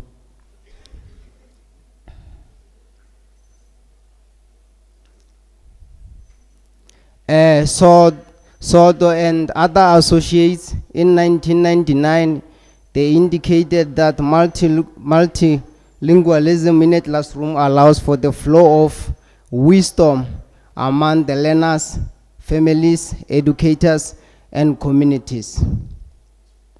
Let's look at language and cultural identity. As I said before, that language and culture cannot be separated. So, what Yongo in the paper of Decolonizing Mind in 1986, he said that language serves as a vehicle for culture, history, and identity, in addition to being a tool for communication. So by taking away language from the learners, it means you are taking away their culture. And by taking away the culture, it means that the learners will lose the history of their identity, where they come from, where their grandfathers and so on come from. So in most foundation phase classrooms in South Africa, students get instruction in one language, one learning two language. I touched on this one. So you find that this school, the home language is Sepedi. They learn maths, they call it Dipalo, they learn life skills, and they learn Sepedi, and they have English, 2 literacies, and 2 other languages. They learn all these three subjects are in the home language and English as a first additional language. So this means when you have learners with different languages in a classroom, it's a multilingual classroom. We have learners with different languages. So these other learners will resort to learning in Sepedi, whether you are a Tsonga, Venda, or whatever, you will resort to learning everything in Sepedi. So it is important for teachers to value the differences in the classroom so that all learners can be able to feel welcomed and appreciated. So multilingualism classroom leads to a multicultural classroom setting, because we have different languages, as I said, and other scholars said, Chomsky, Wadiongo, that language carries culture. So we have different languages in the classroom, which means different cultures in the classroom.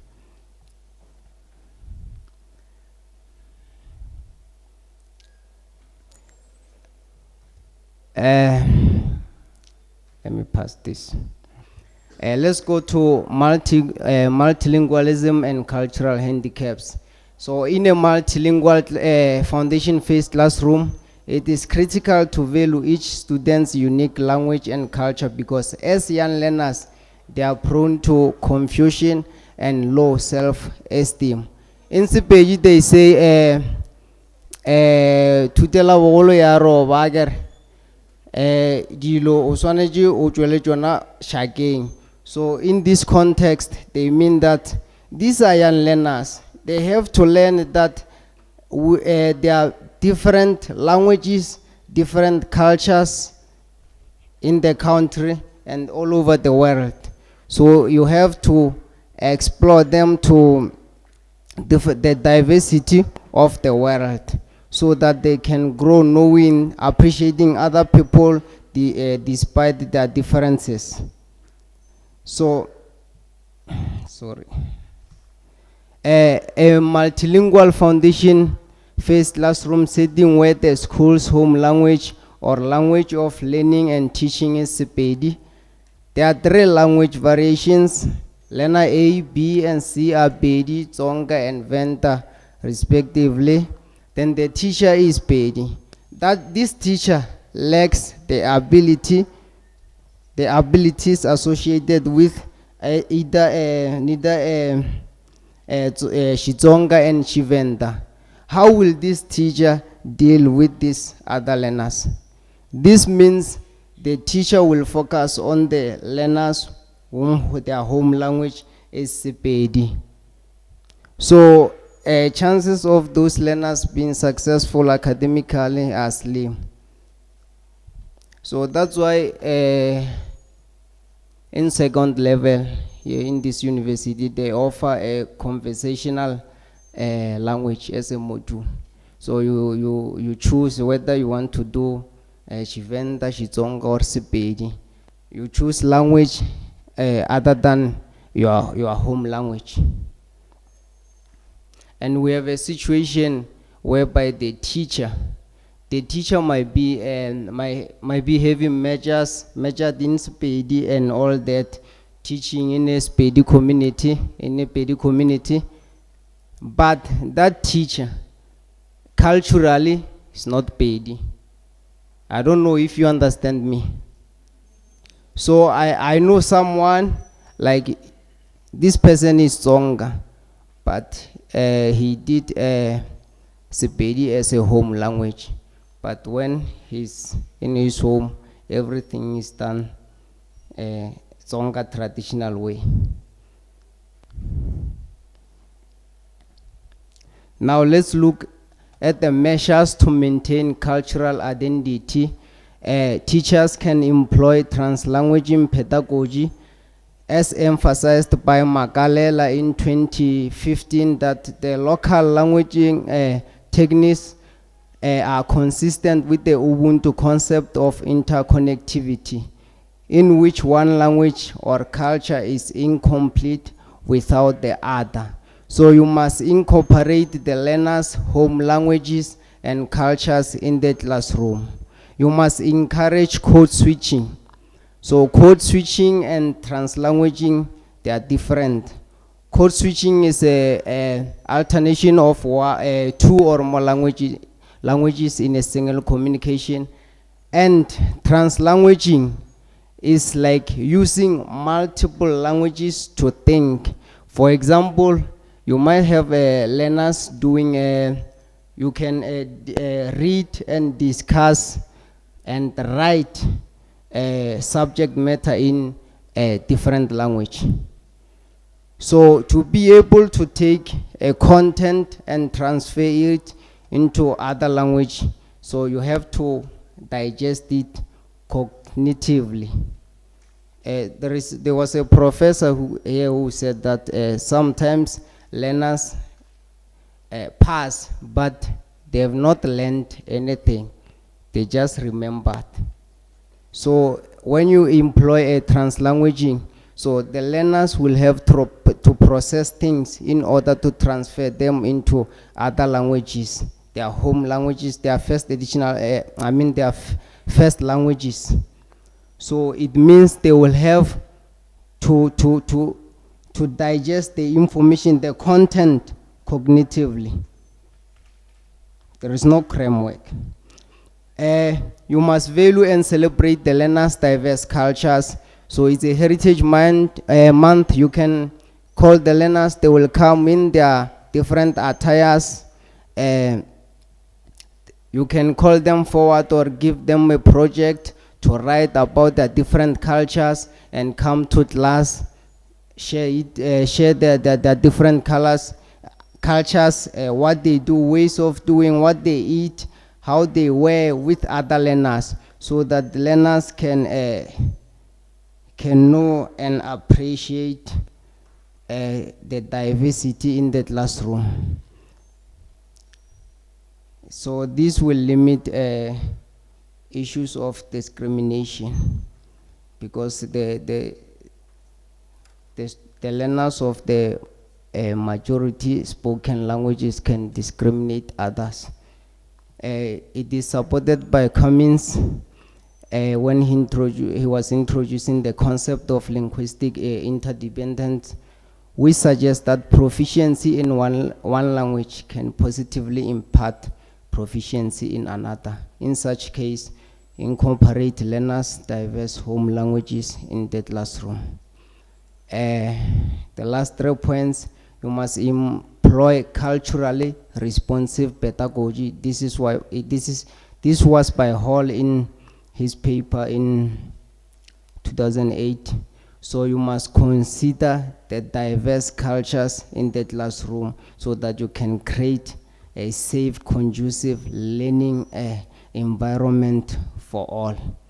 Expose learners to different cultures, which means you must have materials, teach about the different cultures we have in South Africa, African continent, all over the world. Create classroom environment that is supportive culturally. Don't only focus on the majority students. So, following some of the sources we have used in this paper, I thank you.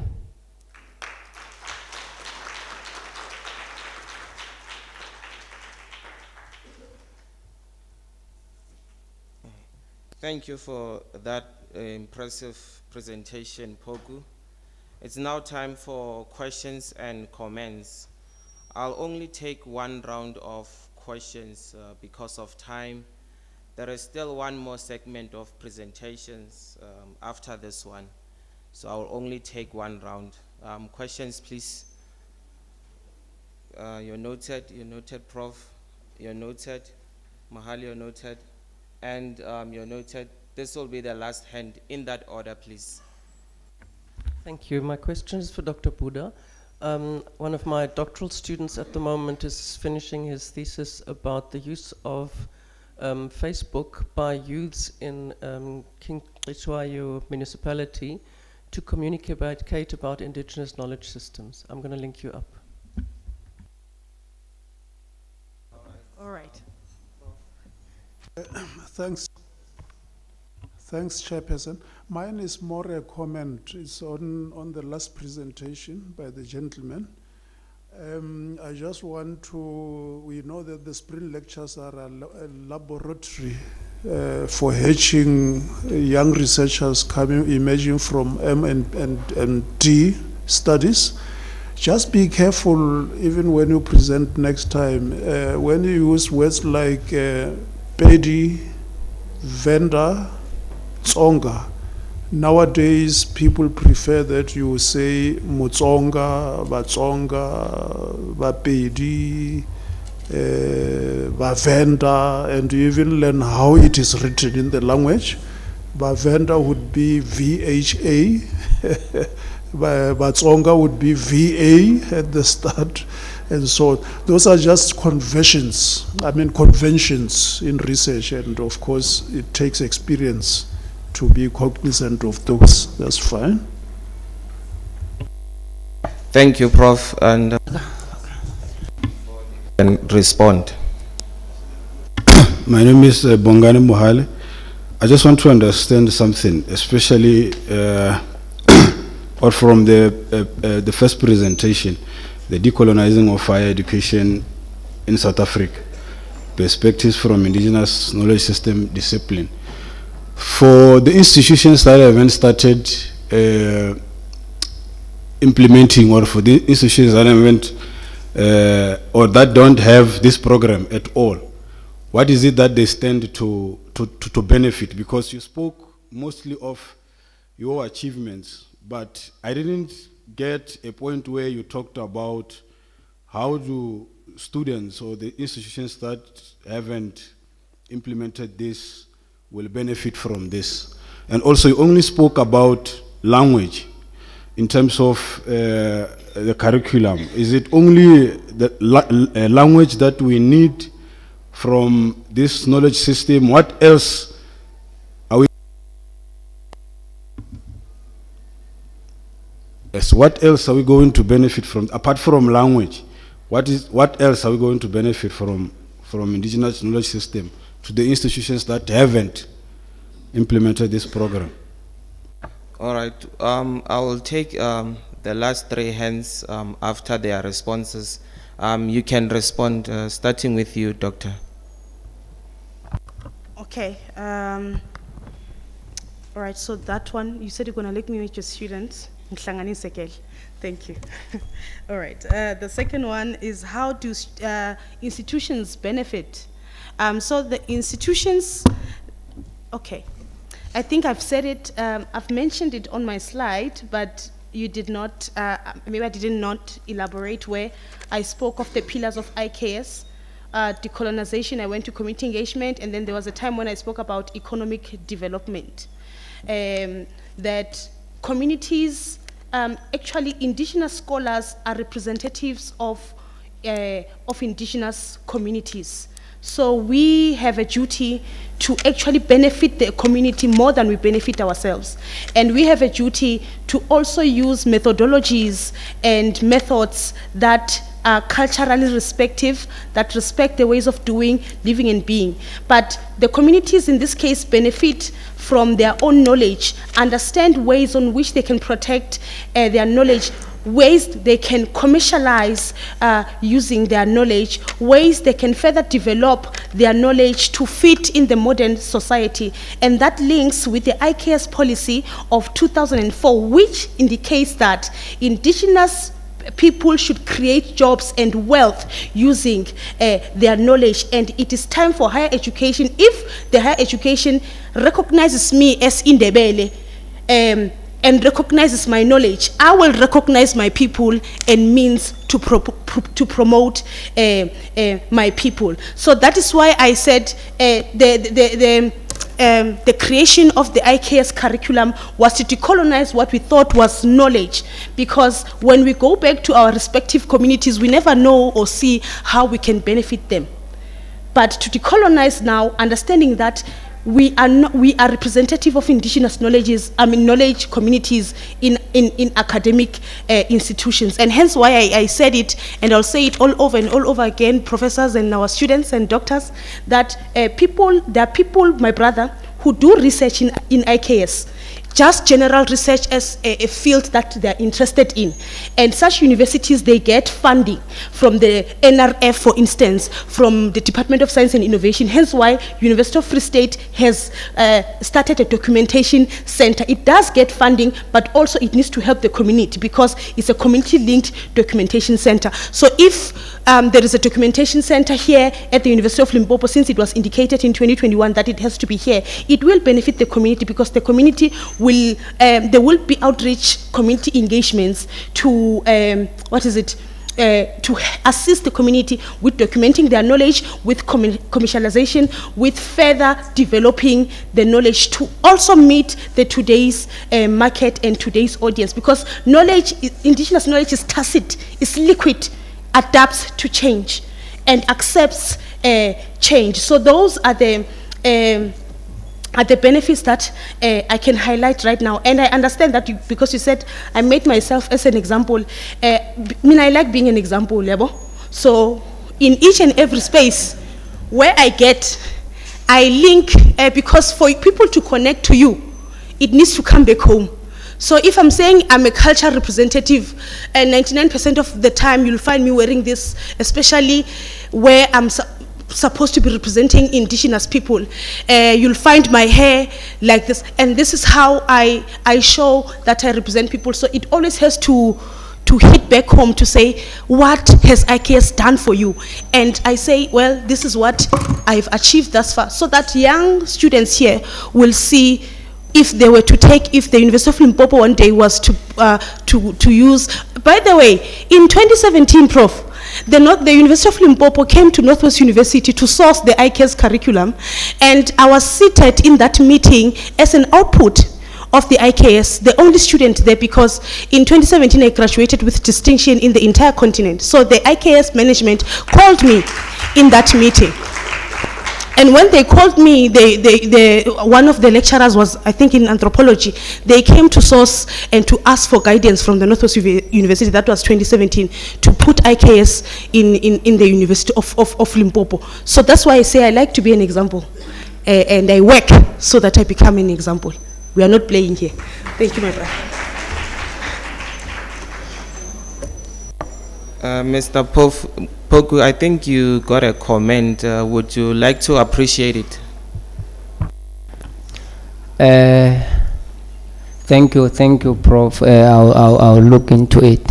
Thank you for the contribution. All right. Thank you. I'll now take the last hand, starting with you, Memudiva. Thank you, Dr. Buddha. Young as you are, I'm very glad that you told your story about you as an example. It's very good because you are inspiring our youth here. And the IKS as a niche area, and it's also scarce. You are also encouraging us. And I'm happy that you are going to pursue language. You say you are going to do the second PhD with language because, 2 years in it. You can't do indigenous knowledge system without a language. That is a good step. Thank you so much. Well done. Dr. Makam. Oh, Professor, I think the senior professor has attended to what I wanted to talk about, the issue of Pedi, Tsonga, and Venda. So it's sorted. Thanks. Thank you. And you can go ahead, sir. No, thank you very much. And then also welcoming the two presentations. But again, also ushering accolades, especially for the strides that we have really made in introducing this IKS qualifications and the enthusiasm that is there. It's really appreciated.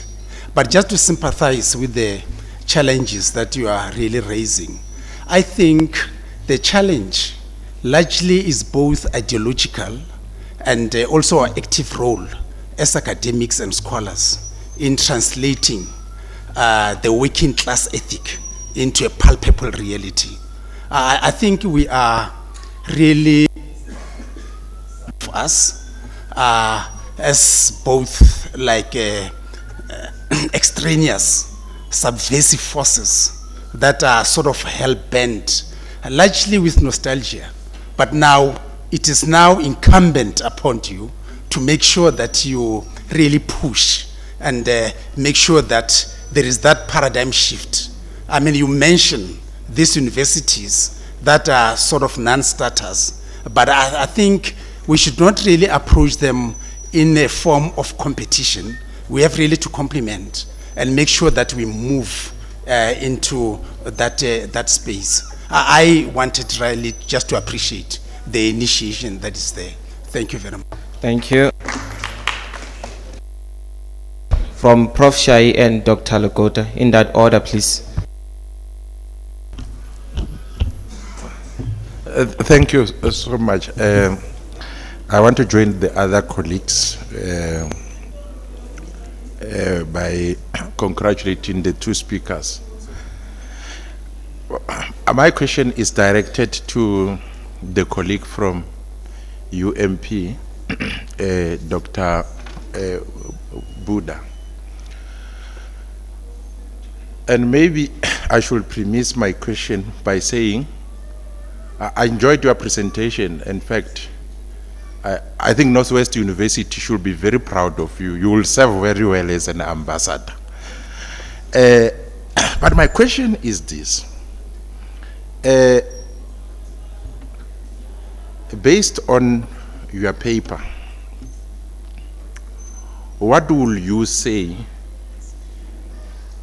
is the knowledge or the literature gap on what you are trying to do? Why am I posing this question? I'm posing this question because in as much as you are potentially a first IKS graduate at the doctoral level, but I've got every reason to believe that IKS has been extensively studied, especially even in terms of its status and legacy on the decolonization project.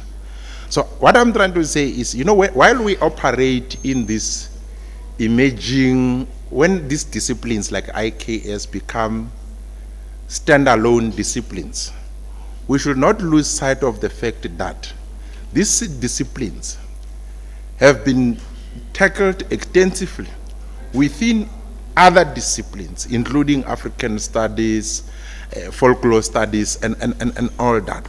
But I'm saying, surely there's a lot of work on this. So what is the knowledge gap? That's my first question. My second question will be, if you agree that indeed there is a wide body of literature on this subject, my second question will then follow as follows. Is your thesis or major argument of a paper confirmatory, or is it breaking new ground? Because that assists us a lot to see where we are. If you coming from the new IKS program at Northwest University, if your viewpoint confirms existing knowledges, or if you differ with those who have revisited this subject either from philosophy or from African studies and other cognate academic disciplines. Thank you. Thank you so much, Prof. Monte. First of all, well done to both presenters. That was very interesting. We learned a lot today. I've got two questions for Dr. Buddha, right? The first one is, we are seeing that universities are doing something to preserve IK, right? But is the same being done at basic education? What is happening there? Or is it something that universities are focusing on and not basic education? Secondly, I thought someone would ask about this. You mentioned twice that you're still collecting money, right? Twice you mentioned that. So was that a way of you politely saying that you're asking for donations? If so, okay. Thank you. Thank you. You can respond. Let me start with Sissy. No, Sissy, it's not like I'm collecting money. You want to give me, but no, I'm not asking for donations. Okay. The second, your question was, is do we integrate IKS in basic education? So if we look at the studies, we cannot go to Google Scholar and look at me. We can't. Okay.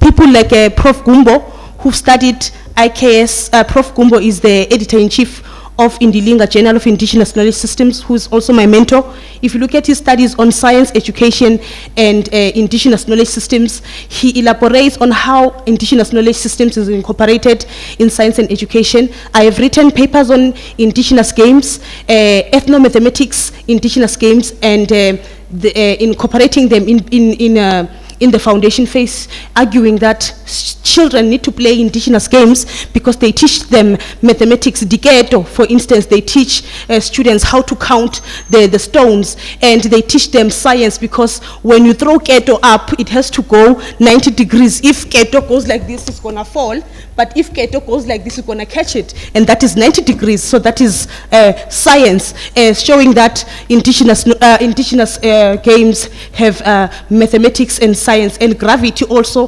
plays a full force. So if someone throws it like this, it's unfair, but if someone waits for it like this, it's fair game when you play Diketo. So that is science, and hence why we're saying such games should be part of the curriculum in basic education. But now, the CAPS curriculum indicates that IKS has to be integrated. So it just has one statement. If you go to the CAPS curriculum, any subject, it will just give you 2 lines of IKS in the curriculum.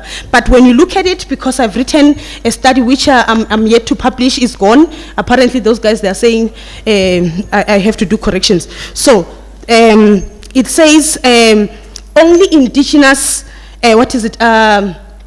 indigenous plays are part of the curriculum at a lower level. So indigenous music, for instance, so it does not speak more than that. So so those are the challenges that are still there. I've answered, ne? Okay, you'll give me that money later on. Answering Prof. Shai, what knowledge gaps do we have within the IKS discipline, or what knowledge gaps are there within the IKS discipline? Baba, can you please look at me so that if I'm saying it wrong, then you will tell me if I'm not saying it right.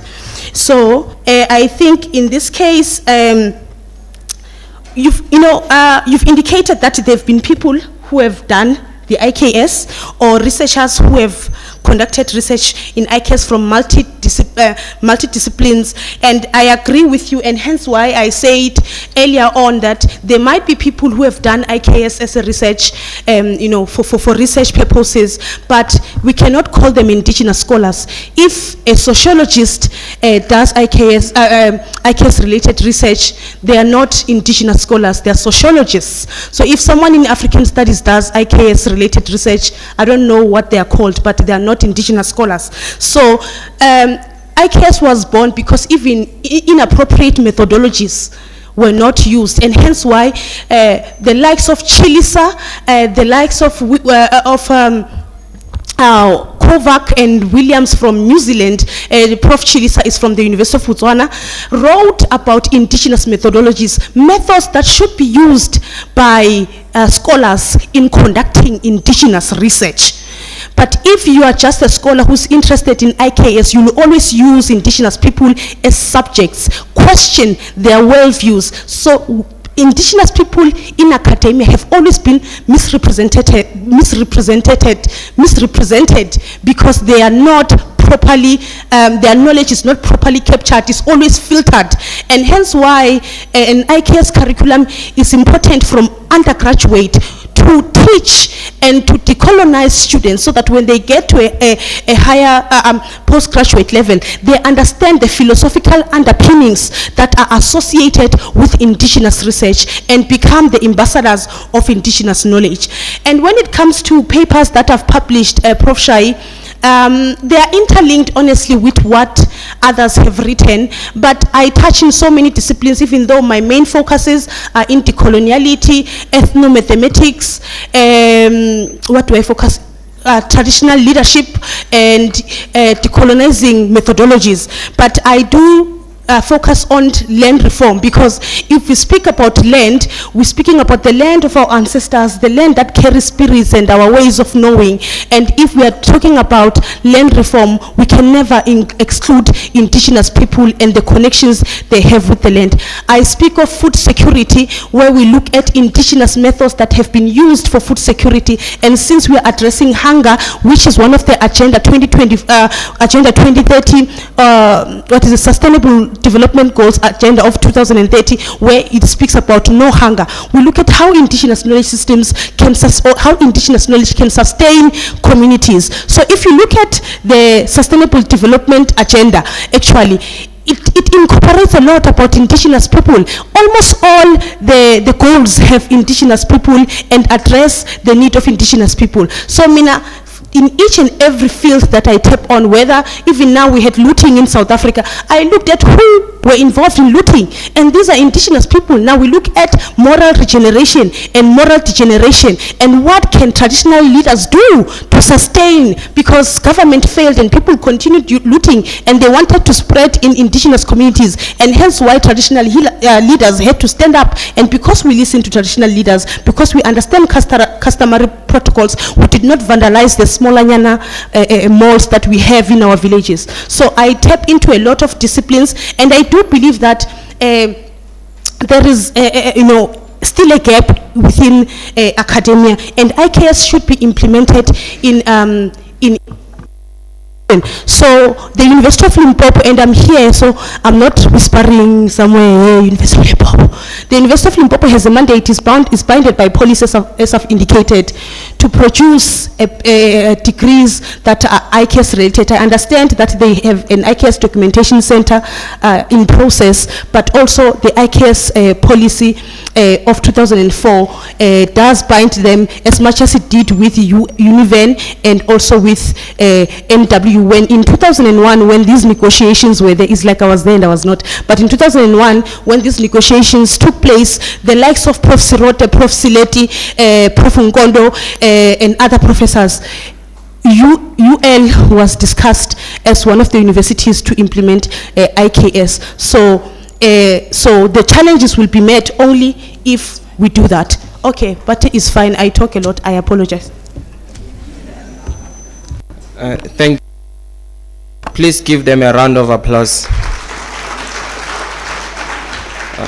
As they leave the stage, the two last presentations, Ms. van der Merwe and Mr. Rachi Cindy, please come forward.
Good afternoon, everybody. I'm sorry technology failed me.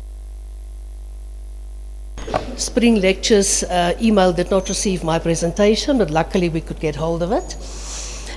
My name is Susan van der Merwe.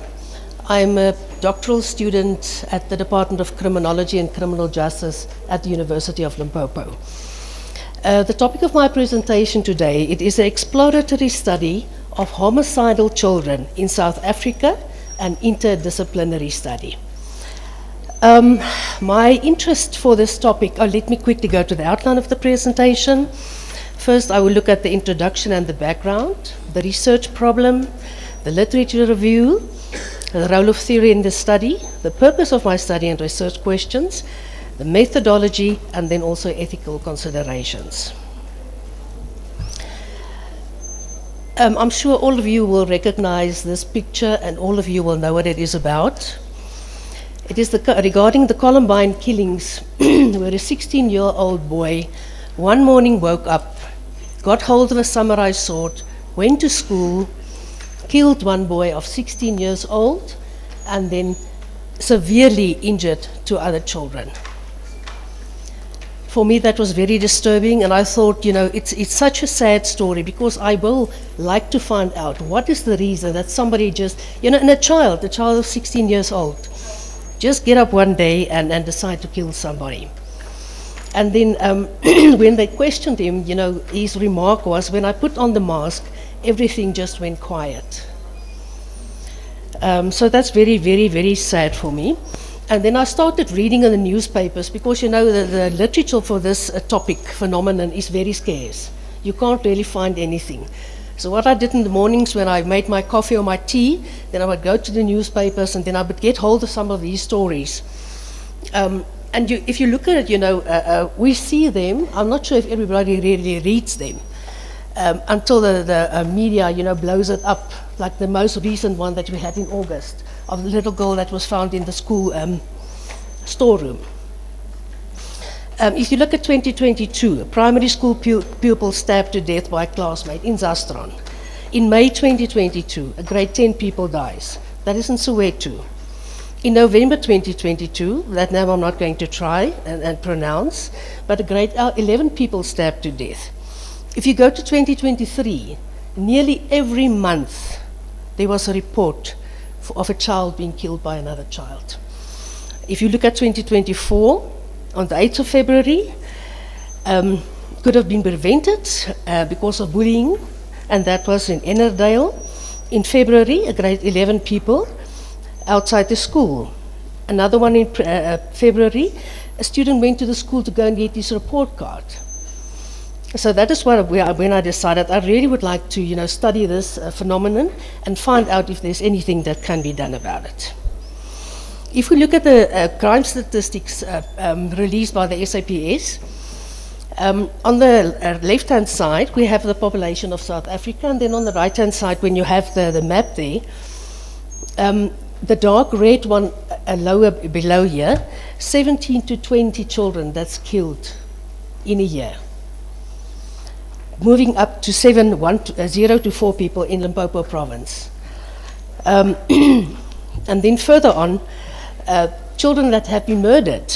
If you looked October 2021 to December 2021, 166 children. 2022, 243 children. And October to December, 293 children. And then the crime stats that was released last week, the first quarter for 2024 and 2025, 314 children murdered already. That is 21 more than the last quarter for last year. Okay, then if you look at the research problem for the study, the number is increasing in South Africa and internationally. And then the research on this phenomenon is very limited, and it is difficult to determine the underlying causes of why children murder children. And I felt that there was a need to investigate the occurrence and the motivating factors. And then this study intends to bridge this gap in order to investigate the internal and external factors on why children murder children, potentially contributing to a framework to assist with the intervention or prevention of children who murder children. Okay, like I've already indicated, the purpose of the study, to investigate the underlying causes and to see if I can get more research out there and more people to get interested and do research on the phenomenon. The focus of the study is on internal and external factors contributing. The internal factors, things like genetics, this is our biological makeup, the behavior and molecular company. Neurosciences is the effect that the brain has on a deed like something like that. And then also biological factors, hormone levels, heart rate, and also the evolution of our center. External factors, I'm going to look at community influences, schools, peer pressure, and then shaming. The community influences things like the economy, poverty, unemployment, and then just the environment, the environment these children have to grow up in. And the schools, we all know that our behavioral patterns are being formed in our school years. Our life skills, our problem solving, and bonds with others. And at school level, we also learn the consequences for our actions. Then I would also like to look at something like peer pressure. What I've read is that you have groups that's popular and unpopular in the schools. And then the activities, if you are friends with people that is doing activities good or bad, then you fall in with a group. And then another thing, shaming, that is a form of potential self-imposed or reflective punishment that a child will give to himself. Antisocial personality disorders can develop because of that. Negative emotions such as sadness, fear, anger, shame, guilt, and failure. Then the theories that I used during the study is the biosocial theory that will be utilized for the internal factors, like I've already explained, the biology and things and the brain, and then the role of society. The other theory is the general systems theory that will go about the general science of the organization and the wholeness. Life is a system, and all of us are part of this system. So, the wholeness of the society, if something goes wrong here, it will have an effect on another part of the society. Okay, and this theory will be used as a base for the influence of the system, relationships, interaction, and as well criminal activity on the phenomenon. The research method, it's a qualitative design method. And the sample, I'm going to use purpose of snowball sampling to get hold of 20 experts from different sections, which is psychologists, social workers, SAPS members, criminologists, educators, and academics. Because this is a multidisciplinary study, I felt it necessary to, make use of all the aspects of what a child gets in contact with every day. The data collection will be done in two processes. The first one will be a document analysis, and I will use documents like SAPS reports, national, international human rights treaties, legislative frameworks, public and policy documents. And then secondly, I will make use of semi-structured interviews that will be done online because I'm going to have my study through the whole of South Africa. Data analysis, social constructive thematic and content analysis will be used, and then the Navivo software will be used when I'm analyzing the data. And then also very important for every study, the ethical considerations, permission from the respondents to conduct the study. They will be informed on what the study is about, confidentiality, anonymity, and then also no harm to the respondents, and then also very important, the quality criteria, credibility, transferability, dependability, and conformability. And then there's one question, is there hope for children who kill? I hope that when I'm done with this research, that there might be some light, and even if I assist just one child not to go over to such an act, I will be very glad. I thank you for your time.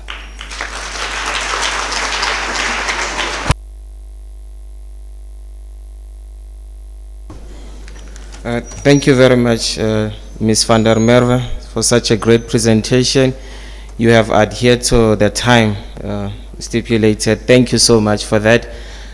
We still have 5 minutes for questions. I'll just take one round. You're noted, Prof, and you, Doctor. Yes, in that order.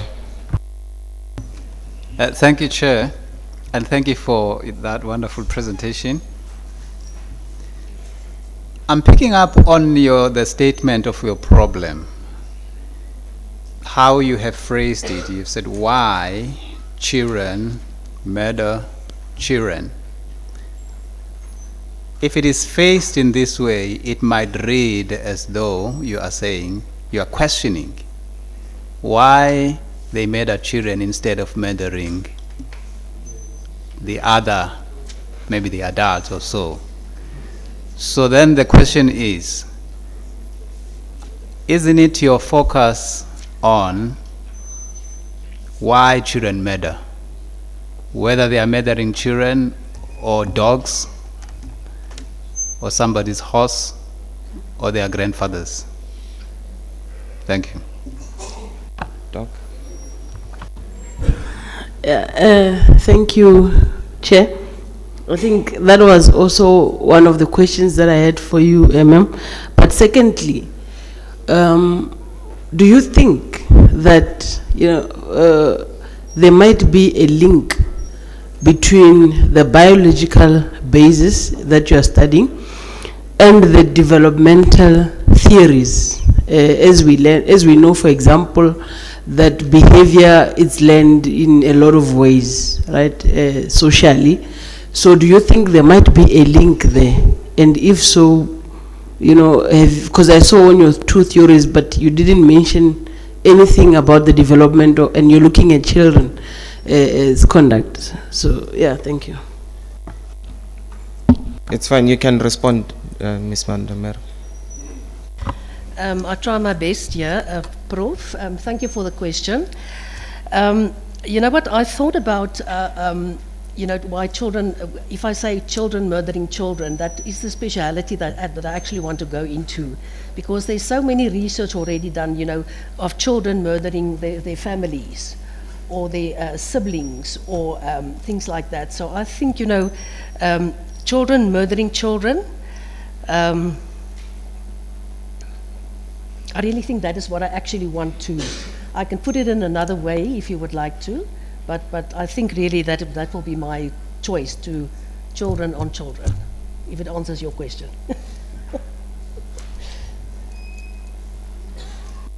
All right, thank you so much, Ms. van der Merwe, for your responses. Can you please give her a round of applause? You can leave this one. Because of time, I can't take more questions. I will now invite Professor Makgahlele to come and provide a way forward. Thank you.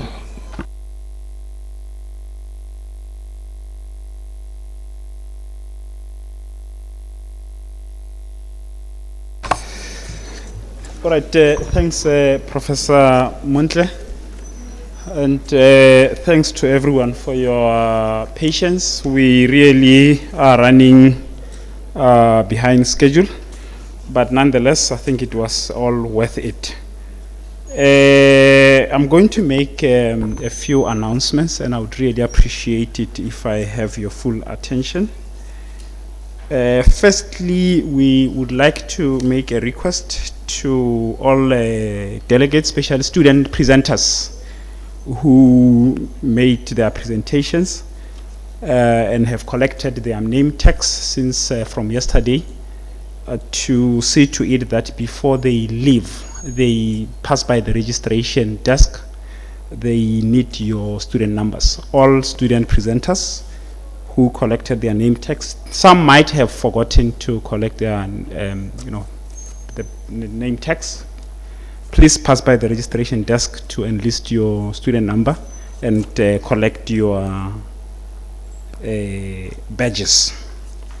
And then, of course, we are breaking for lunch I would like to make an announcement that, of course, all our dignitaries, that's the keynote speakers, and of course other guests of honor, university executive members, REC members, and research professors will go and lunch at the VIP area in the staff cafeteria. Please, you will exit first and follow Prof. Ntombela, and then that day, Mboweni, please make sure that you know sometimes they convey extra ideas, so please push them out, pull them out in the Ntombela, so that they make way, and then thereafter it's my request, so that we have order. And then every other delegate who has presented and have their name badge, they can, they're going to be served at the foyer here. All those who presented and have collected their badges also would be served here. I think that's clarified. And then the last one would be the gala dinner. After here, we're going to have a celebratory moment, and that would be at Meropa Entertainment, Casino and Entertainment. I think it's in town. We will have a bus that would be arranged and is going to depart at the student center at 17 hours. Equally, all people who have their special students and visitors who have their badges can proceed to the student center, where you would be assisted to board and taken to and from Meropa. So it's our humble request that let's not cause chaos and go there even though you know that you don't have a badge, because that's a celebration for people who participated and made this wedding to be beautiful. And of course, even the uninvited, we appreciate your presence. It also, the invitation is extended to you, but we couldn't organize all logistics without knowing the number. So that's why then we are making a request that people who have registered and have their badges proceed there, so that we really are in order. I believe that I managed to cover all the announcements in order, and then we may proceed as such. Immediately, please, our first, the dignitaries, executives, Prof. Mautu, please, let's all, be ushered out in that order, and then everyone else, so that they can quickly go out also. It's long we've been here, so I want us to make it quick so that people are freed. Thank you. Professor, I just want to emphasize, please